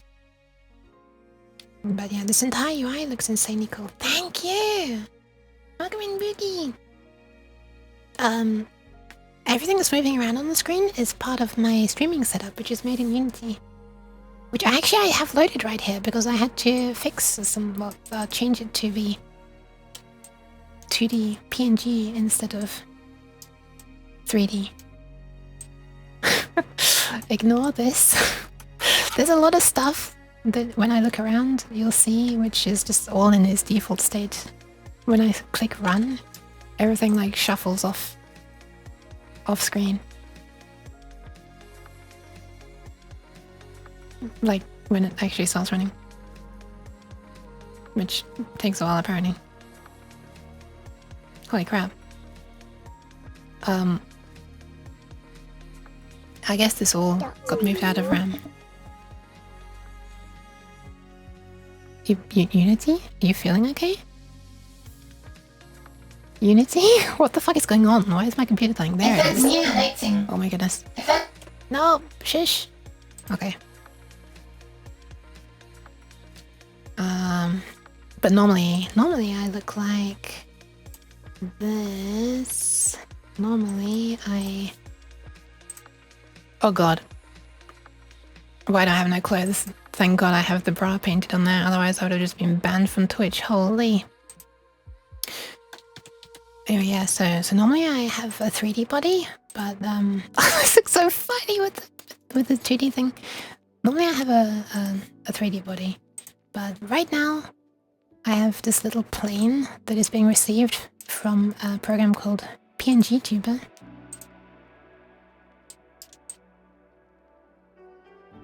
That's vtuber plus, sorry. That actually looks... The twin tails almost look correct. That's kind of interesting.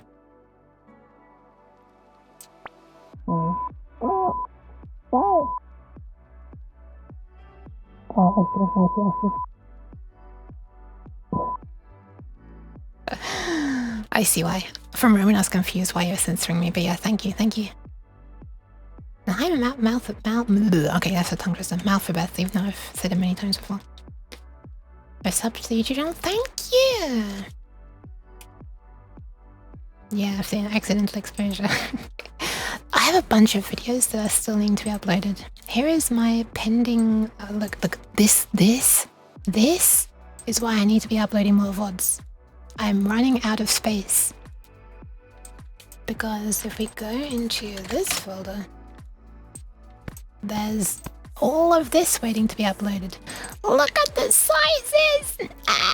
They add up so much. We got 224 gigabytes here waiting to be uploaded.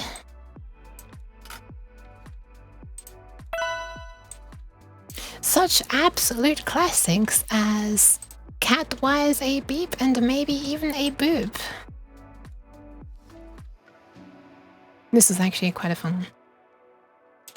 And half asleep night cat tries not to die in repo. Look! My model normally moves. Oh, you can't see shit, sorry. What else is waiting to be uploaded?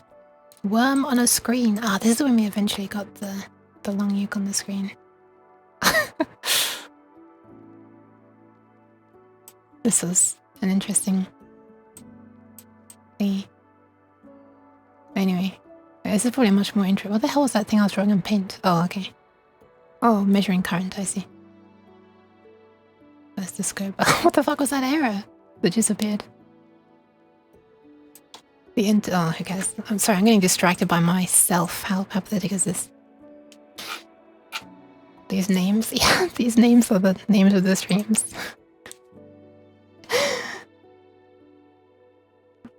Looks worse than your node modules? Wait, what, wait, the Unity thing or the amount of data? There is a lot. There's a lot. But yeah, so the room is here. Here's some nice art drawn by friends. And you never really get to see it that well, so let's actually take a moment to show it. I played Apex with Happy once, and so she drew this. This is Kat. This is the reason one of the reasons I was slightly late to stream, because she was doing such an interesting stream I couldn't break myself away from it. So I started a bit later. This is drawn by the person who drew my emotes, actually. Super cute. Funny story about this. I commissioned her to draw my emotes at the same time as another friend of mine commissioned her to draw this picture of me. And I didn't know that. So she was like trying to keep a secret, kind of, I guess, from me. Because I didn't know that she was also drawing this for me, for the friend as a gift. This is very difficult to explain. Piffle, really, really cool, comfy French streamer again. Interesting. Kat is also French. And she drew the about things down below in the about section of my thingy. I told her she didn't need to. I helped her a little bit with her avatar in Unity. By the way, look at this reflection of the window. What the hell is going on there? What is going on there? Wait. That's interesting. And so yeah, I just helped her a little bit with the problem she was having with her avatar in Unity, and she was like, I gotta draw something for you now. I was like, you haven't. And she's like, do you want to bow panels? Anyway, thank you for the subs, Tomiyake. Hi. I know you've already been here, but I'm saying hi and more formally. Here's Owly. She doesn't.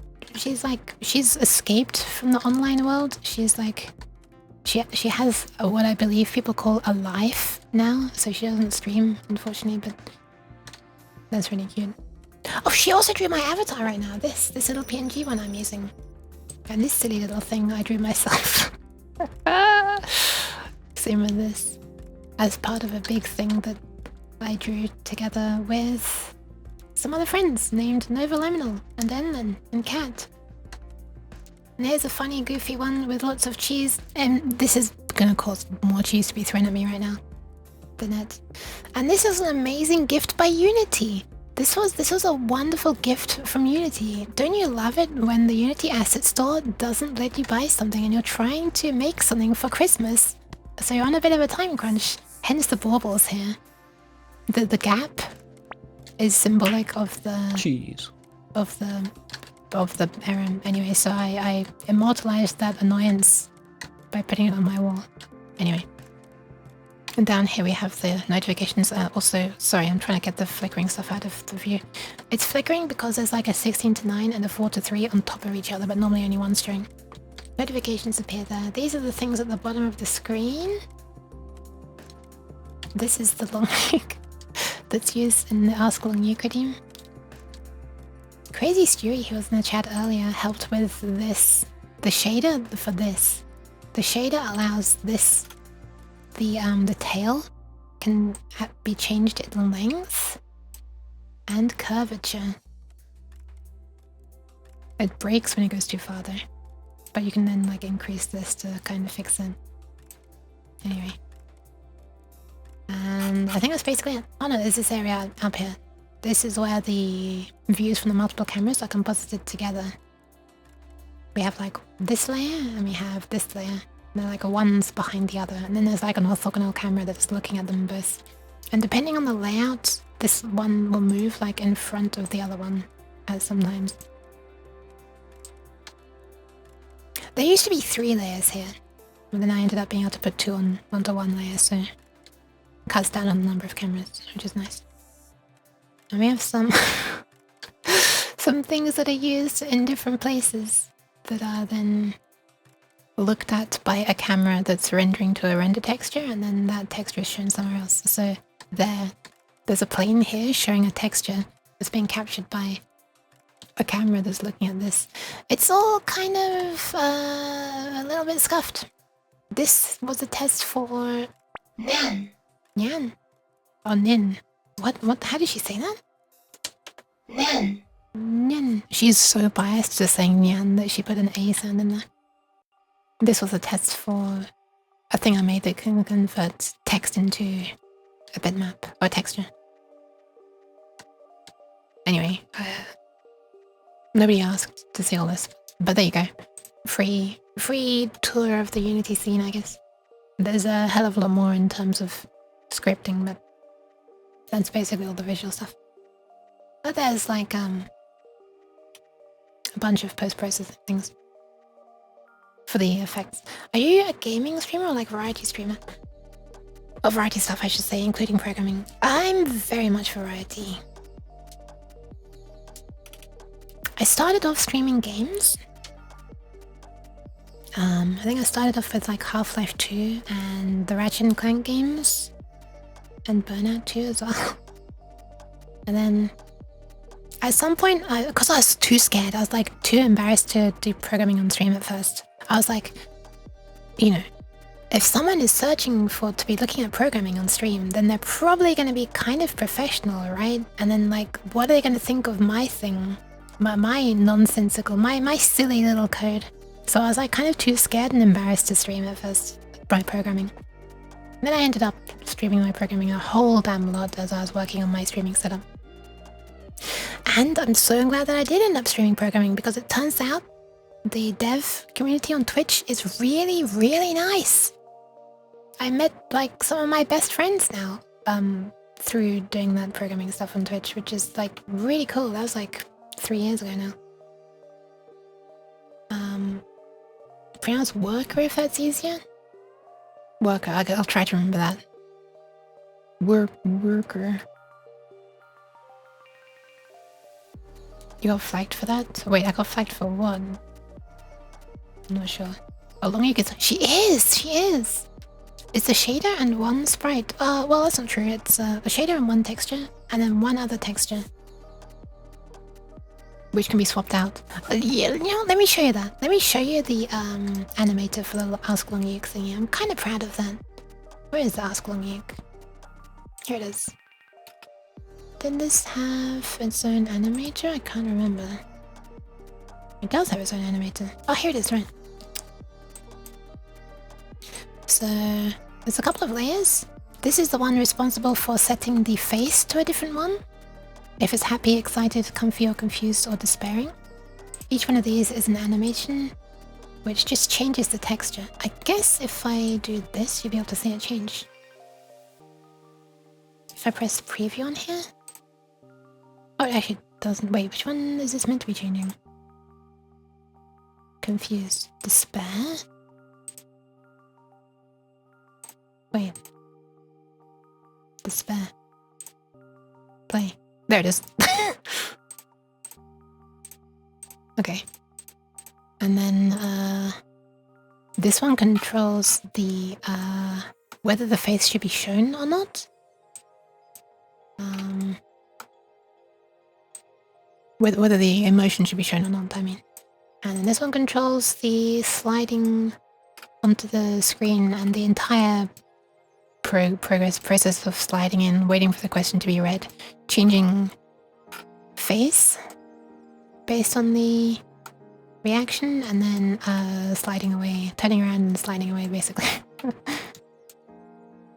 Delay for bounds changer. Delay for bounds changer. Bounds changer.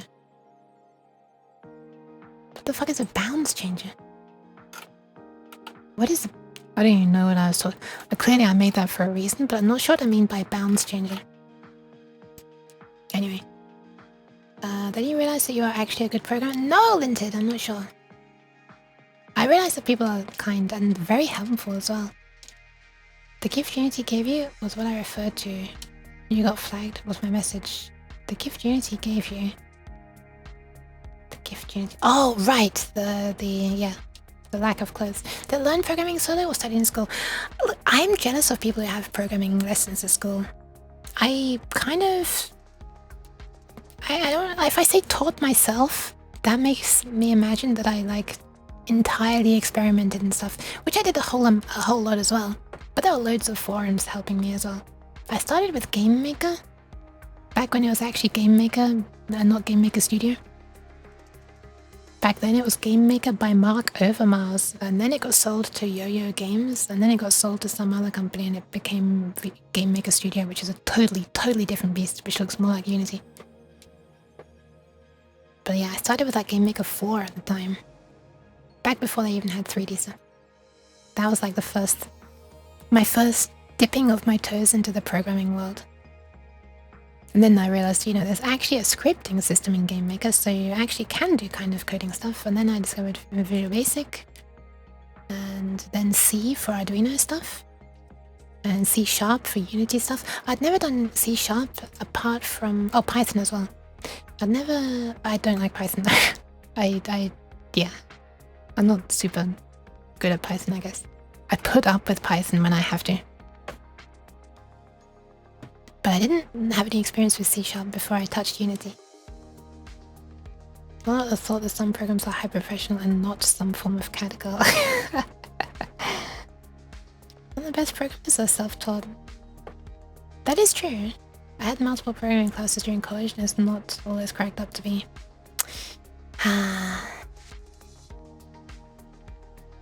Sad.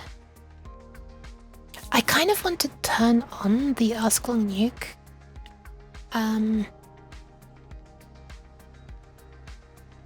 redeem on my channel so that you can see this working, but then it will also happen on this compiled version. I'm doing so many hand gestures now. I'm so not used to not having my 3D model with hand tracking.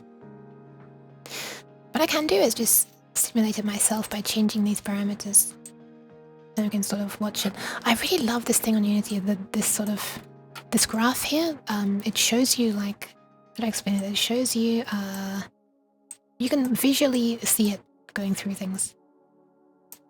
Which thing is active, the state of each animation, the transitions from animation to animation. Anyway, let's see it. I'll just manually trigger them. Shush!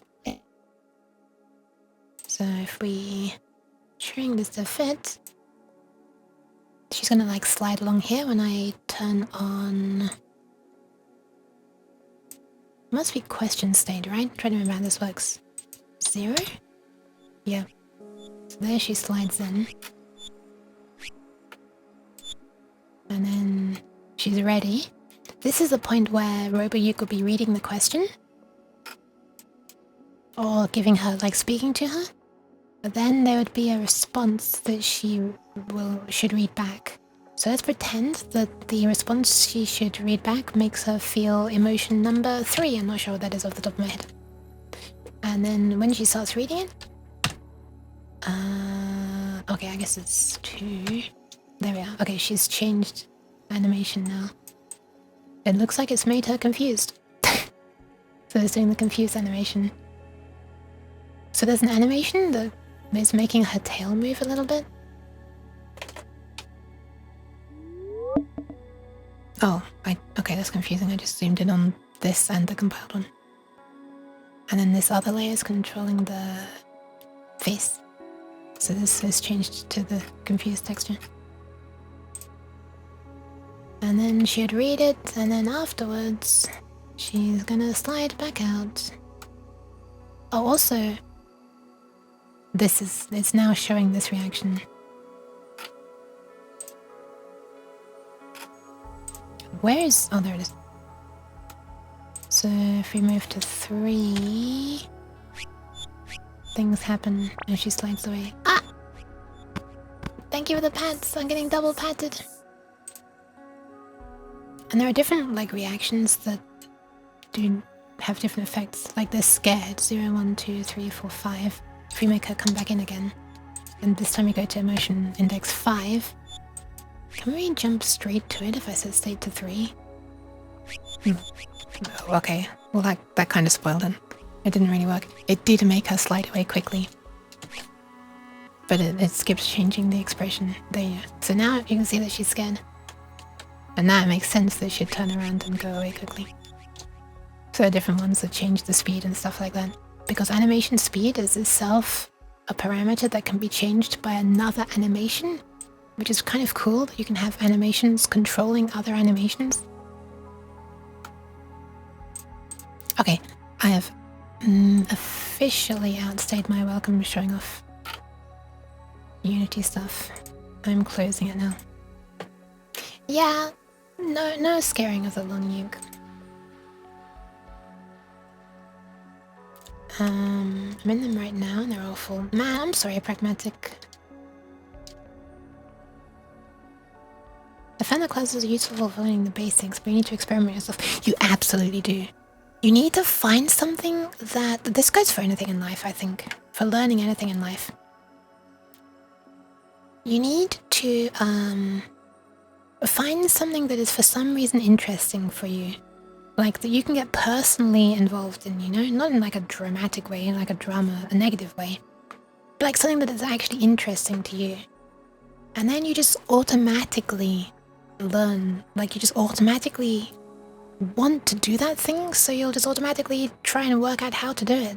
And you'll enjoy it more, and then like it'll feel rewarding, and like you'll build a little bit of confidence that you can now do one little thing, so you'll be like, okay, maybe I could use this thing for other things. TLDR, like not forcing yourself to do boring stuff, and just like there are important things that are boring, but at some point you'll sort of come across that and need to learn it yourself. But I feel like starting with loads of boring stuff is not necessary, and it sort of can scare away a lot of newcomers and just like, yeah. Anyway, I'm gonna open a new bottle of Nyan juice now, which might wake everyone up in the next room. I'm gonna try and do it quietly. It's fizzy.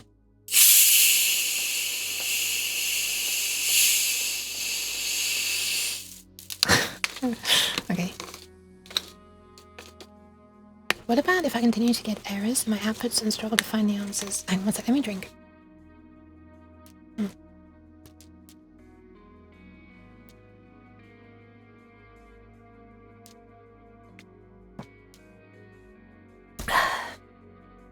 I just realized that I don't think I'd drunk anything in a little while.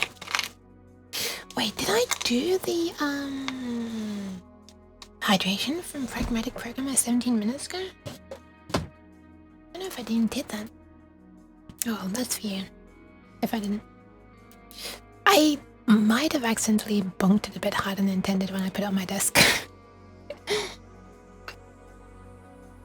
What if you continue to get errors in your outputs and struggle to find the answers?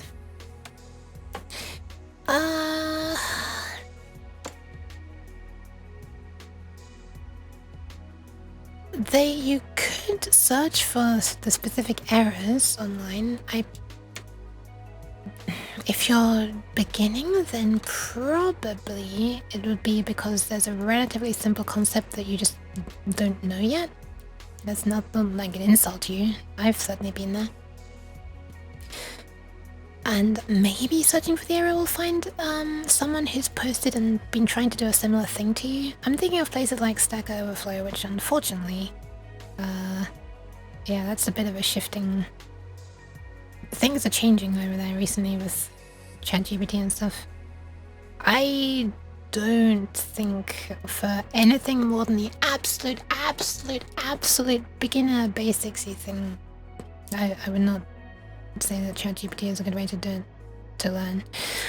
As an absolute beginning, maybe just introduce you to the concepts of the language, but even then it can just like generate nonsensical stuff that won't compile, and you'll be like, this is the basic tutorial, why isn't even this most simple code compiling? And it's not your fault, it's just because it spat out something random, because machine learning is gotcha. So normally I'd recommend like actually having a person in the loop somewhere, whether that's a tutorial made by a human or forums where humans have asked and answered the questions. Yeah, if you have a debugger that's useful, I don't know how to do that in Python, for example. That probably is possible. Like if you're doing it on for a microcontroller on Arduino, that's also not easily, if at all, possible with the Arduino.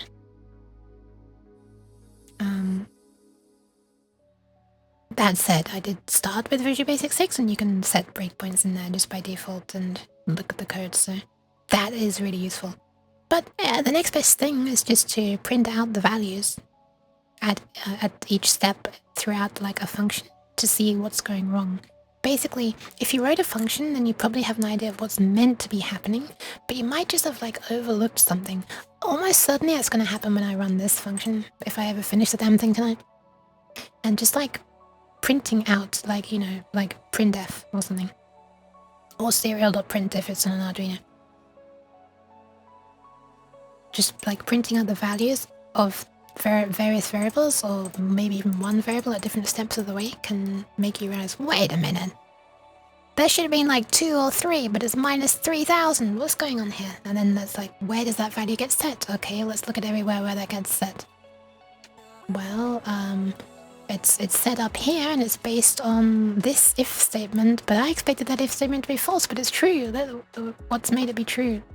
You know, this sort of working back from the moment you're able to get an insight into where something has gone wrong. Anyway, I'm really kind of just rambling at this point. I don't know if this is helping at all, sorry.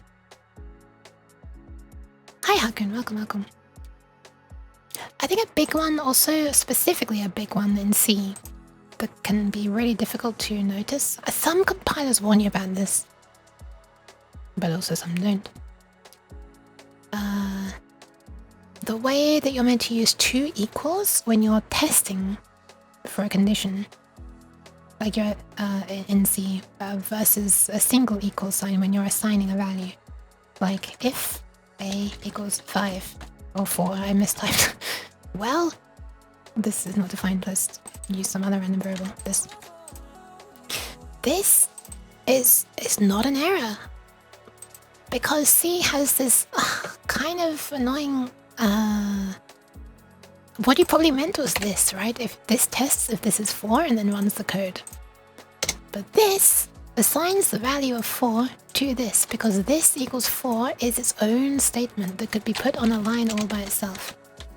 And after it's executed that, what does it actually do after that? I think it tests this value, right? So it basically does this equals 4, and then does if this. And if this basically means if this is non-zero. I think that's what that does, right? So I think that's a really common mistake to make in C. At least it was when I was starting out with C, having come from VB where it's just 1 equals all the time. But some compilers warn you about that. Maybe this one does. Should we try it? Let's test it. Oh wait, actually we can't even compile it yet because we've got half complete lines here. Let's maybe finish off this code first. Sounds like a lot of big words. What's a breakpoint function? Oh, sorry. Okay, so a breakpoint is this. So you can mark, this is just how Visual Studio Code does it. This is not actually going to work in this example because it's running on a microcontroller. But, oh, you know, I'm going to demonstrate it right now. Here's some code that I was running earlier.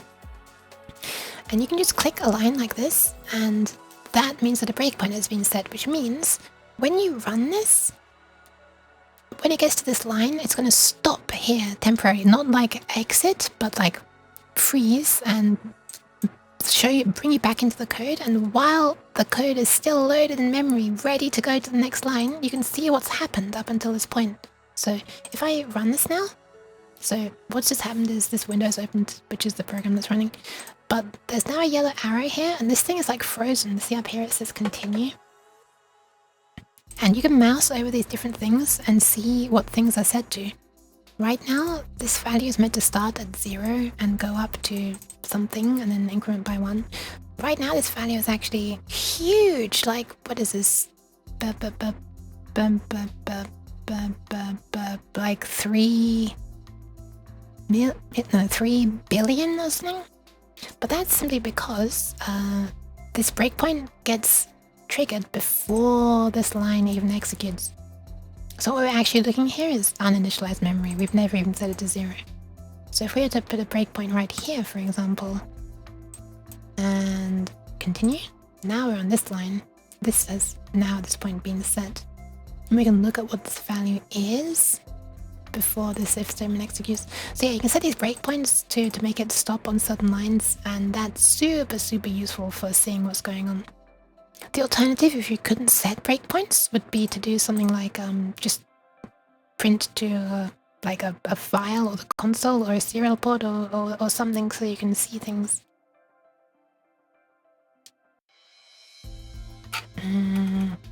For example, if we couldn't be putting breakpoints like this, but we wanted to know what this value was all the time, we could printf this value. How do we do this again? Send the new line. And then it's just gonna print this value for every single pixel. Actually, this is probably gonna be a huge amount of spam. And then you'd be able to check what's in the console. Here it is. That's a whole load of 255s because the entire bitmap is not transparent, so that byte is 255 all the time. But yeah, that kind of technique, that's... I feel like people look up to that as like this, or shy away from that, or almost scared of that, intimidated by it, as like, oh no, printf debugging.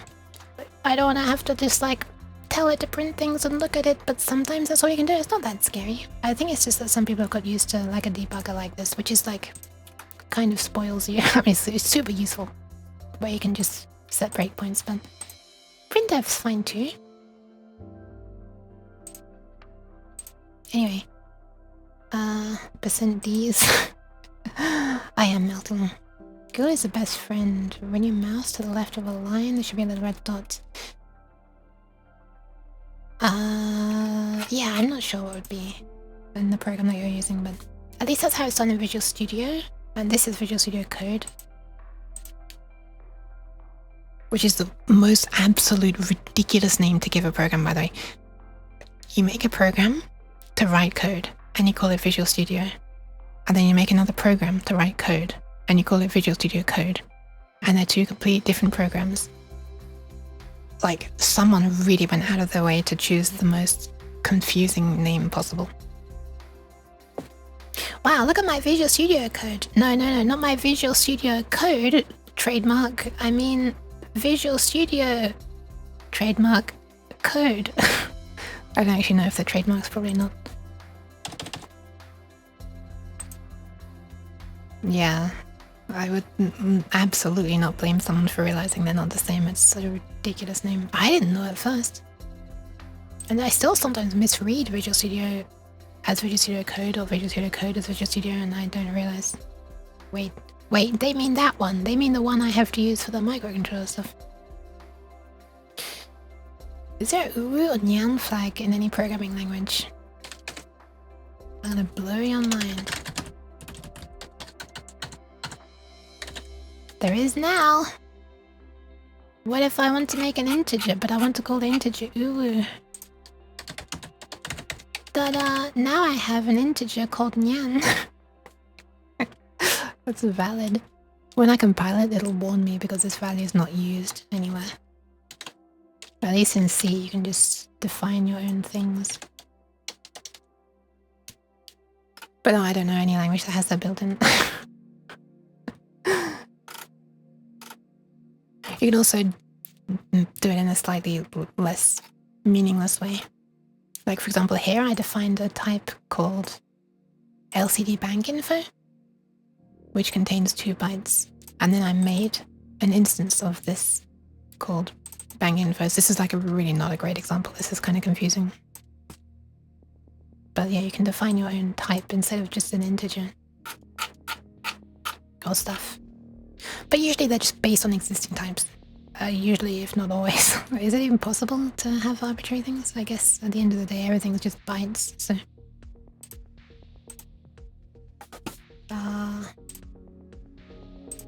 Anyway, let's do this.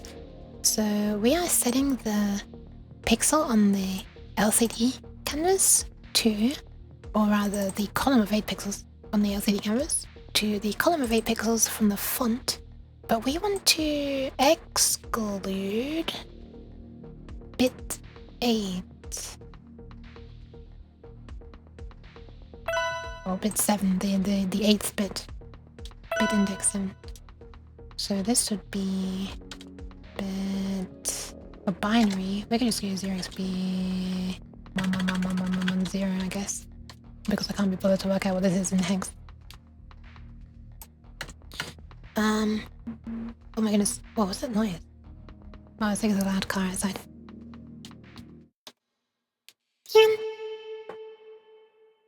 There you go.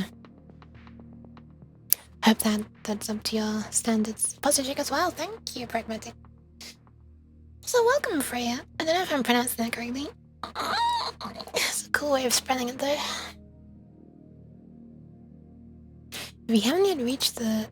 Why is this, like, indented? If we haven't reached the char column, which has the end of char bits in, write a newly calculated... So no, this is just write the font char column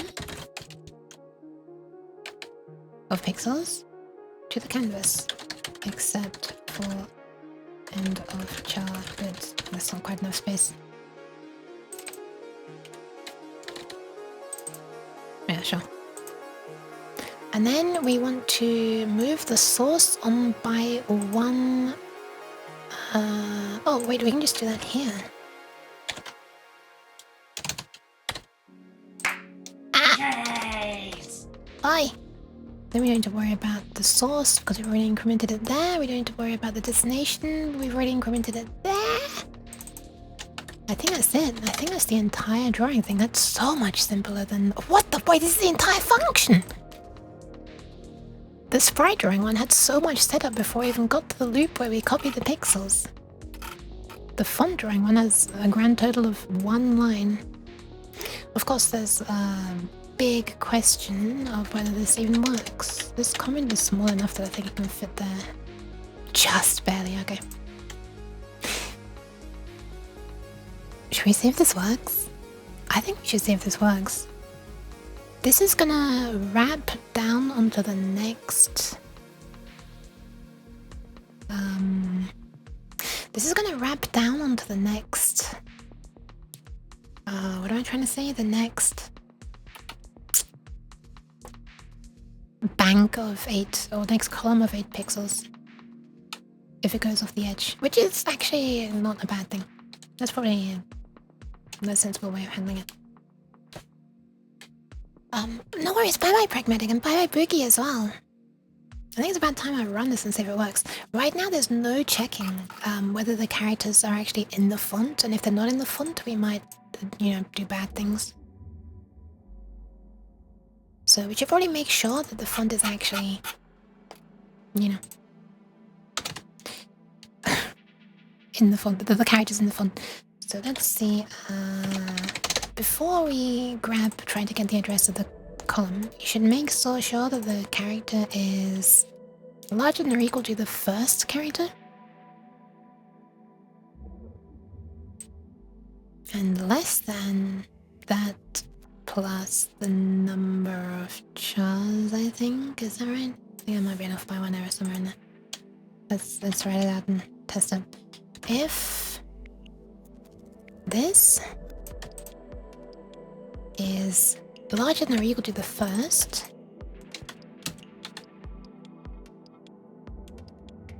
hold on. I guess what I actually want to do is see if it's out of range, and that will make us move on to the next one. Otherwise we'll do all this, because the only place where we're moving on to the next... Oh, hang on, we're not even moving on to the next, we're not even moving on to the next character in the string anywhere. We need to advance text to draw as well. Do you ever get annoyed by people too enthusiastic about clean code? Clean code is... okay. I really dislike the concept, the term clean code, so I didn't even know this at first, and this is, I think, what the people who came up with the concept of clean code intended.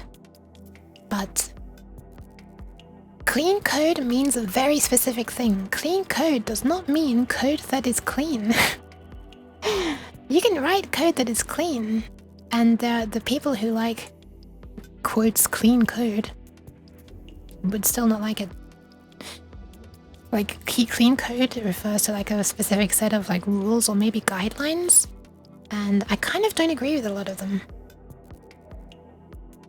If I remember rightly, there's all kinds of ridiculous sort of inefficiencies that introduces that just would not fly if you're making stuff for microcontrollers, where like actually every byte of resources counts, and maybe making it so that, I don't know, at the end of the day a certain amount of work needs to be done And that work can either be done by the CPU that's running the code, or it can be done by the person who's writing the code to some extent. These are not necessarily the only two options all of the time, but like, yeah, I feel like some people like to write some code that is like, I don't know how to explain it. They shy away from writing code that is like actually pre-optimized and stuff. Not pre-optimized in the sense that you optimize it before you've even tested that it works, but pre-optimized in the sense that the values are already pre-calculated and don't need to be calculated at runtime and stuff. Rather than making a program that runs fast, they try to write code that is like easier to read or stuff, or at least that's their it's like that's what they say, right? Their motive, maybe, if I'm being polite. Their motive is to have code that's easier to read and maintain, but there are like some things that would be perfectly fine. Clean code's plain code. If no one can read it, they can't fire you. There are some things that would not really impact the readability that much if you, heaven forbid, write a comment that explains it and would allow it to run faster. And I'm gonna be honest, my brain is stopping working and I kind of just want to see if this works. So I kind of want to just do this. Pixel source current is not defined. What? Oh, because I never finished this. If this is lower than the first one, actually no. We'll save the range. If it's larger to the first one, put these in brackets, and it is okay. Let's imagine this. Imagine that you have one character, which is the space, which is this, and that's the only character you have in the font. Let's see. Let's reductor and ipsonum this shit. Where's my calculator? Sorry for the swearing out of nowhere. So we want to make sure that 32 plus... Well, 32 is less than the first plus 1. So that'd be 32 plus 1. Less than 32 plus 1. Yeah, I'm pretty sure that's how you do it. So less than... whatever the first one is. First plus this.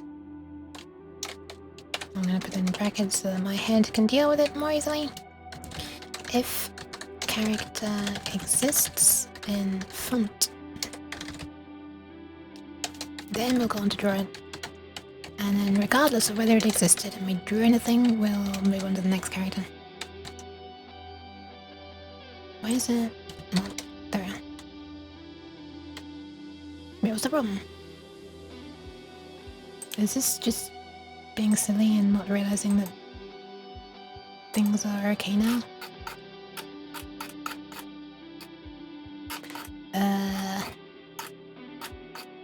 What have I done? Cut. Huh? Okay, it was just Visual Studio Code. Being Visual Studio Code and not updating. Okay, let's put this back. We good now? I think we're good now. So if character exists in font, start copying from first column of wanted font char. I'm just gonna like shorten these words so they can actually fit on the screen.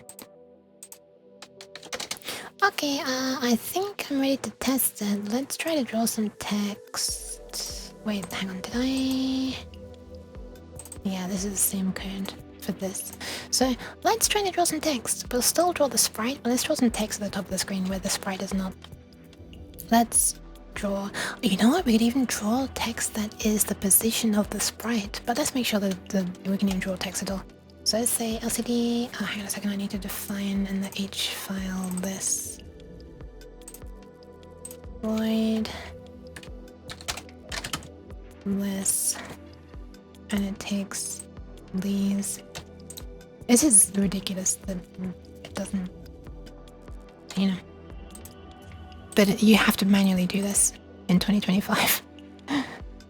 Anyway, LCD, draw text. Let's make it draw. Should we make this be const char? Or just char? Let's try just char. This is going to be a const thing that I'm passing in there. I guess I could just make like an overload or like another version of this that takes a const char star and it just casts it to char star. Formaggio. That work? Which way is the unsafe casting? Hi Azrael, is it more unsafe to cast from... Formaggio. Is it more unsafe to cast from a char, which can be changed into a const char, or from an... It's more unsafe to go from const to unconst, right? Because if it's actually const, and then you just pretend that it's not const, you're changing memory that should not be changed, right? Whereas if you go from non-const to const, you just can't change the memory, but you're not going to upset anything, right? So, okay, let's do it that way. Let's accept a char star and pass it a const char star, which we then cast. Besides clean code, the first trouble programming brought me some troubles. Is that I got used to counting things from 0. That sounds like a good thing. That sounds like a good thing. Think of the hydration.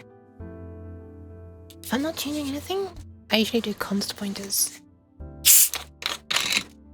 Oh, right. If I'm not changing anything inside here. Okay. Does that make sense?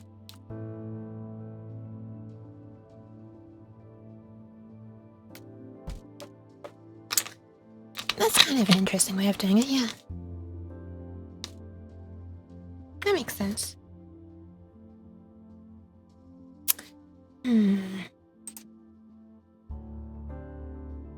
I generally, if I'm gonna make a function that modifies something that's passed into it, I will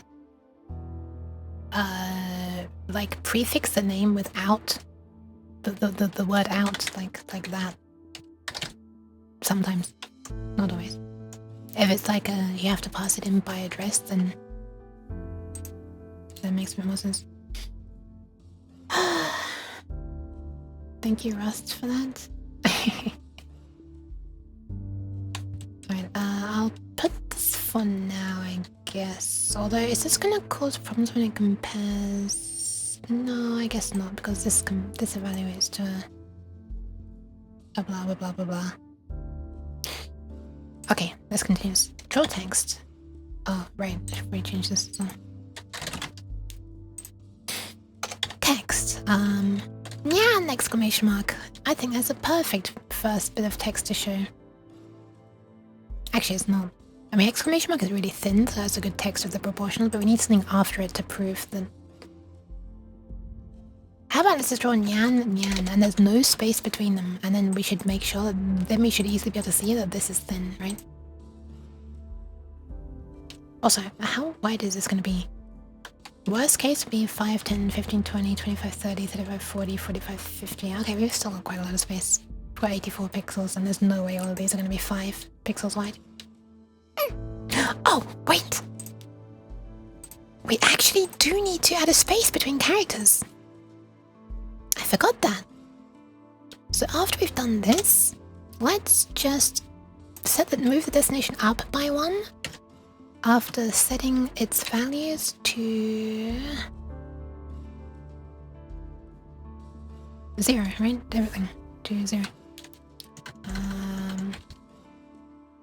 Let's insert or leave a blank column after this character. And what we could also do is do this at the very beginning as well, to make a blank column to the left of the text so that the text shows up correctly against a complicated background. Draw an initial blank column before font for easier reading or easier legibility, I guess. Easier legibility? For better legibility? For legibility, sure. Blop, blop. Let's get these all aligned. My OCD doesn't like it otherwise.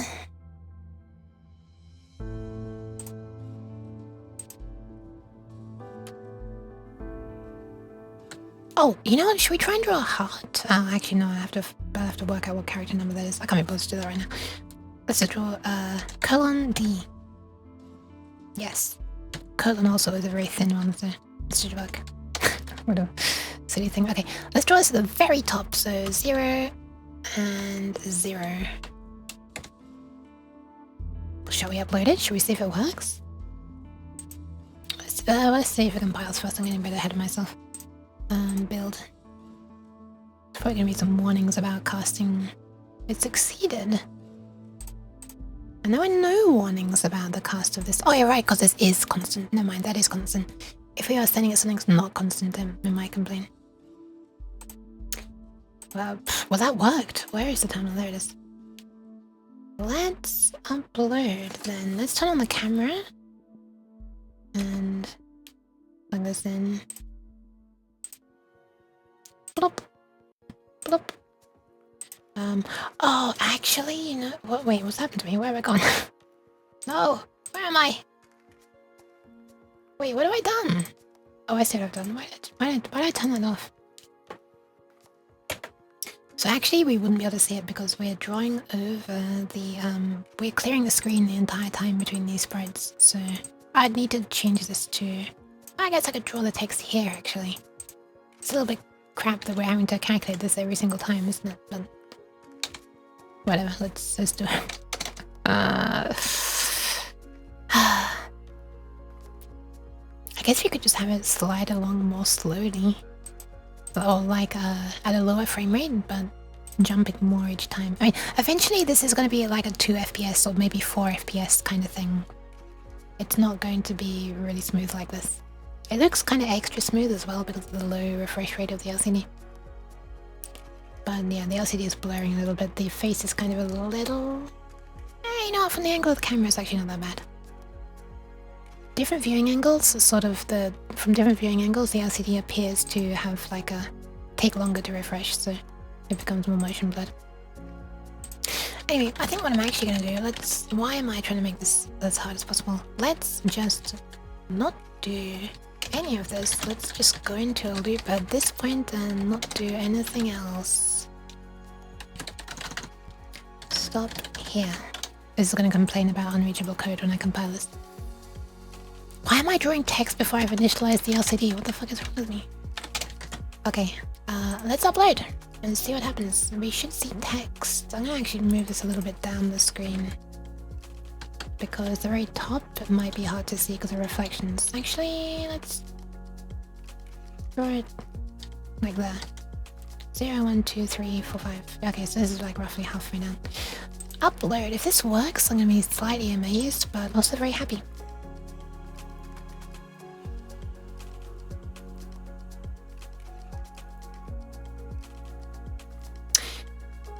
Well, there's nothing on the screen. Oh well, there is something, but we didn't clear the canvas first, so we've got the old thing there. Let me just check something. Hold on, I have to cover the camera for a sec.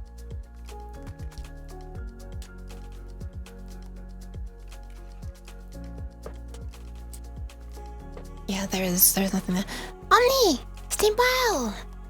It's probably a better pattern of returning new data and not mutating was handed to you. I guess out seems to be a keyword in 0. Yes, it is. It is. This looks kind of funny on the screen right now. It just looks like she has a really long neck. Knees? Okay, I will do that soon. I'm gonna be stopping soon. Like really soon. I know I said I was gonna do that earlier, but I'm actually gonna do it for real. What is this 7 and 10? Oh, right, the contrast stuff. Okay, so draw text is not working. Let's have a look and see what's going on. Draw text. I'm passing the stuff, this and that. We know that this already works because it's the exact same code as used somewhere. Here. Except we call it current instead of left. We set the value of of whatever's here to 0, and then we move on to the next column.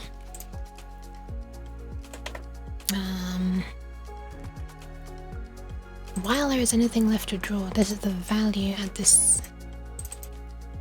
If this character is larger or equal to that, and this value is less than first plus the number of characters. This should work, right? The first character is a capital N. What is a capital N? 78. So 78 is greater than 32, and a number of characters is 500 divided by 5. It would be really nice if we could show this calculated right now.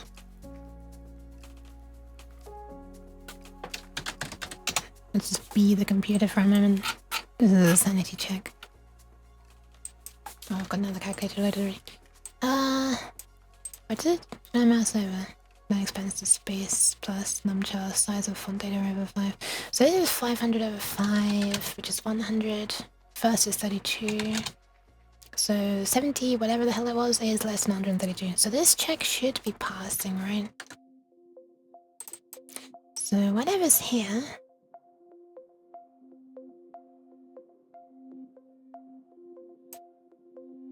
Or rather, this is whatever is here, and this is the value of the text to draw minus the first character times the font true width. Is this a case of this being 8-bit and this being some number that's far higher than 8 bits? Can store?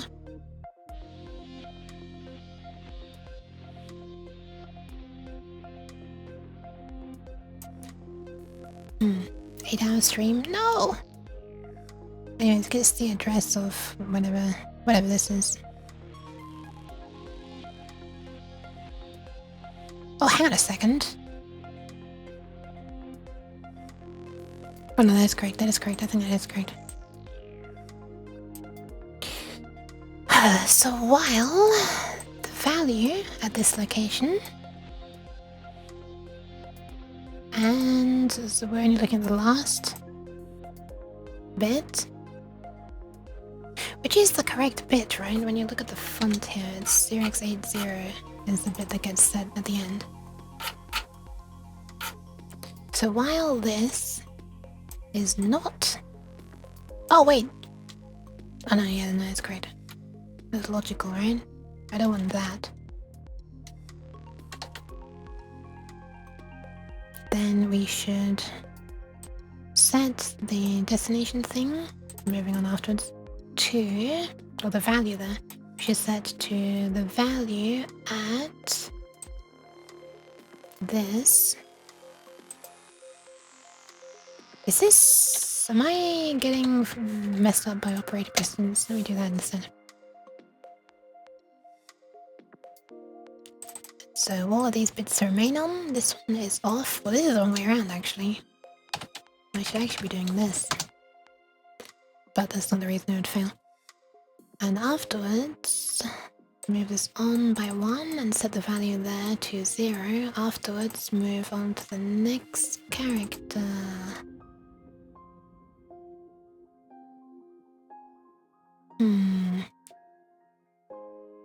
Was it just this? Let's try re-uploading.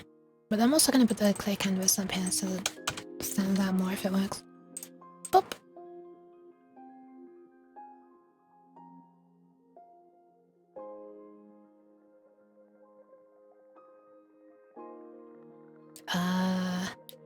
What the hell? Oh my god, I'm so stupid. I haven't sent the data to the LCD. Maybe this was working, but all we've done is set values in RAM. We've never transmitted them over SPI to the LCD. What an idiot. Okay, let's send them and then we'll wait for them to be sent and then we'll go into a loop. We don't really need to wait for them to be sent before we go into the loop, and I'll do it anyway. Okay, let's actually send them to the LCD. Maybe we'll see them on the LCD this time.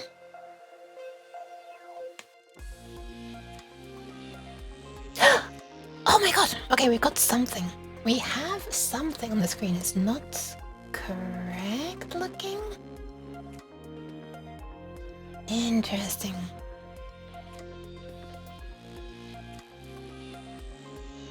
Question is this just the LCD being weird like it sometimes is? Or is this actually a problem in my code?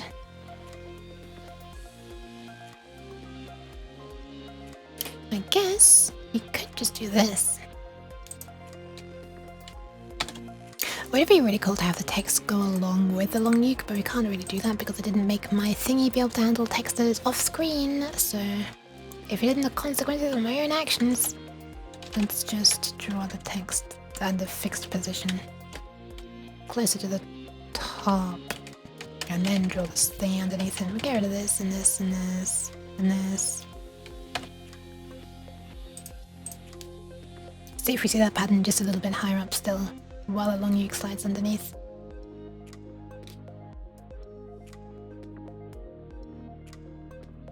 Okay, it looks the same. Wait, no it doesn't. Yeah, it does. It does. I'm getting confused by bubbles on the screen protector. Yeah, it does look the same.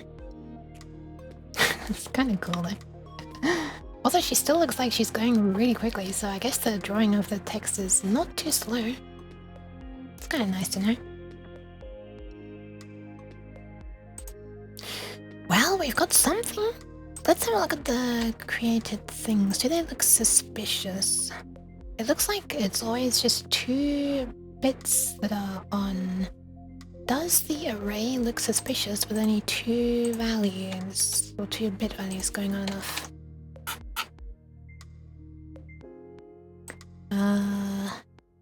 8911 84291 A1516 894281. Nah, they're all over the place. They're all over the place. It's not looking sus. 1D170E00.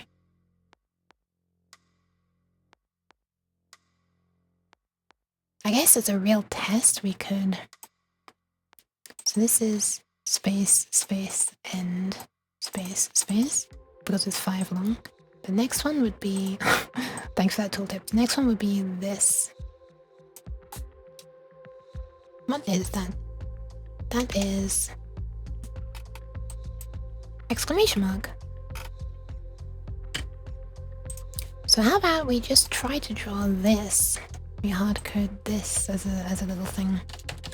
Let's just uint 8t testchar, which is just this, an array.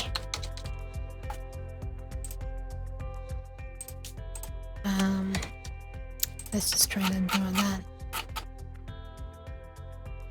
So instead of, oh, we will still do that actually. Let's just do this though. Let's say that pointer to pixel source current starts off as the beginning of that array. And we'll just do 3 explicit operations. We'll set whatever the value is here to this. I'll do that 3 times. Oh, we can't modify that, sorry, this. Wait, what's the problem? Unsigned char can be an entity of type U8. Okay, unsigned char. Oh, unsigned char star. Oh, right, the value at that position, sorry. The value at that position becomes the value at this position. Let me just do it 3 times. Does that work? Do we get an exclamation mark?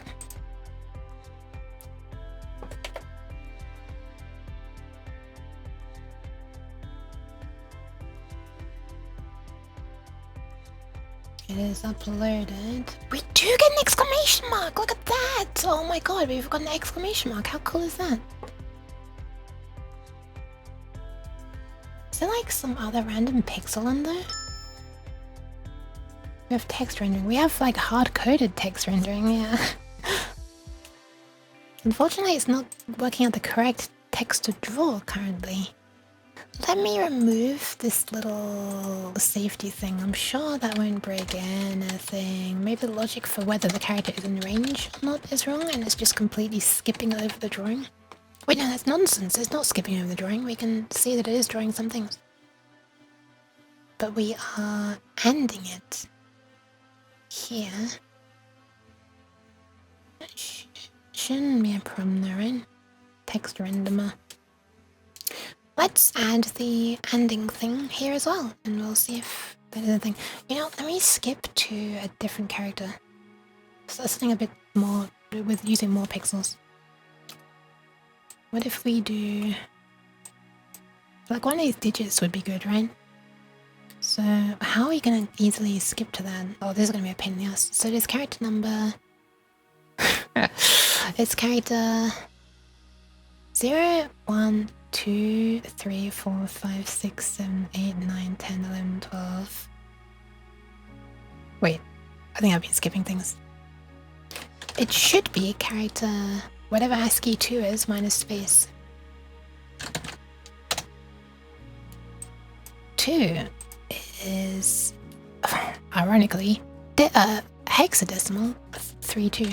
That's confusing. So hexadecimal 32 is 50, I should say. So 50 minus 32, 18. This should be the 18th character in the array. And 0 indexed. Let's try again by counting a bit more slowly this time. I'll just count all the dots at the bottom actually, that's the easier way to do it. 0, 1, 2, 3, 4, 5, 6, 7, 8, 9, 10, 11, 12, 13, 14, 15, 16, 17, 18. There it is. That is 2. Okay, so let's copy that. This is such a stupid way to do this. I should just probably just export the... I can't believe I'm doing it this way. This is really, really stupid. I should just export the number 2, but instead I'm gonna work my way through this array. Actually, I'm gonna make this slightly less tedious. I'm gonna use one of the best tools out there. It's called Notepad, this little known program.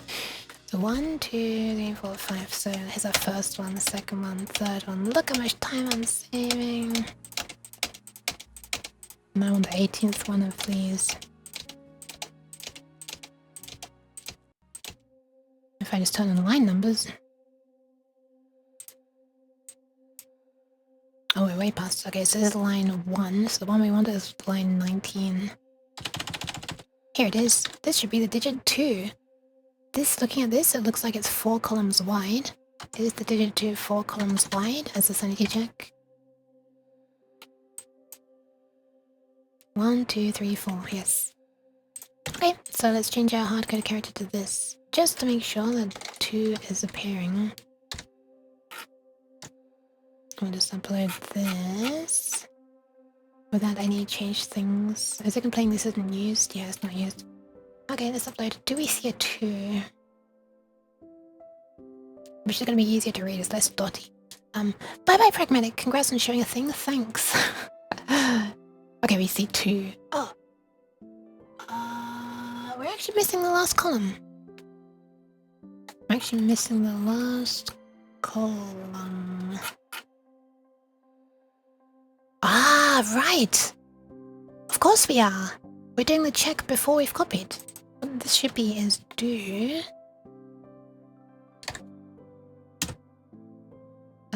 we should do this.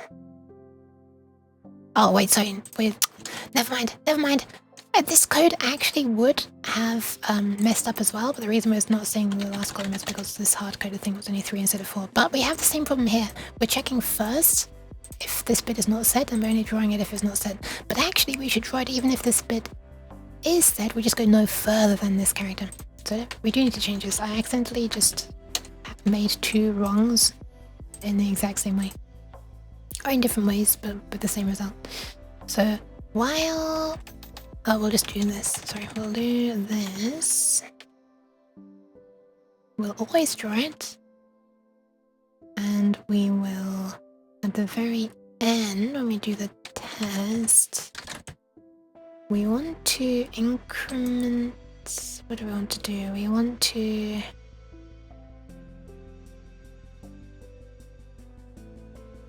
We want to increment... What do we want to do? I guess you want to know what the value is. Let me just undo this so that I can actually see coloring. We kind of want to pre-advance this and then check the value of that advanced... Wait, no, that's not right either. No, we actually do want to look at the current... Oh my god. Oh no, this is great, this is great, this is great. We would do it this way. But I'm gonna have to delay incrementing this till the end instead, because we still need to check its value once more afterwards. We want to know if the one that we just drew has this. And if it is, then we break out of the loop. And we don't really need to increment it, but whatever.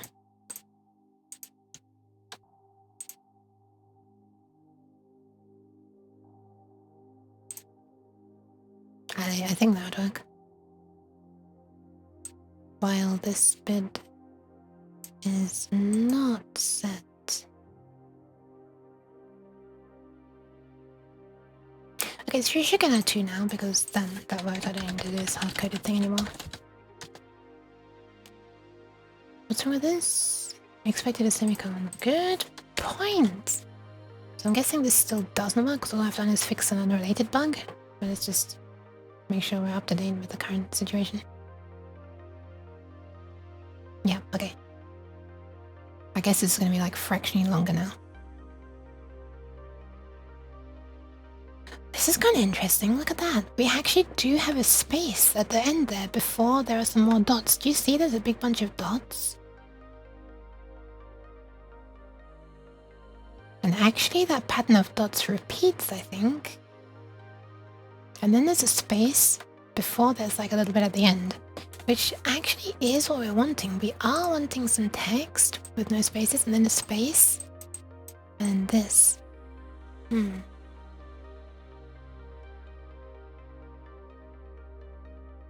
Interesting. I must be making such a silly mistake somewhere. I feel like it's so close to working. Like, what are we actually seeing there? We're seeing only 2 pixels.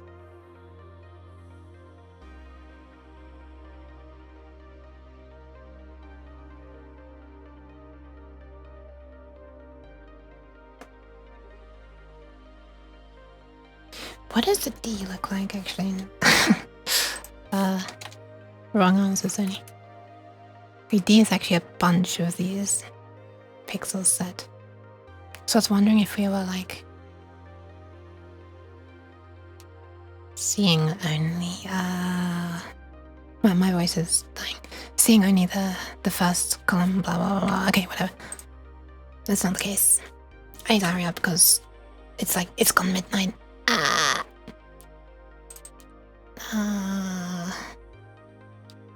Pixel source current. We are incrementing it.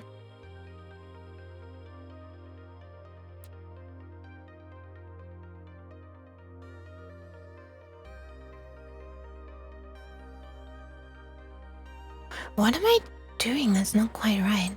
I might have to get back to this off stream because it's kind of really hot. My brain is dying, but I was really hoping we could get this to work today.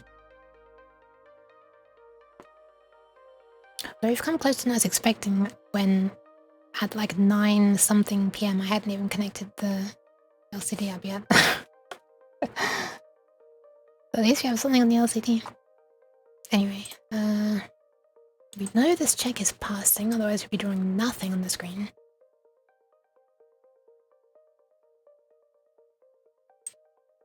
the character minus the first character. This address is correct. We are dereferencing. I can't see any blatantly obvious city mistake. 1, 2, 3, 4, 5, 6, 7, 8 is correct.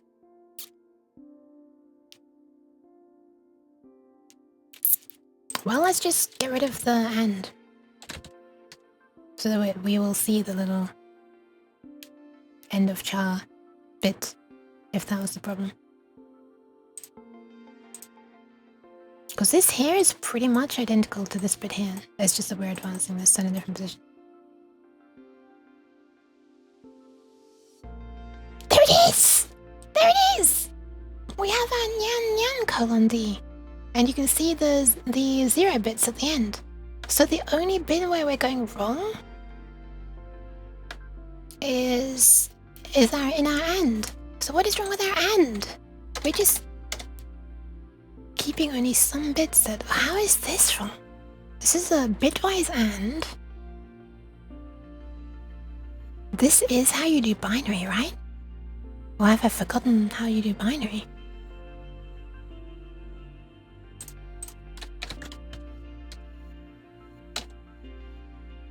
Oh my god. I'm such an idiot. Yes, it's 0B. The X is meaning hex is 0B.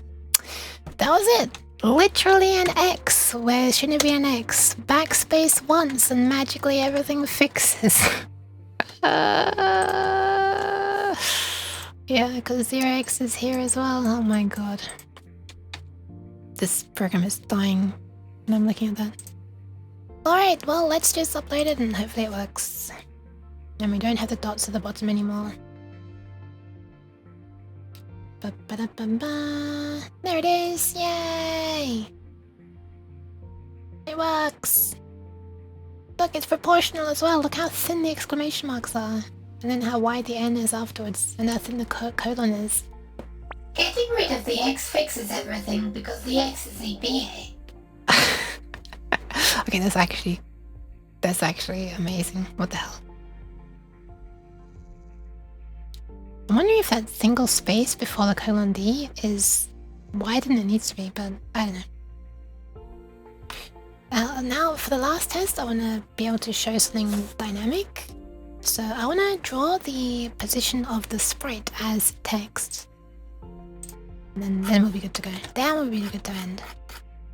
That'll just be proof that it's actually changing things. And I probably will want to slow it down at that point. Otherwise, you know, but I don't think we're going to be able to read it. But let's just do it. So we want to have space for a string. And this string is going to need to hold... Okay, what's it doing? It's going from 84 down to minus 84. So... Or rather, sorry, it's 84 down to minus whatever the sprite width is. So in the worst case scenario, if you need to do negative 3-bit number, sorry, negative 3-digit number, that would be 4 characters plus a 5th 0 byte. So let's prepare space for 5 bytes. Let's call this a char array. Let's call it num text, because it's text. There's going to be a number. Crazy. And then we need to sprintf. Okay, what is sprintf defined in again? I'd guess string.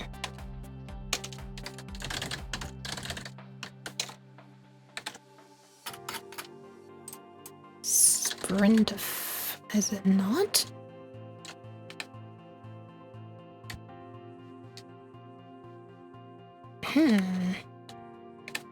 What is sprintf?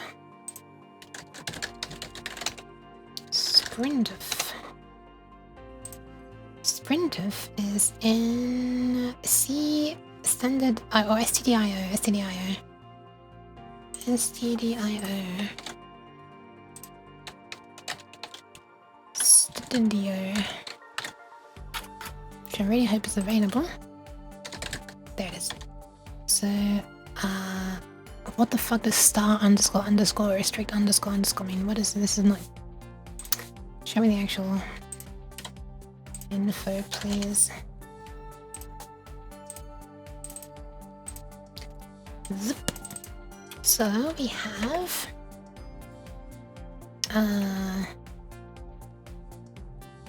so string is the buffer where the resulting thing is stored, so that is num text. Format is going to be something like %d. Oh, you know what? Let's just say expos colon and then %d. But now we need to make this wider. But so xpos colon space is 6, and then we want -111 0 byte. So 7, 8, 9, 10, 11. Next. Okay, so that, and then these are the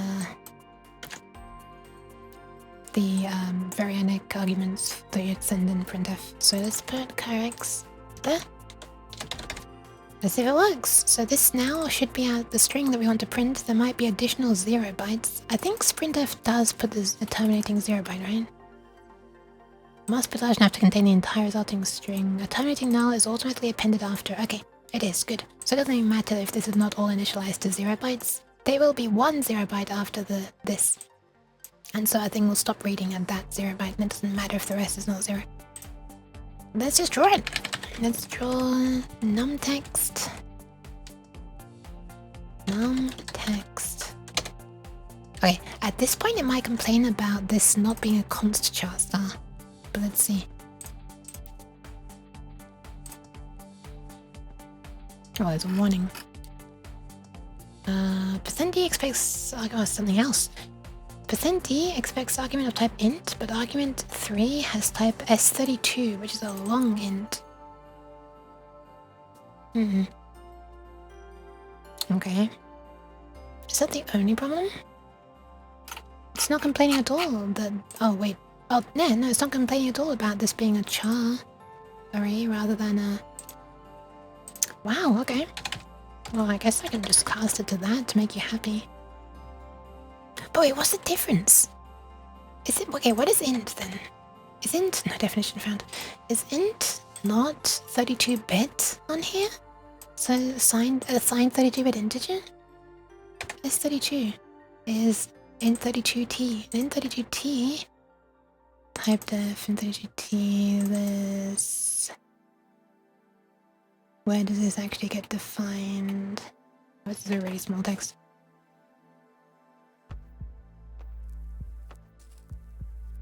Wait, so it is an int32. Wait, what is this then? This is defined here. Okay, where is this defined? Nowhere. So we don't know what. And then, okay, whatever. I thought they were the same thing. But let's just magically cast it to make the compiler happy, even though it should be fine because it's massively within range. It's just a tiny number, so even if it is 16-bit and this is 32-bit, you know, 84 to something a bit below 0 is still within range of that. But anyway, let's just upload it. Oh wait, it's already flipping doing things. I didn't check the video. It's working already. Help. Well, now we're uploading a version where the compiler shouldn't complain. Okay, the compiler's no longer complaining. And there it is! And it goes negative correctly as well! Oh my god, that's so nice! Look at this! Look! Ta-da! Holy shit, it works! Did we get something weird at the end? No, I don't think we did. Yeah, Yook motion tracker. Why are we like seeing something flash at the end? I feel like we're seeing something flash at the end sometimes when we shouldn't be. Let's slow this. Wait! At the end of the text. Let's change this to 250. And it's only appearing when it's close to the end, so let's just go negative. Only the negative ones. It's gonna massively decrease the power usage as well. It'd be fun to see what it is. There, look at that. Minus 101 for a second. Minus 201. Minus 301. What is that?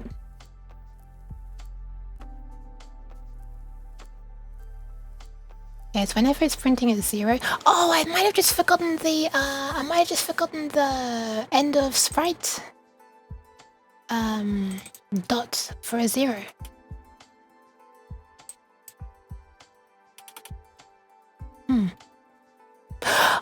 I know what it is. I re-exported this font file here, which has it corrected, but I never re-copied that to this folder, which is where my converter reads from. So if I look here, I expect we will be missing an end of character dot from the 0. There it is. Look at that.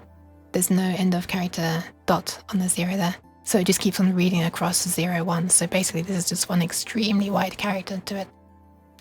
Alright, let's copy this to here. Let's get this working perfectly. We'll rerun this. We'll get our new output file without the setting printf that I added somewhere. And here it is. Yoink! You're coming with me. You're going right here. Where? Here.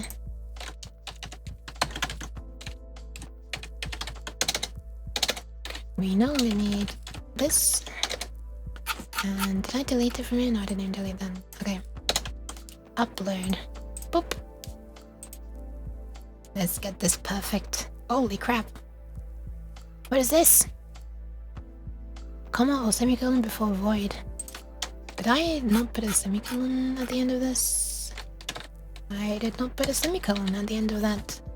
Let's try that again. A pile of red text right before I'm going to go to bed is not what I want to see. Okay, it's uploading, it's done. There it is. That's clean. Look at it. 40, 1, 2, 3, 4, 5, 6, 7, 8, 9, 50, 1, 2, 3, 4, 5, 6, 7, 8, 9. Holy crap. It works. We have text being drawn. It's actually kind of readable. The S character itself does look a little bit weird and slanted. That's just how I drew it. I already mentioned earlier on when I was looking at the font that the S. I'm not a big fan of how it looks. But yeah, holy crap, would you look at that, it flipping works. We have technology. Is that your like yay sound? Instead of saying yay, you say sp, sp, sp, sp. I know it's from making Robo Yook glitch. Anyway, there we are. Holy crap, it works. I guess we could change this back to our higher value if we really wanted. Well, we don't really want, but you know. We can just put this back to this. I assume it was this originally, right? Was it that originally? Oh, it's 84 specifically. Why not hardcode 84? Oh, because that's the display width, yeah. So I'm concerned about the display width, off display width, up until off sprite width. Okay, alright, this works. In that case, I'm going to end it here for today. Thank you all so much for those who have hung around. I need to let my room cool down. It's midnight. In fact, it's 30 minutes past midnight. And I need to let my room cool down. I need to save the kidneys, aka go to the toilet. I need to have dinner, which I should have had 6 hours ago. But holy crap, we got a little... Well, we already had a Long Yook sliding along, but we have text rendering working. I probably should have tested those fancy characters at the end. That would have been fun, but whatever, I think it works. The confidence is truly awe-inspiring. Okay, that'll be all for now. Thank you all very much for hanging out. I'm so glad I finally was able to do another programming / electronic stream.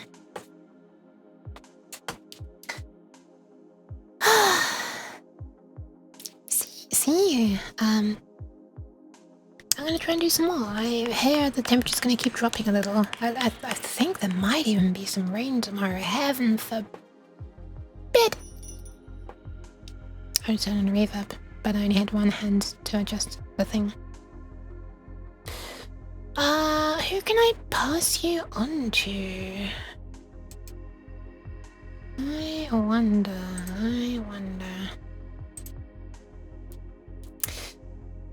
Thank you for the claps, that's real.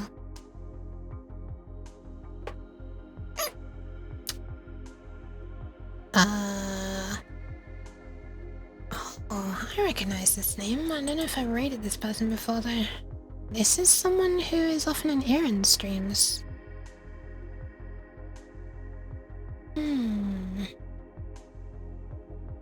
Trouble is, I'm gonna have to like leave soon, you know? Feels a bit bad to suddenly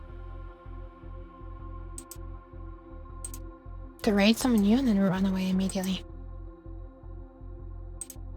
But there is someone who is working on a game.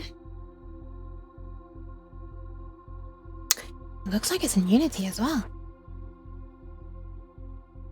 This looks far more competent than anything I could ever hope to make. We could go there. Or I could pass you on to Internet Rain, who is a friend. But she's not doing programming right now. She does. Sometimes, I think. Wait, does she actually? I'm not sure if she does. I might have just said that for no good reason. The streaming environment is quite complex as well. Yeah, I guess. Right now she's playing 7 Days to Die, which seems a little unrelated to the calm vibe and programming. Could also read Fizzbuzz. I think Fizzbuzz is about to be doing... I don't know.